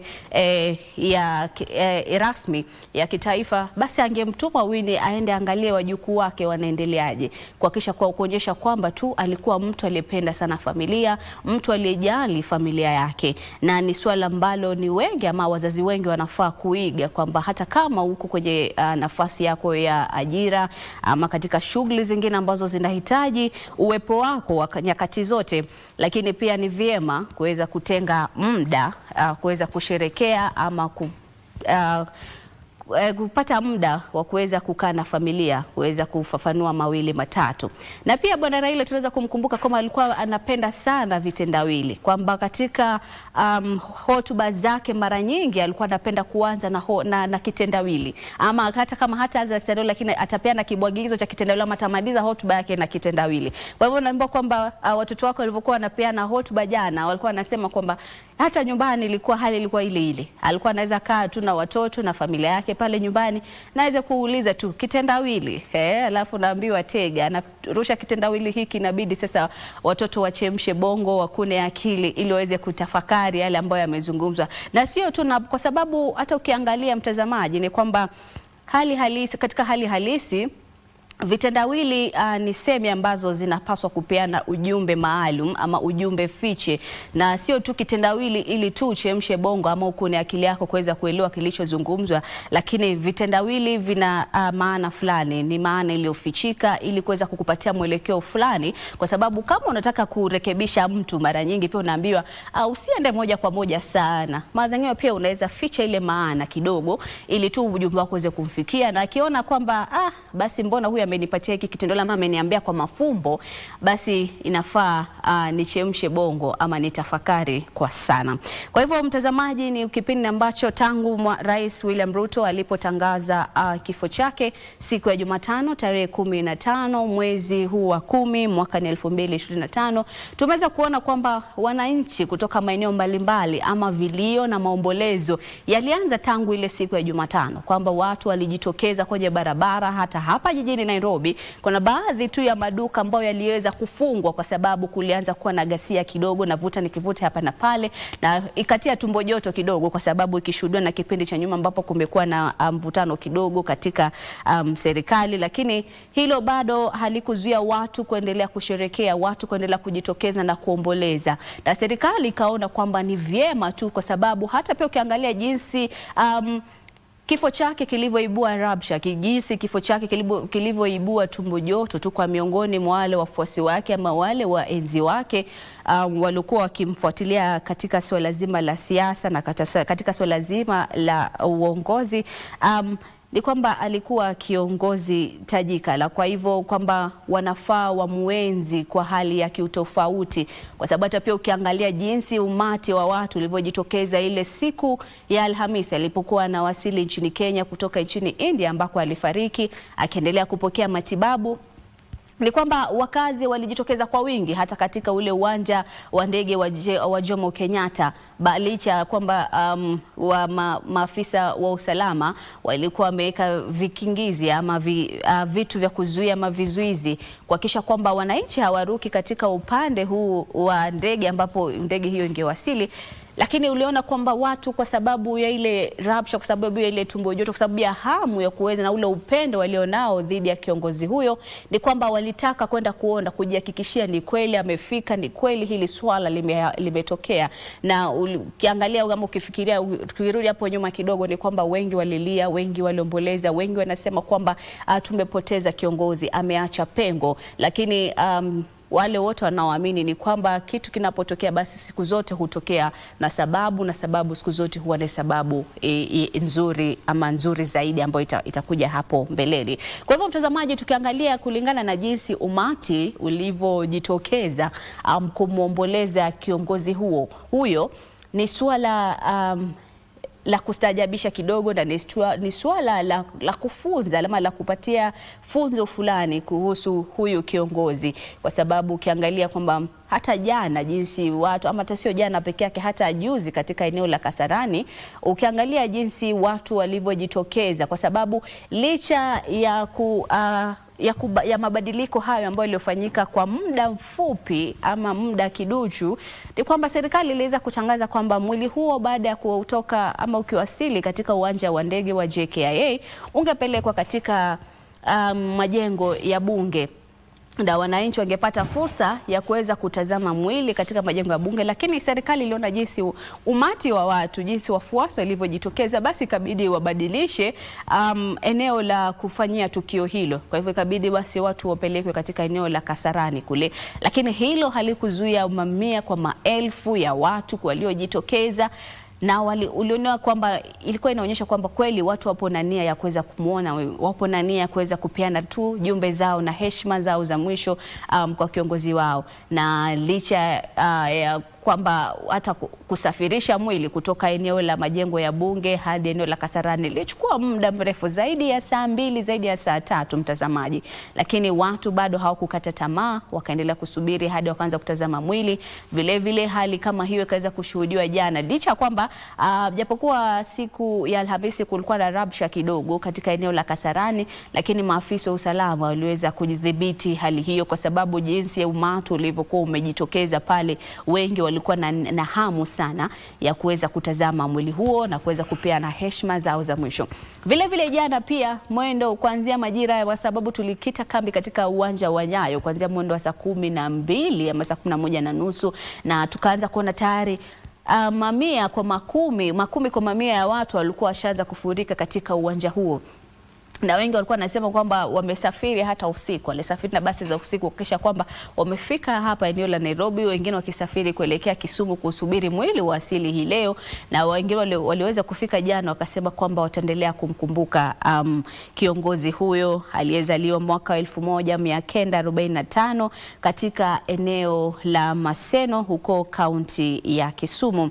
Na mtazamaji, basi kama unavyojionea kwenye runinga yako ni kwamba bado watazamaji ama wapenzi wa kiongozi Raila Amolo Odinga bado wanaendelea kupata nafasi ya kuweza kutazama mwili, kupeana heshima zao za mwisho, kwa sababu ukiangalia hata tangu juzi ama tangu siku ya tangazo hilo lilipotolewa rasmi na Rais William Ruto kuhusiana na kifo hicho, ni kwamba wakazi tayari wa eneo lile la Kisumu, Siaya na maeneo yale kule ya Bonde la Ufa waliweza kufika katika makazi rasmi yake Bwana Raila Amolo Odinga, wakaweza kwenda kupiga nyimbo za pambio pale, wakaenda kuomboleza, wakaenda kuimba na kuweza kumwenzi kiongozi wao. Lakini nikufahamisha tu kwamba awali kuanzia siku ya Jumatano na siku ya Alhamisi, kuanzia mwendo wa hadi Alhamisi hadi majira ya saa 10, saa 9 mchana pale, hiyo nyumba ya Bwana Raila, kulingana na mila na tamaduni za jamii ya Wajaluo, haikuwa imefunguliwa rasmi kwa waombolezaji waweze kufika ama kutembelea ama kuzuru ama hata kwenda kuomboleza pale, japokuwa wengi walikuwa washaingia katika mazingira hayo ya nyumba hiyo, lakini nyumba hawalikuwa wameingia katika ndani ya nyumba rasmi, kwa sababu kulingana na mila na tamaduni za jamii ya Wajaluo ni kwamba endapo kuna mzee ambaye amefariki katika eneo fulani ama katika boma la jamii hiyo, basi inampasa ama wale waombolezaji hawezi kuingia katika nyumba hiyo mpaka mwanafamilia, huenda ikawa ni nduguye aliyefariki ama yule mzee wa lile boma, ama huenda ikawa ni mkewe, ndiye anayeruhusiwa tu kuja kufungua ile nyumba na kuambia wale waombolezaji, kuwapatia taarifa rasmi kama jamii, kwa sababu licha ya kwamba serikali ilipeana taarifa rasmi kwamba amefariki, lakini tuzingatie kwamba Bwana Raila pia alikuwa na jamii, alikuwa na familia, alikuwa na watu ambao walikuwa na mwenzi, watu walikuwa wanampenda, wanamchukulia kama kijana wa nyumbani, kama mtoto wao, kama tu vile jinsi mtu mwingine. Hivyo basi ilikuwa lazima, ni wajibu wa familia iende itambulishe wanajamii, wanakijiji wote kwamba basi sisi tumepatwa na maafa haya na kwamba ratiba ya mazishi itakuwa hivi, kwa sababu kulingana na yale ambayo alikuwa ameandika ama yale matamanio yake ni kwamba alikuwa ametaka azikwe baada ya saa 72 baada ya kifo chake. Hiyo ni kumaanisha kwamba baada ya siku 3 ya kufa kwake basi aweze kusitiriwa, na ili kuweza kuendana na yale matakwa yake basi kabidi Bwana Oburu, kwa sababu mkewe Bi Ida alikuwa ameshikana huko jijini Nairobi katika kuhakikisha kwamba zoezi lile la jana lingefanikiwa, basi siku ya Alhamisi Bwana Oburu akavuka katika eneo la kaunti ya Kisumu na kuweza kufahamisha wanajamii na kufungua rasmi ile nyumba na kuambia waombolezaji, basi kweli tumepatwa na maafa haya, kijana wenu ameweza kuaga dunia, aliaga siku fulani na ni kwa sababu ya hii, na ratiba ya mazishi inasema hivi na hivi. Na ikizingatiwa mtazamaji, hapo jana pia tulikuwa tunatarajia kwamba baada ya familia kuweza kufanya ile ibada na hata baada ya watu kutazama mwili katika eneo la Nyayo, tulitarajia kwamba kuwe na wakati wa maombolezo rasmi ya kifamilia, ambapo ama pambio wanavyosema Waswahili, ambayo ingefanyika katika eneo la Karen, lakini familia ikasema kwamba kwa sababu mwili umekuwa nje tangu siku ya Alhamisi, uliweza kwenda eneo la Kasarani, vile vile jana ukawa katika maeneo ya Nyayo. Kwa hivyo basi itakuwa vyema tu basi mwili urudishwe katika makafani ya Lee, ndipo leo basi iweze kuwa rahisi kuweza kusafirisha mwili huo, kwa sababu umesafirishwa kwa kutumia ndege, iwe rahisi kusafirisha mwili huo katika hadi kaunti ya Kisumu, ambapo maelfu ya waombolezaji wamekita kambi katika eneo hilo tayari wakiwa na hamu ya kuweza kumpokea na kupeana heshima zao za mwisho za kiongozi wao. Mtazamaji, siku ya leo tunatazamia kwamba wakazi waendelee kutazama mwili, wakazi wa kaunti ya Kisumu na maeneo ya kule eneo la bonde la Ufa wataendelea kutazama mwili huo hadi pale watakapomaliza, kwa sababu kama Bwana Kithure Kindiki alivyosema hapo jana kwamba kila mfuasi wake ama kila mtu ambaye anamwenzi kiongozi huyo atapata fursa ya kuweza kutazama mwili huo na kupeana heshima zao za mwisho. Na wanahabari weza, tunaye Alan Aoko ambaye yuko katika shamba lile la Opoda ama Opoda Farm katika kaunti hiyo ya Kisumu, ambapo wataweza kutuambia kutujuza tu yale ambayo yatakuwa yanajiri katika eneo hilo, kwa sababu kulingana naye awali aliweza kutuambia kwamba mamia tu watu wanaendelea wanazidi kufurika katika boma hilo, na maafisa wa usalama tayari wameendelea kushika doria hapo kuhakikisha kwamba shughuli nzima inaendelezwa vizuri. Ni kwamba hapo katika boma hilo basi kunaendelea kuwa na amani, na ni kwamba pia wanatarajia katibu wa usalama wa ndani Profesa Raymond Omolo ataweza kuwasili katika eneo hilo, ama kama sijakosea basi atakuwa shawasili katika eneo hilo, na tunatarajia kwamba huenda akaweza kuhutubia ama akazungumza na wanahabari kidogo, lakini endapo kama hilo litafanyika basi mtazamaji, bila shaka tutaweza kukuletea taarifa hiyo ama matangazo hayo moja kwa moja. Kama unavyojionea ni kwamba tayari watu wanataka sana kuingia katika boma hilo kupeana heshima zao za mwisho huko katika uwanja wa Mamboleo. Wale waombolezaji wengine waliokuwa wafuasi wa Bwana Raila Odinga wakiendelea tu kumiminika pale, kupanga foleni licha ya jua kama unavyoona pale hali ya anga ilivyo. Licha ya jua hilo kuweza kuwa kali, lakini bado wakazi wameendelea kujitokeza sana. Wale wafuasi wake, wapenzi wake wa kisiasa, wapenzi wake wa masuala ya kiongozi wameendelea kujitokeza kuhakikisha kwamba wanapata fursa ya kupeana risala zao za rambirambi, wanapata fursa ya kupeana tu heshima zao za mwisho. Na kama ilivyokujuza hapo awali mtazamaji, ni kwamba nitakuwa na baadhi ya na wageni wawili hapa studio ambao pia wataweza kunisaidia kuelewa tu safari ya hayati Raila Amolo Odinga. Alikuwa waziri mkuu wa taifa hili, aliweza kuhudumu katika nyadhifa ya akawa waziri wa kawi, akaweza kuhudumu katika nafasi ya waziri vile kama waziri wa barabara na miundo msingi, vile bado aliweza kuwa mbunge. Kwa sababu sasa ukiangalia tajriba yake hii ama yale masuala ambayo aliweza kuyafanya, ni kwamba ni mtu ambaye anauelewa mwingi ama amekuwa katika ulingo wa kisiasa kwa muda mrefu zaidi. Kwa hivyo ni yapi ambayo viongozi wengine wanafaa kuiga kutoka kwake? Baadhi tu ya wachanganuzi wetu wa kisiasa wataweza kutueleza hilo na kuweza kuelewa ni yapi ya kuigwa ama ni yapi ambayo tunafaa tuyaendeleze kama taifa, sio tu miongoni mwa viongozi bali tu hata sisi wenyewe kama hata vile tu wananchi. Ni yapi ambao wanafaa kuzingatia katika maisha yao ambayo wanaweza kuiga kutokana na maisha ya kiongozi huyo mtazamaji. Mazishi rasmi yanatarajiwa kufanyika hapo kesho Jumapili mtazamaji, kama ilivyo ratibiwa na kama ilivyo tu alivyoandika mwenyewe kwamba angetaka mazishi hayo yafanyike tu baada ya siku 3 ya kufariki kwake, na kwa familia ikakisha kwamba basi hilo limeweza kutimizwa. Na mtazamaji, kama nilivyokujuza ni kwamba baadhi tu wakazi wanaendelea kumiminika katika boma hilo la Opoda, na mwanahabari Edward Kabasa yuko tayari katika boma hilo. Acha tuende kwake atujuze ni yapi ambayo yanajiri katika eneo hilo. Je, maafisa wa usalama wameweza kudhibiti msongamano huo? Maanake naona tayari wakazi wamejitokeza na matawi tayari kuomboleza kiongozi wao kwa njia iliyo bora zaidi. Acha tumsikilize Edward Kabasa.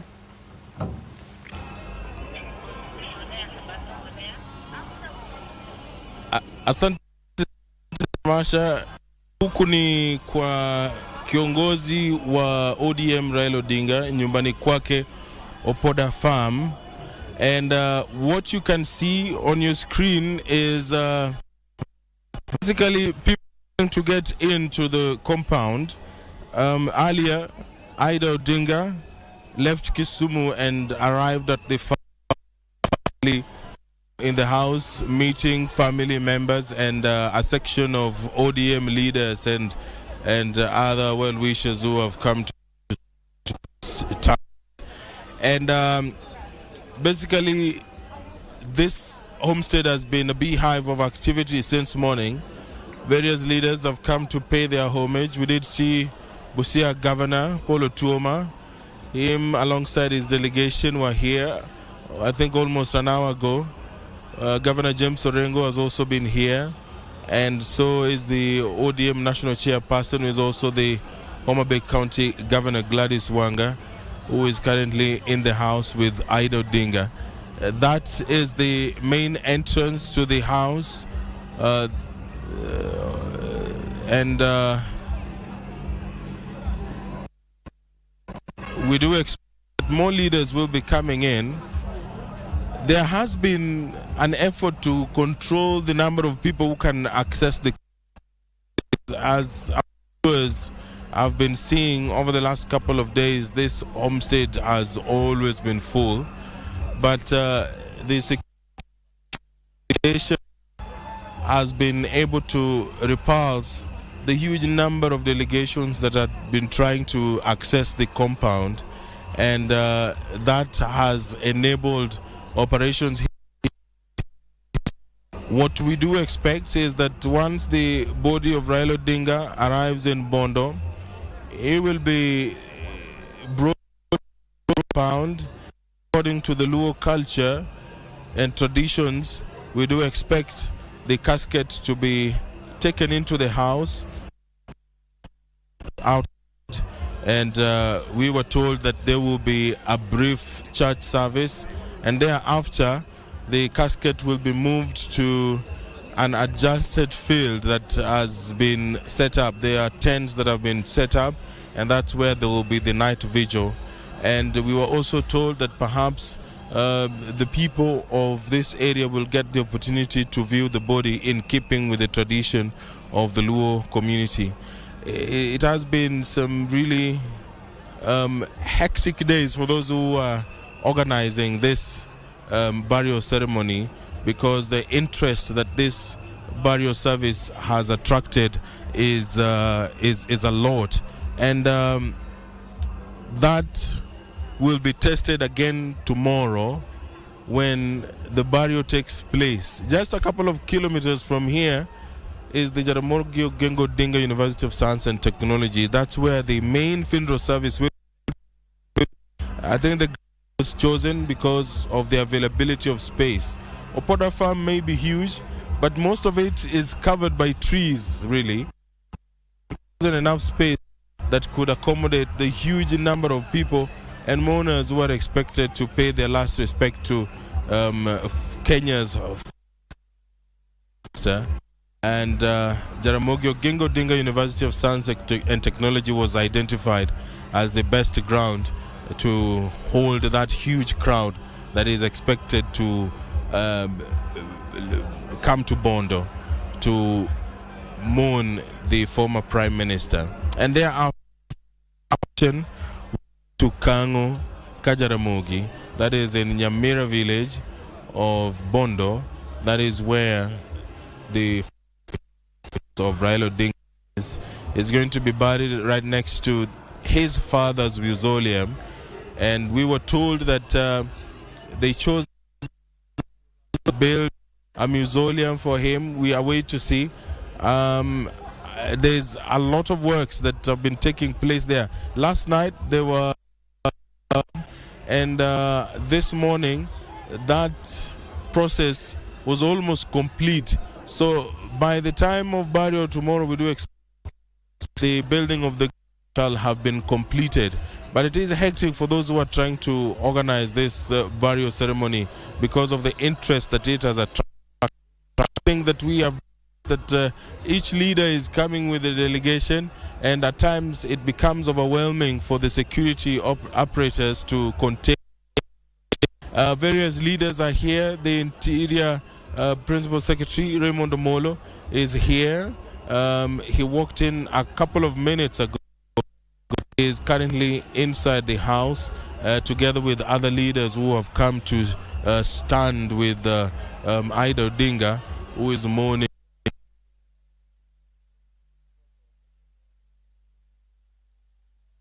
Just that's the gate. That's the second gate to Raila home. Just outside to the left is the main gate, and that also has been very hectic to manage. What they've been trying to do is ensuring that they limit the number of vehicles that can access the premise, and so everyone who comes to this area who cannot, perhaps for security reasons, walk into the homestead, they are allowed. They are supposed to park their vehicles.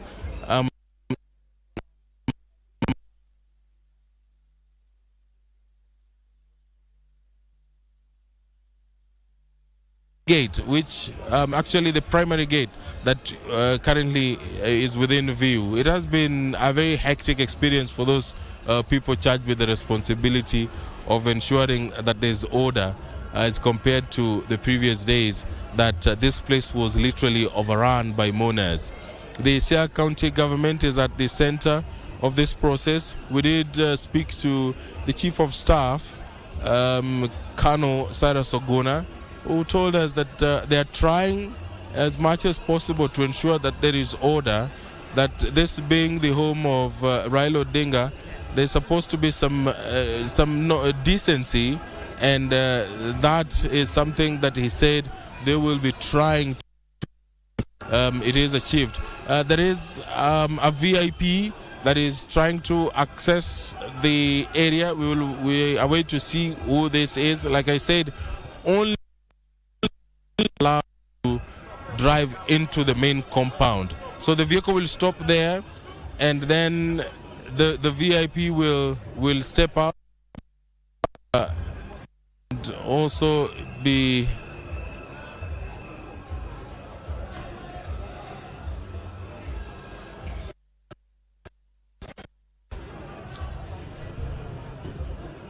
so just a few people are being let into the compound with their vehicles for security reasons and order.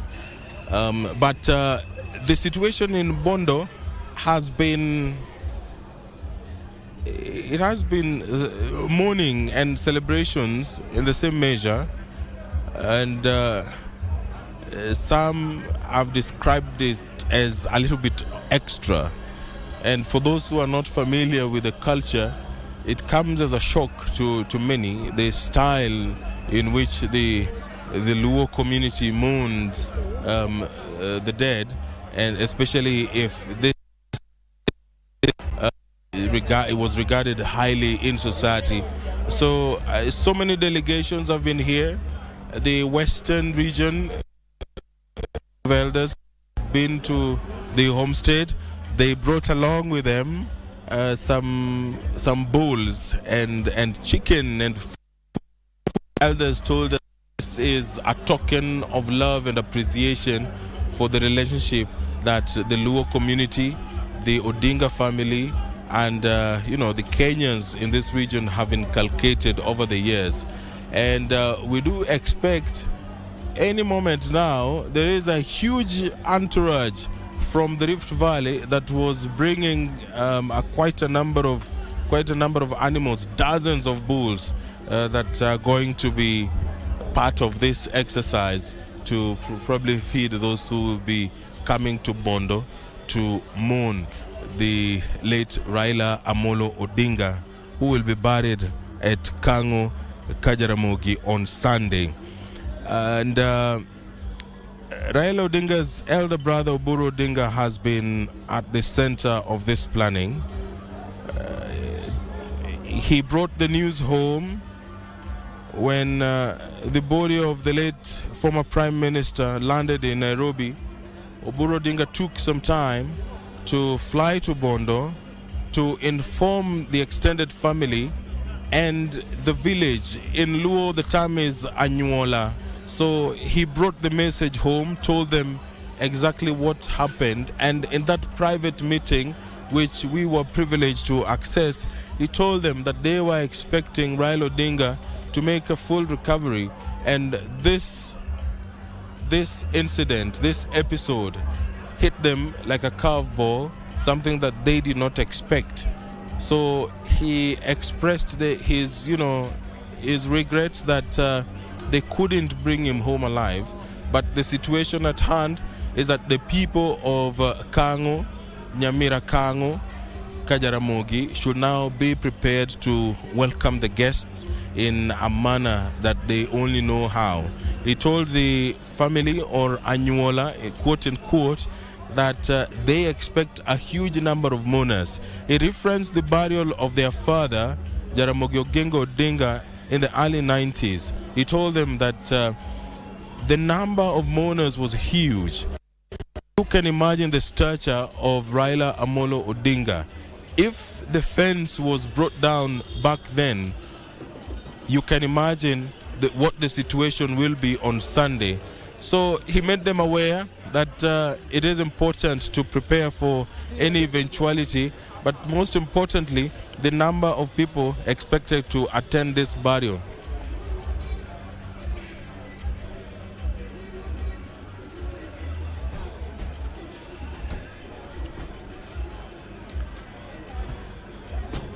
So that is Kisumu County woman member of the National Assembly, who is also Raila Odinga's sister. She is making her way into the house. They are from Kisumu, where there is a public viewing of the body of former Prime Minister Raila Odinga. She, alongside other family members, are making their way to Opoda farm, and perhaps it signals the climax of the events here. That was Ruth Odinga, the sister of Raila Amolo Odinga, together with other family members. They have arrived at the Opoda farm. Opoda farm is located a couple of kilometers from Kango Kajaramogi, where Raila Odinga will be buried. So when the body arrives, it will stay here overnight, in keeping with the tradition of the Luo community, and tomorrow morning the body will proceed to the Jaramogi Oginga Odinga University of Science and Technology for the main funeral service, and thereafter the procession will lead to Kango Kajaramogi, the final resting place of Raila Amolo Odinga. He will be lying next to his father, Kenya's first Vice President Jaramogi Oginga Odinga. Basically, Kango Kajaramogi has been set aside by the Odinga family as the heritage center and as the final resting place of the Odinga lineage. Raila Odinga's mother is buried there as well. That is Mama Mary Odhiambo Odinga, as well as Fidel Odinga, Raila Odinga's firstborn, and other members of the Odinga family who have rested. There are his brothers there, and there's a sister who is also buried there, as well as one of his stepmothers. And so Kango Kajaramogi is a heritage center that is open to the public. We have seen members of the public walking into the area, seeing for themselves, trying to be part of the history that is in the making. Normally, on a given day, we were told by the curator there that Kenyans really treasure visiting that area so that they can read and see the history that it is. There lies Kenya's now. It will also hold the tomb of Kenya's second Prime Minister. So Kango Kajaramogi, Tasha and and it is going to become a rich history ground for those looking to study where Kenya began, where Kenya is, and perhaps what direction Kenya will take. And the leaders from the area have been encouraging the residents here to welcome mourners, to make them feel at home, that this event should not be used as an excuse to perhaps engage in crime. And we have seen in Bondo town, students from the Jaramogi Oginga Odinga University of they've been holding processions in various streets in Bondo town, mourning peacefully, chanting the name of Raila Odinga, speaking carefully about the impact that Raila Odinga has had in their lives. And we have spoken to a few leaders who say that the example set by the late Raila Amolo Odinga will be used by them for years to come. Some of them saying that they will be using such political here. But the students have come out in numbers, and they have been celebrating the life of Raila Odinga. It's dedicated the late Raila Amolo Odinga, and expressing their love for the fallen ODM leader. And just for who may be tuning in right now, we are at Opoda Farm, the home of Raila Amolo Odinga, and inside the house is Ida Odinga, Ruth Odinga, Raila Odinga's sister, who is also the Kisumu County member of the National Assembly, ODM National Chairperson Gladys Wanga, the governor for Homa Bay County, is also inside the house.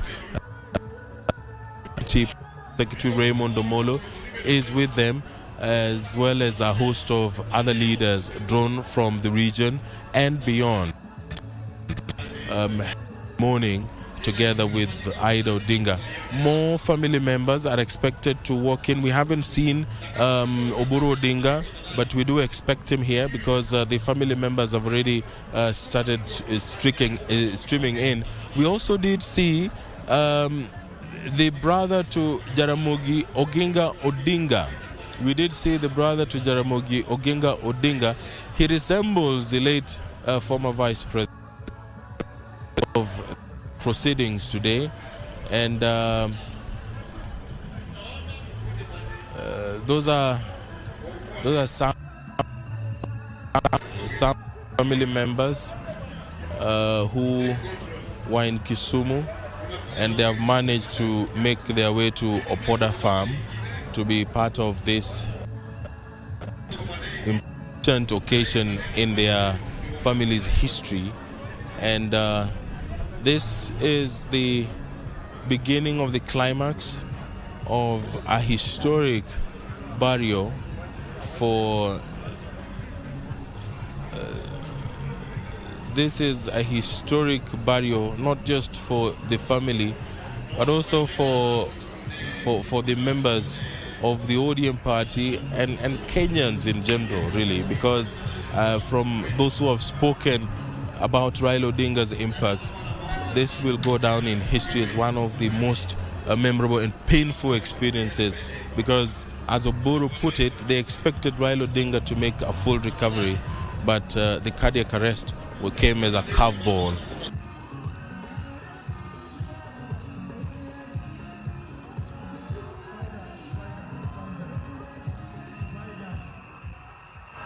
Brother left to isipokuwa tu kuna kikundi kimoja pale kinazunguka, na mimi nakuomba ndugu yangu, nyinyi kikundi hicho, the way that he should be buried next to the parents, and being the eldest brother, he was charged with the responsibility of the final rest of his brother Raila Odinga, and he chose to let Raila Odinga rest next to the grave of Jaramogi Oginga Odinga, their patriarch, who passed on in 1994.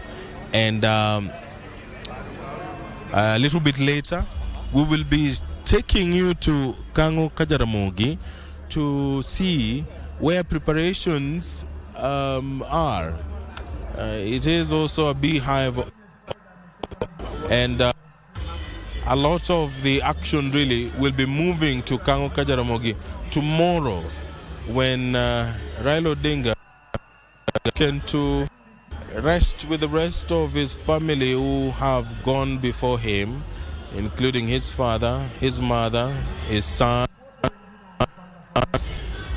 other relatives who have died and are now part of the heritage at the Kango Kajaramogi. The situation is calm. There is Ruth Odinga, the sister to Raila Amolo Odinga. We'll try and see if we can speak to her. Mheshimiwa, how are you feeling? I know it's quite a difficult moment for the family and for you personally, but Raila Odinga is considered an African icon. What does this mean for the family and Kenya as a whole? Actually, for me, I feel it for the Kenyans. As a family, we come from a big family that my brother loved Kenya. And I know there are more orphans in Kenya than even myself, and not in Kenya only. He died. Kerala, which is the city where we were, I didn't know had even nuns who had been working in Kenya, and the Kerala, the Indians, were crying. It was mourned even in Mumbai. So it's not only that. Raila Odinga is a man of the world, a man of Kenya and the world. And I can tell you certainly that Kenyans are genuinely mourning. As a family, we must stick together. I know he one thing you will stick with, that one memory that will never die? Baba. He was my dad. I am the sister. But between me and him is more about 20 years. He took me to school. He schooled me. He taught me to be the woman I am today. He taught me to be tough. I am as tough as he is. Asante sana. Na kwambia na miss baba yangu. And fine. He called me. I was with him. I was supposed to go to the States, but he told me to go to him in India. In our culture, we say, you die with the people you love.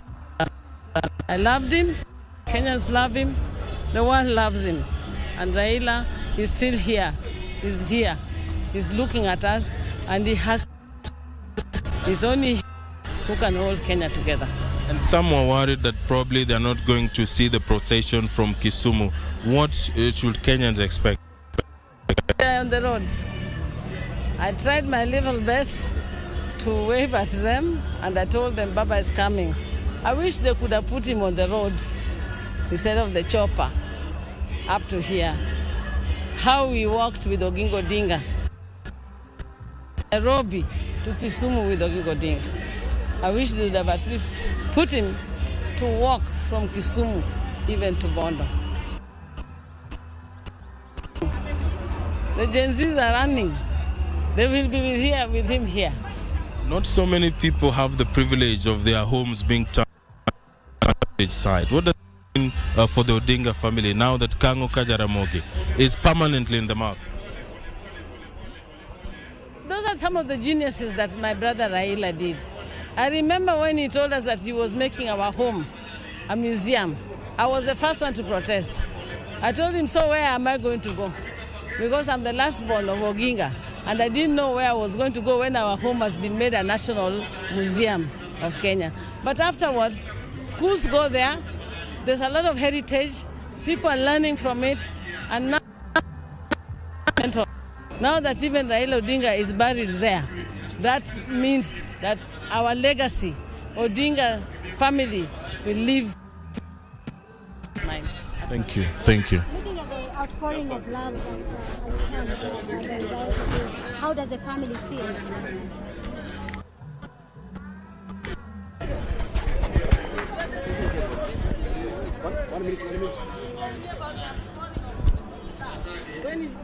So that was Ruth Odinga, and there is Oburu Odinga, the now family patriarch, is walking into the compound and accessing.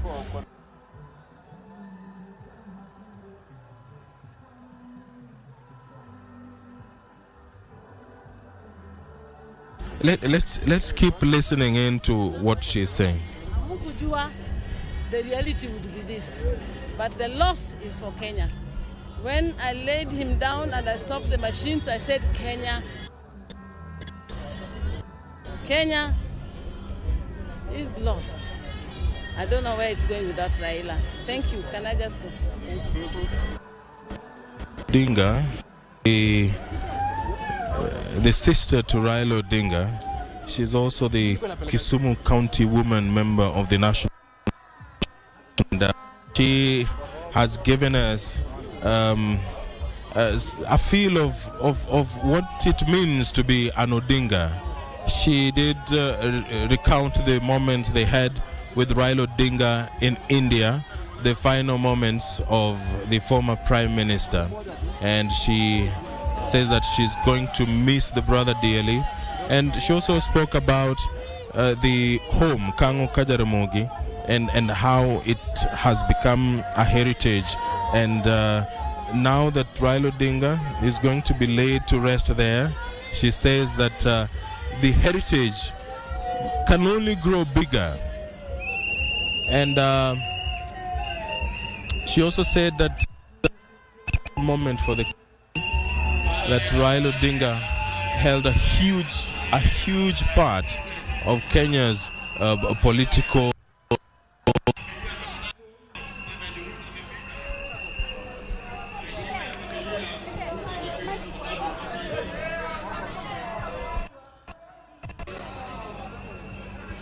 So we have Cosmo. We have just one second. Before Raila died, you were among the young Kenyans who were constantly seeing with him. What can you say about this sad moment for the country? I personally did not expect Mzee to die. I haven't even gotten to terms with his death. I've just been at home. I went to see him at Lee, but then I couldn't find the courage to see him. It's before I went to Belgium, because he sent me to Belgium. He had spoken to me about his health issues, and it's the first time we spoke extensively about health and aging. But he was strong. I even spoke with him. You saw me the last time I was in JKL, I was in an orange suit. I was inviting people, telling them that Baba is okay. So Baba was okay.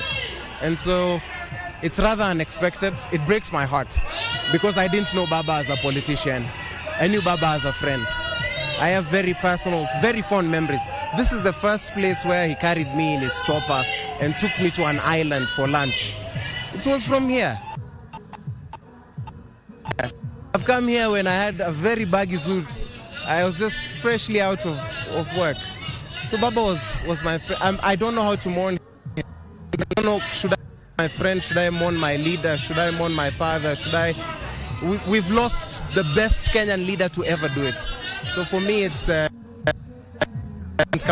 it. A lot of times people see the content that you post on social media, especially X, and a lot of it come with assumption.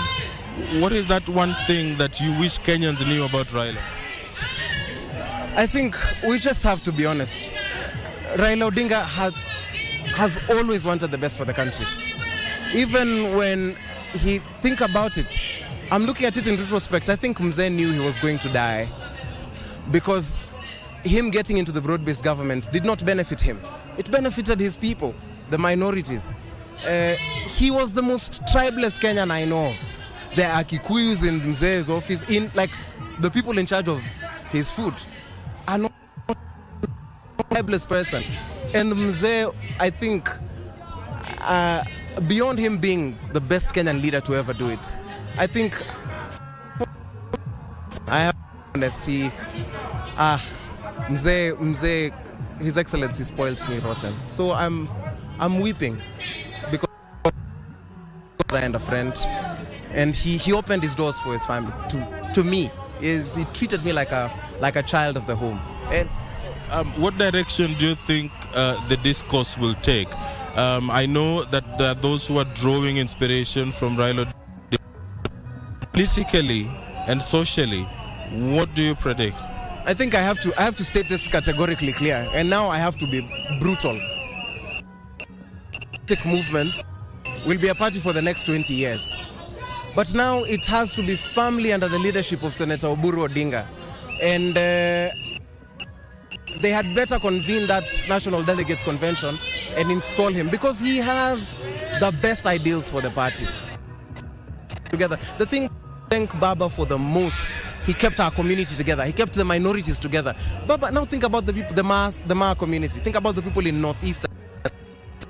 He held us together as glue. And now I'm seeing supremacy battles coming. You cannot inherit Raila Odinga's position because it was not elective. Created by a person who emerged from the people. So anyone who wants to bring antics, and I'm sending this as a stern warning, anyone who's trying to bring antics will not be tolerated. Thank you.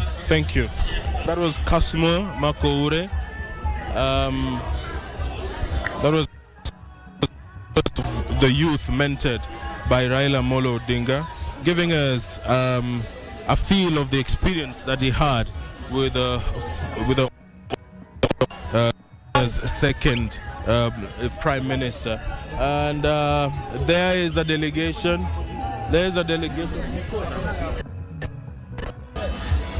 Right. So we want to speak to David Ochieng, the MDG party leader. MDG party leader, who is also the Ugenya Member of Parliament. What will be of Raila Odinga? I know politically you and him had some run-ins, but we are here. No, Raila was such an inspiration. In fact, I joined politics because of Raila Amolo Odinga. And in my politics, every decision I've made, I've made because of what I learned from Raila Amolo Odinga. And so we are here to mourn a great man. So let me start by giving my sincere and heartfelt condolences to the family, Mama Ida, Rosemary Jr. and Winnie, Dr. Buru, Ruth, siblings, and us Mlu community. We are so praying for the family that may God give them comfort, may God give them a difficult time. I came to this house so many times, even after I formed my party, because Raila was such a forgiving man. It was and I always say that every time I sat with him, I would leave so quickly because he would easily convince me to fold up my party, because he was such an infectious, such a magnetic man. But what Raila has done for our country, what Raila has taught us, what Raila achieved, we live for. I don't think there's any person among us in our lifetime that would have the kind of impact, influence on the people like Raila Amolo Odinga had. And I want to therefore request all the leaders in the country today, this is not the time to discuss Raila's succession. This is not the time to discuss who's going to be the Luo Kingpin. This is the time for us to all come together and give Raila Amolo Odinga a befitting send-off. I don't think anybody, and anybody trying to be a Raila, anybody trying to achieve what Raila did, is dreaming.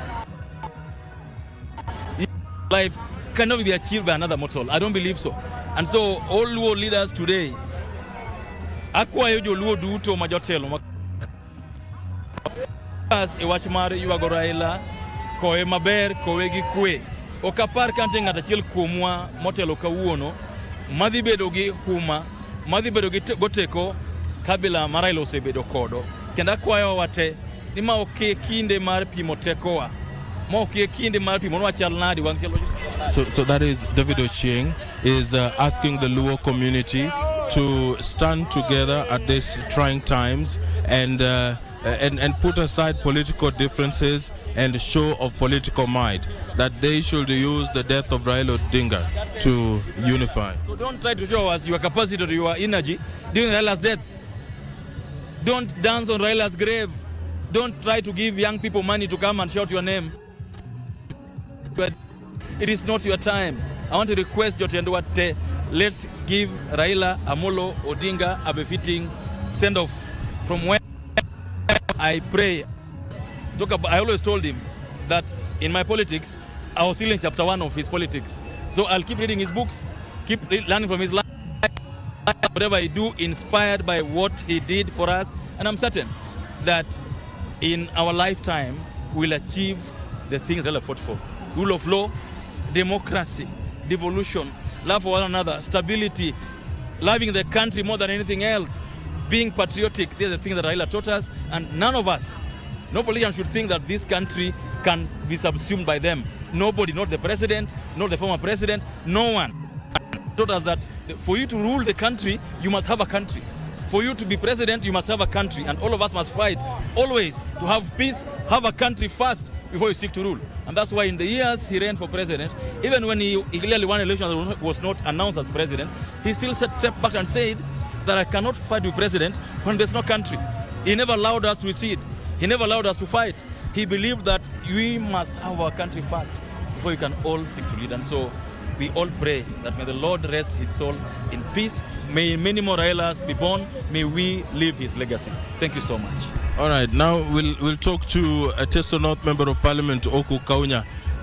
Mheshimiwa, you are colleagues with Raila Odinga, and you come from a county that closely works with Raila Odinga. How will you remember the fallen Odinga? Our Right Honorable Prime Minister, who has passed on and left us, was a unique, special man, a statesman, and a lover of the country, a patriot, a real patriot. So we remember him as someone who ensured and he cherished the idea of inclusion.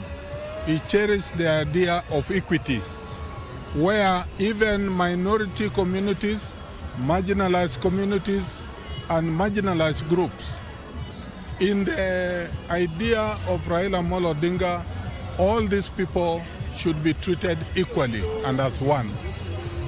In Busia, as you know, is the bedrock, actually the bedroom of ODM in Kenya.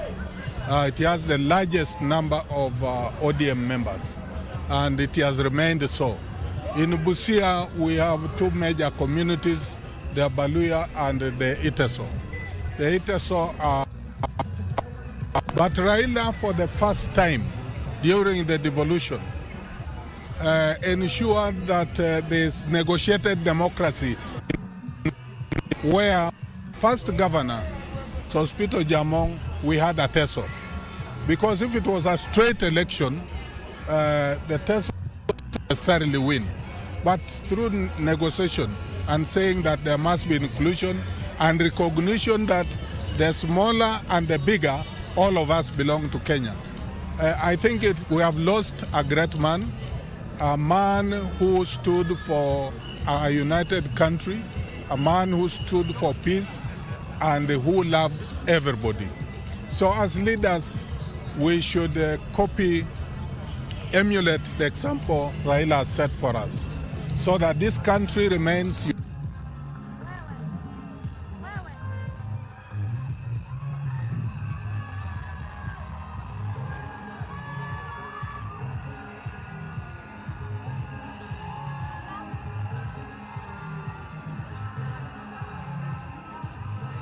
maji. Kunradhi kwa hitilafu hiyo ambayo imeweza kutokea hapo katika tukiwa naye, ambapo tulikuwa naye mwanahabari mwenza Edward Kabasa akiweza tu kuhoji baadhi ya viongozi wa bunge la kitaifa ambao wameweza kujiwasilisha ama kuhudhuria shughuli ambayo inaendelea huko, shughuli ya mazishi ya aliyekuwa waziri mkuu wa taifa hili Raila Amolo Odinga, na baadaye tutaweza kurudi kwake aweze kutuelezea ni yapi ambayo yanajiri kutoka kaunti hiyo ya Siaya, hasa katika boma hilo la Opoda katika eneo la Bondo.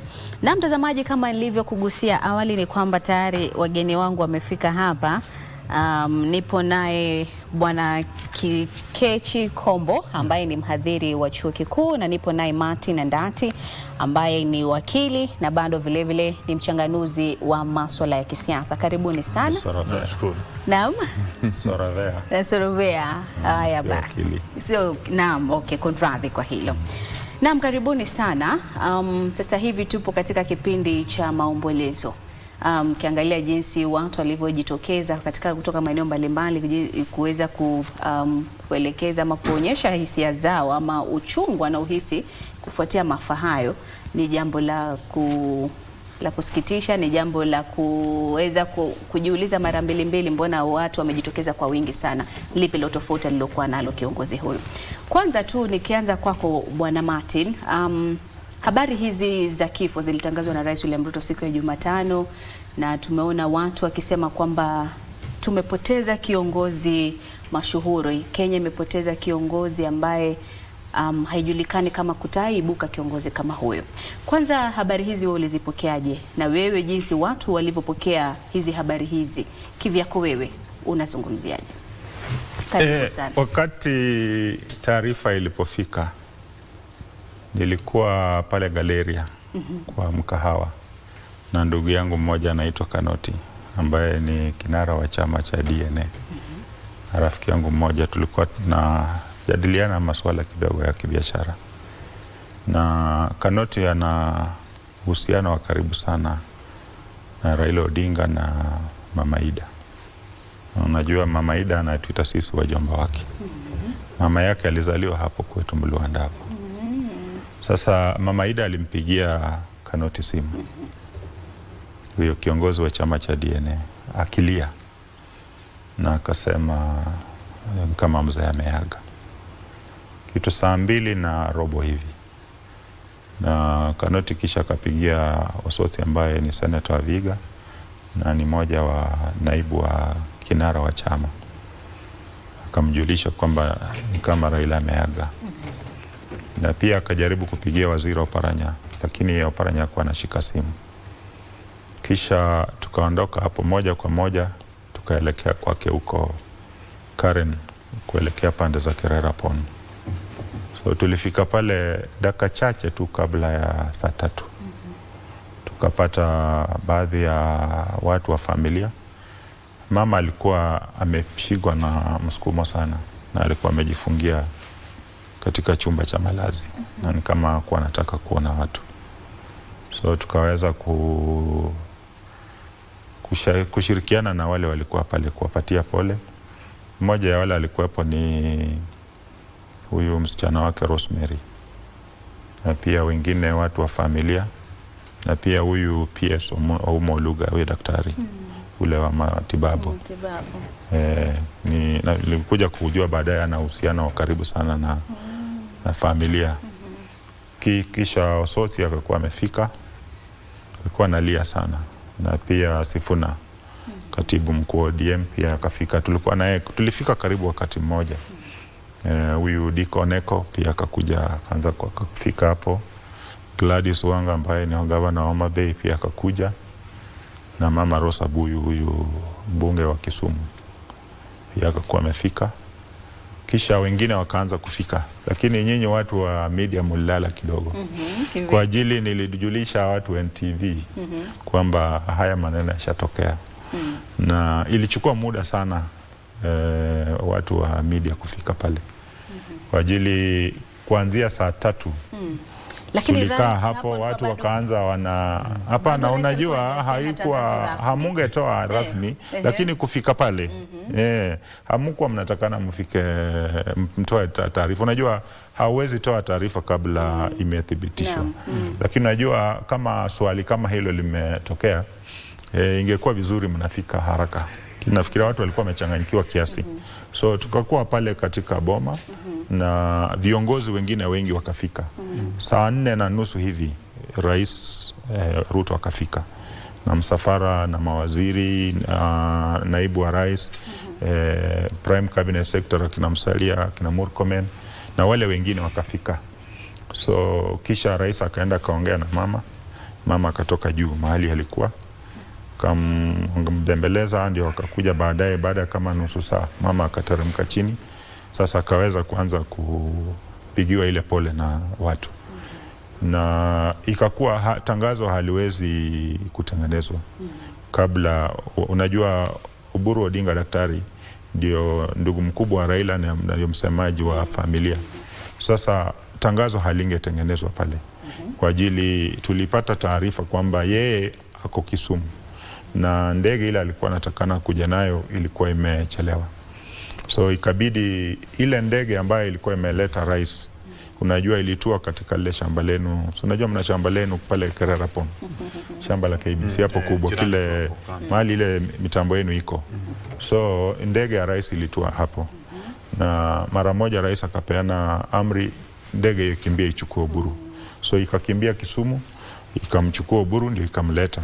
So wakati alifika wakafanya mkutano pale, ndio ushauriano ukakuepo kama watafanya hiyo tangazo hapo ama liende lifanyiwe Ikulu. Lakini wakakuja wakasema hapana, ni vizuri kwa ajili ni swala la kitaifa, ni vizuri wafanyie Ikulu. Pia wengine walikuwa nasema Mama Ida aweze kwenda Ikulu ama asiende, lakini nafikiria ushauri katoka ni vizuri mama abakie kwa boma. So Oburu akikuepo, yeye tayari atakuwa anawakilisha familia. So ndio wakaweza kuondoka hiyo msafara kama saa 6:30 kielekea saa 7, ndio wakaondoka wakakuja Ikulu na majadiliano kidogo kidogo. Lakini najua rais alikuwa amekaa pale karibu masaa 2.5, karibu masaa 3, na wakaweza kutoka sasa wote wakaelekea Ikulu, wakafanya mashauriano huko kidogo. Ndio sasa uliona wakaita ile press conference ambapo sasa waliweza kutangaza kwamba hili limetokea. So tulikuwa pale na tulitoka wakati rais sasa alitoka hivi, na magari yalikuwa mengi sana. Msafara wengine, unajua kuna yale yalikuwa yamekubaliwa kwa boma ya wale VVIP. Alafu kuna sisi tulikuwa tumeegeza magari yetu kwa hiyo barabara.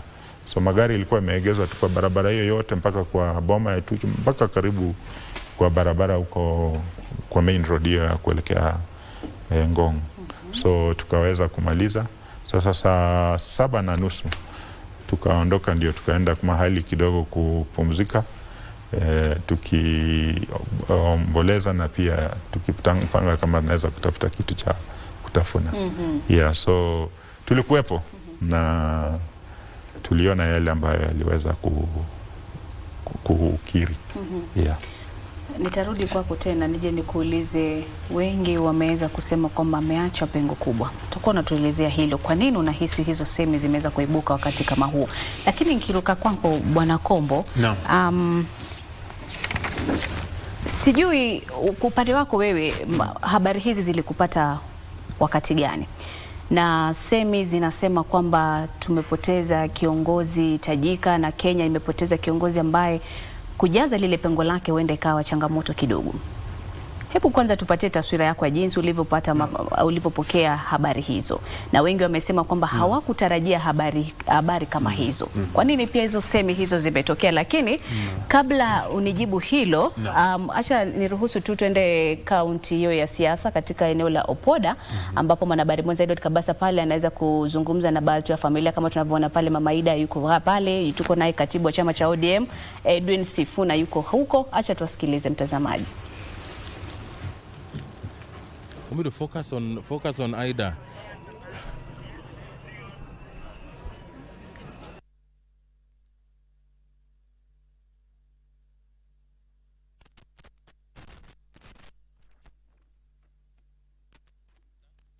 That is Ida Odinga. She has stepped out and consulting with security officers who are here, I think, and she's going back into the house. She has been now. Other leaders, including Oburu Oginga, are also with her in the house.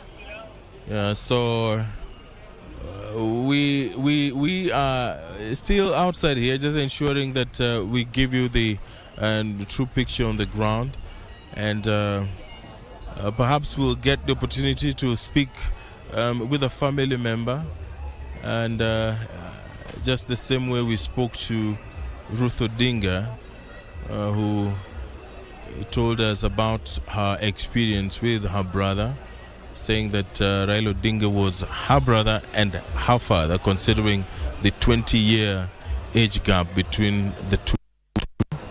So we are hoping that we'll speak to more family members just to ask them about the experiences with the former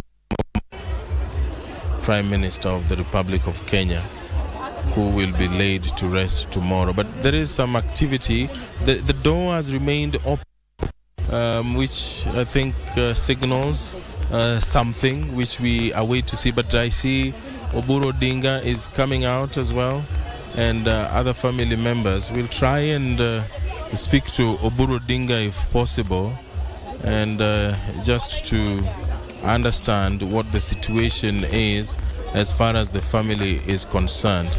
A lot of activity at the Opoda farm right now, and I think they're leaving to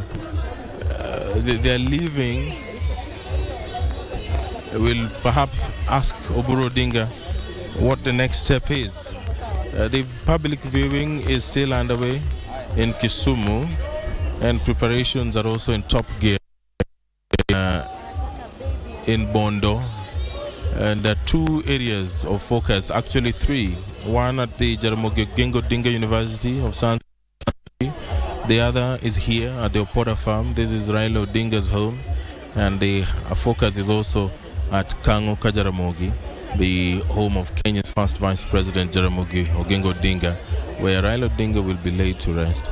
On your screen is Oburu Odinga. There is Edwin Sifuna, the ODM Party Secretary General. He walked in just a couple of moments ago. He has been to the house, and right now is standing at the door. And for those who might not be aware, Oburu Odinga was chosen as the interim caretaker of the ODM party. He is the acting party leader, and has briefly replaced Raila Odinga before the National Executive Council or committee organizes and convenes a meeting to elect a new party leader. And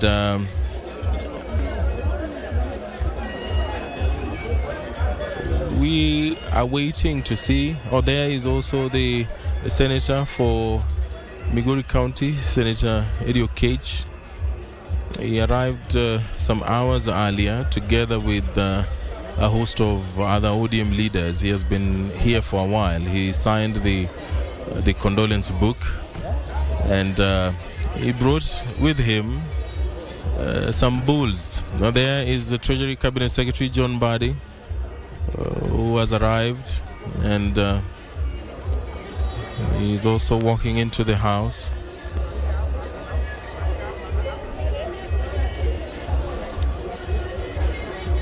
He's briefly speaking to Oburu Ginga at the door.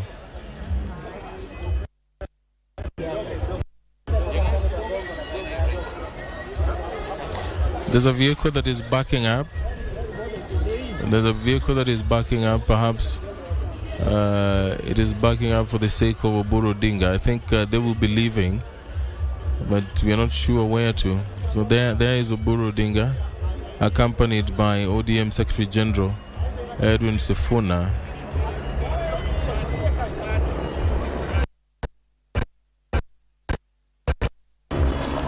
We'll try and speak to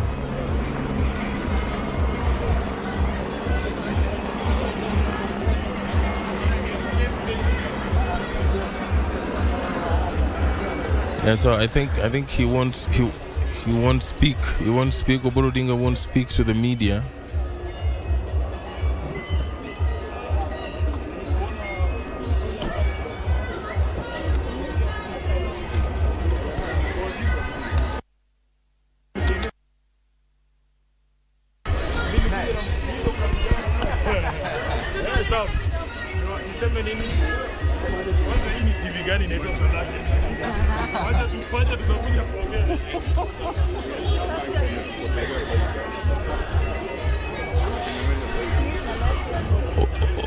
Oburu Odinga has left, and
Kaunti ya Siaya kutoka eneo ama makazi ya aliyekuwa waziri mkuu Raila Amolo Odinga nyumbani kwake eneo la Opoda, eneo la Bondo, kaunti ya Siaya, ambapo pale tumeweza kuona watu wana familia wameweza kutoka, ni kama tu ujumbe wa kupeana, lakini ni kama kuna mahali wanaweza kufika, huenda wanataka kufika eneo la Kang'oka Jaramogi, ambapo mwili utaweza kusitiriwa, ama huenda wakawa wanaelekea eneo la Mamboleo ambapo shughuli ya kutazama mwili inaendelea. Lakini mwanahabari Edward Kabasa pindi atakapopata taarifa kamili ya yanayojiri katika eneo hilo, ama njia itakayofuata ama mwelekeo unaofuata kuhusiana na ratiba hiyo, basi ataweza kutujuza.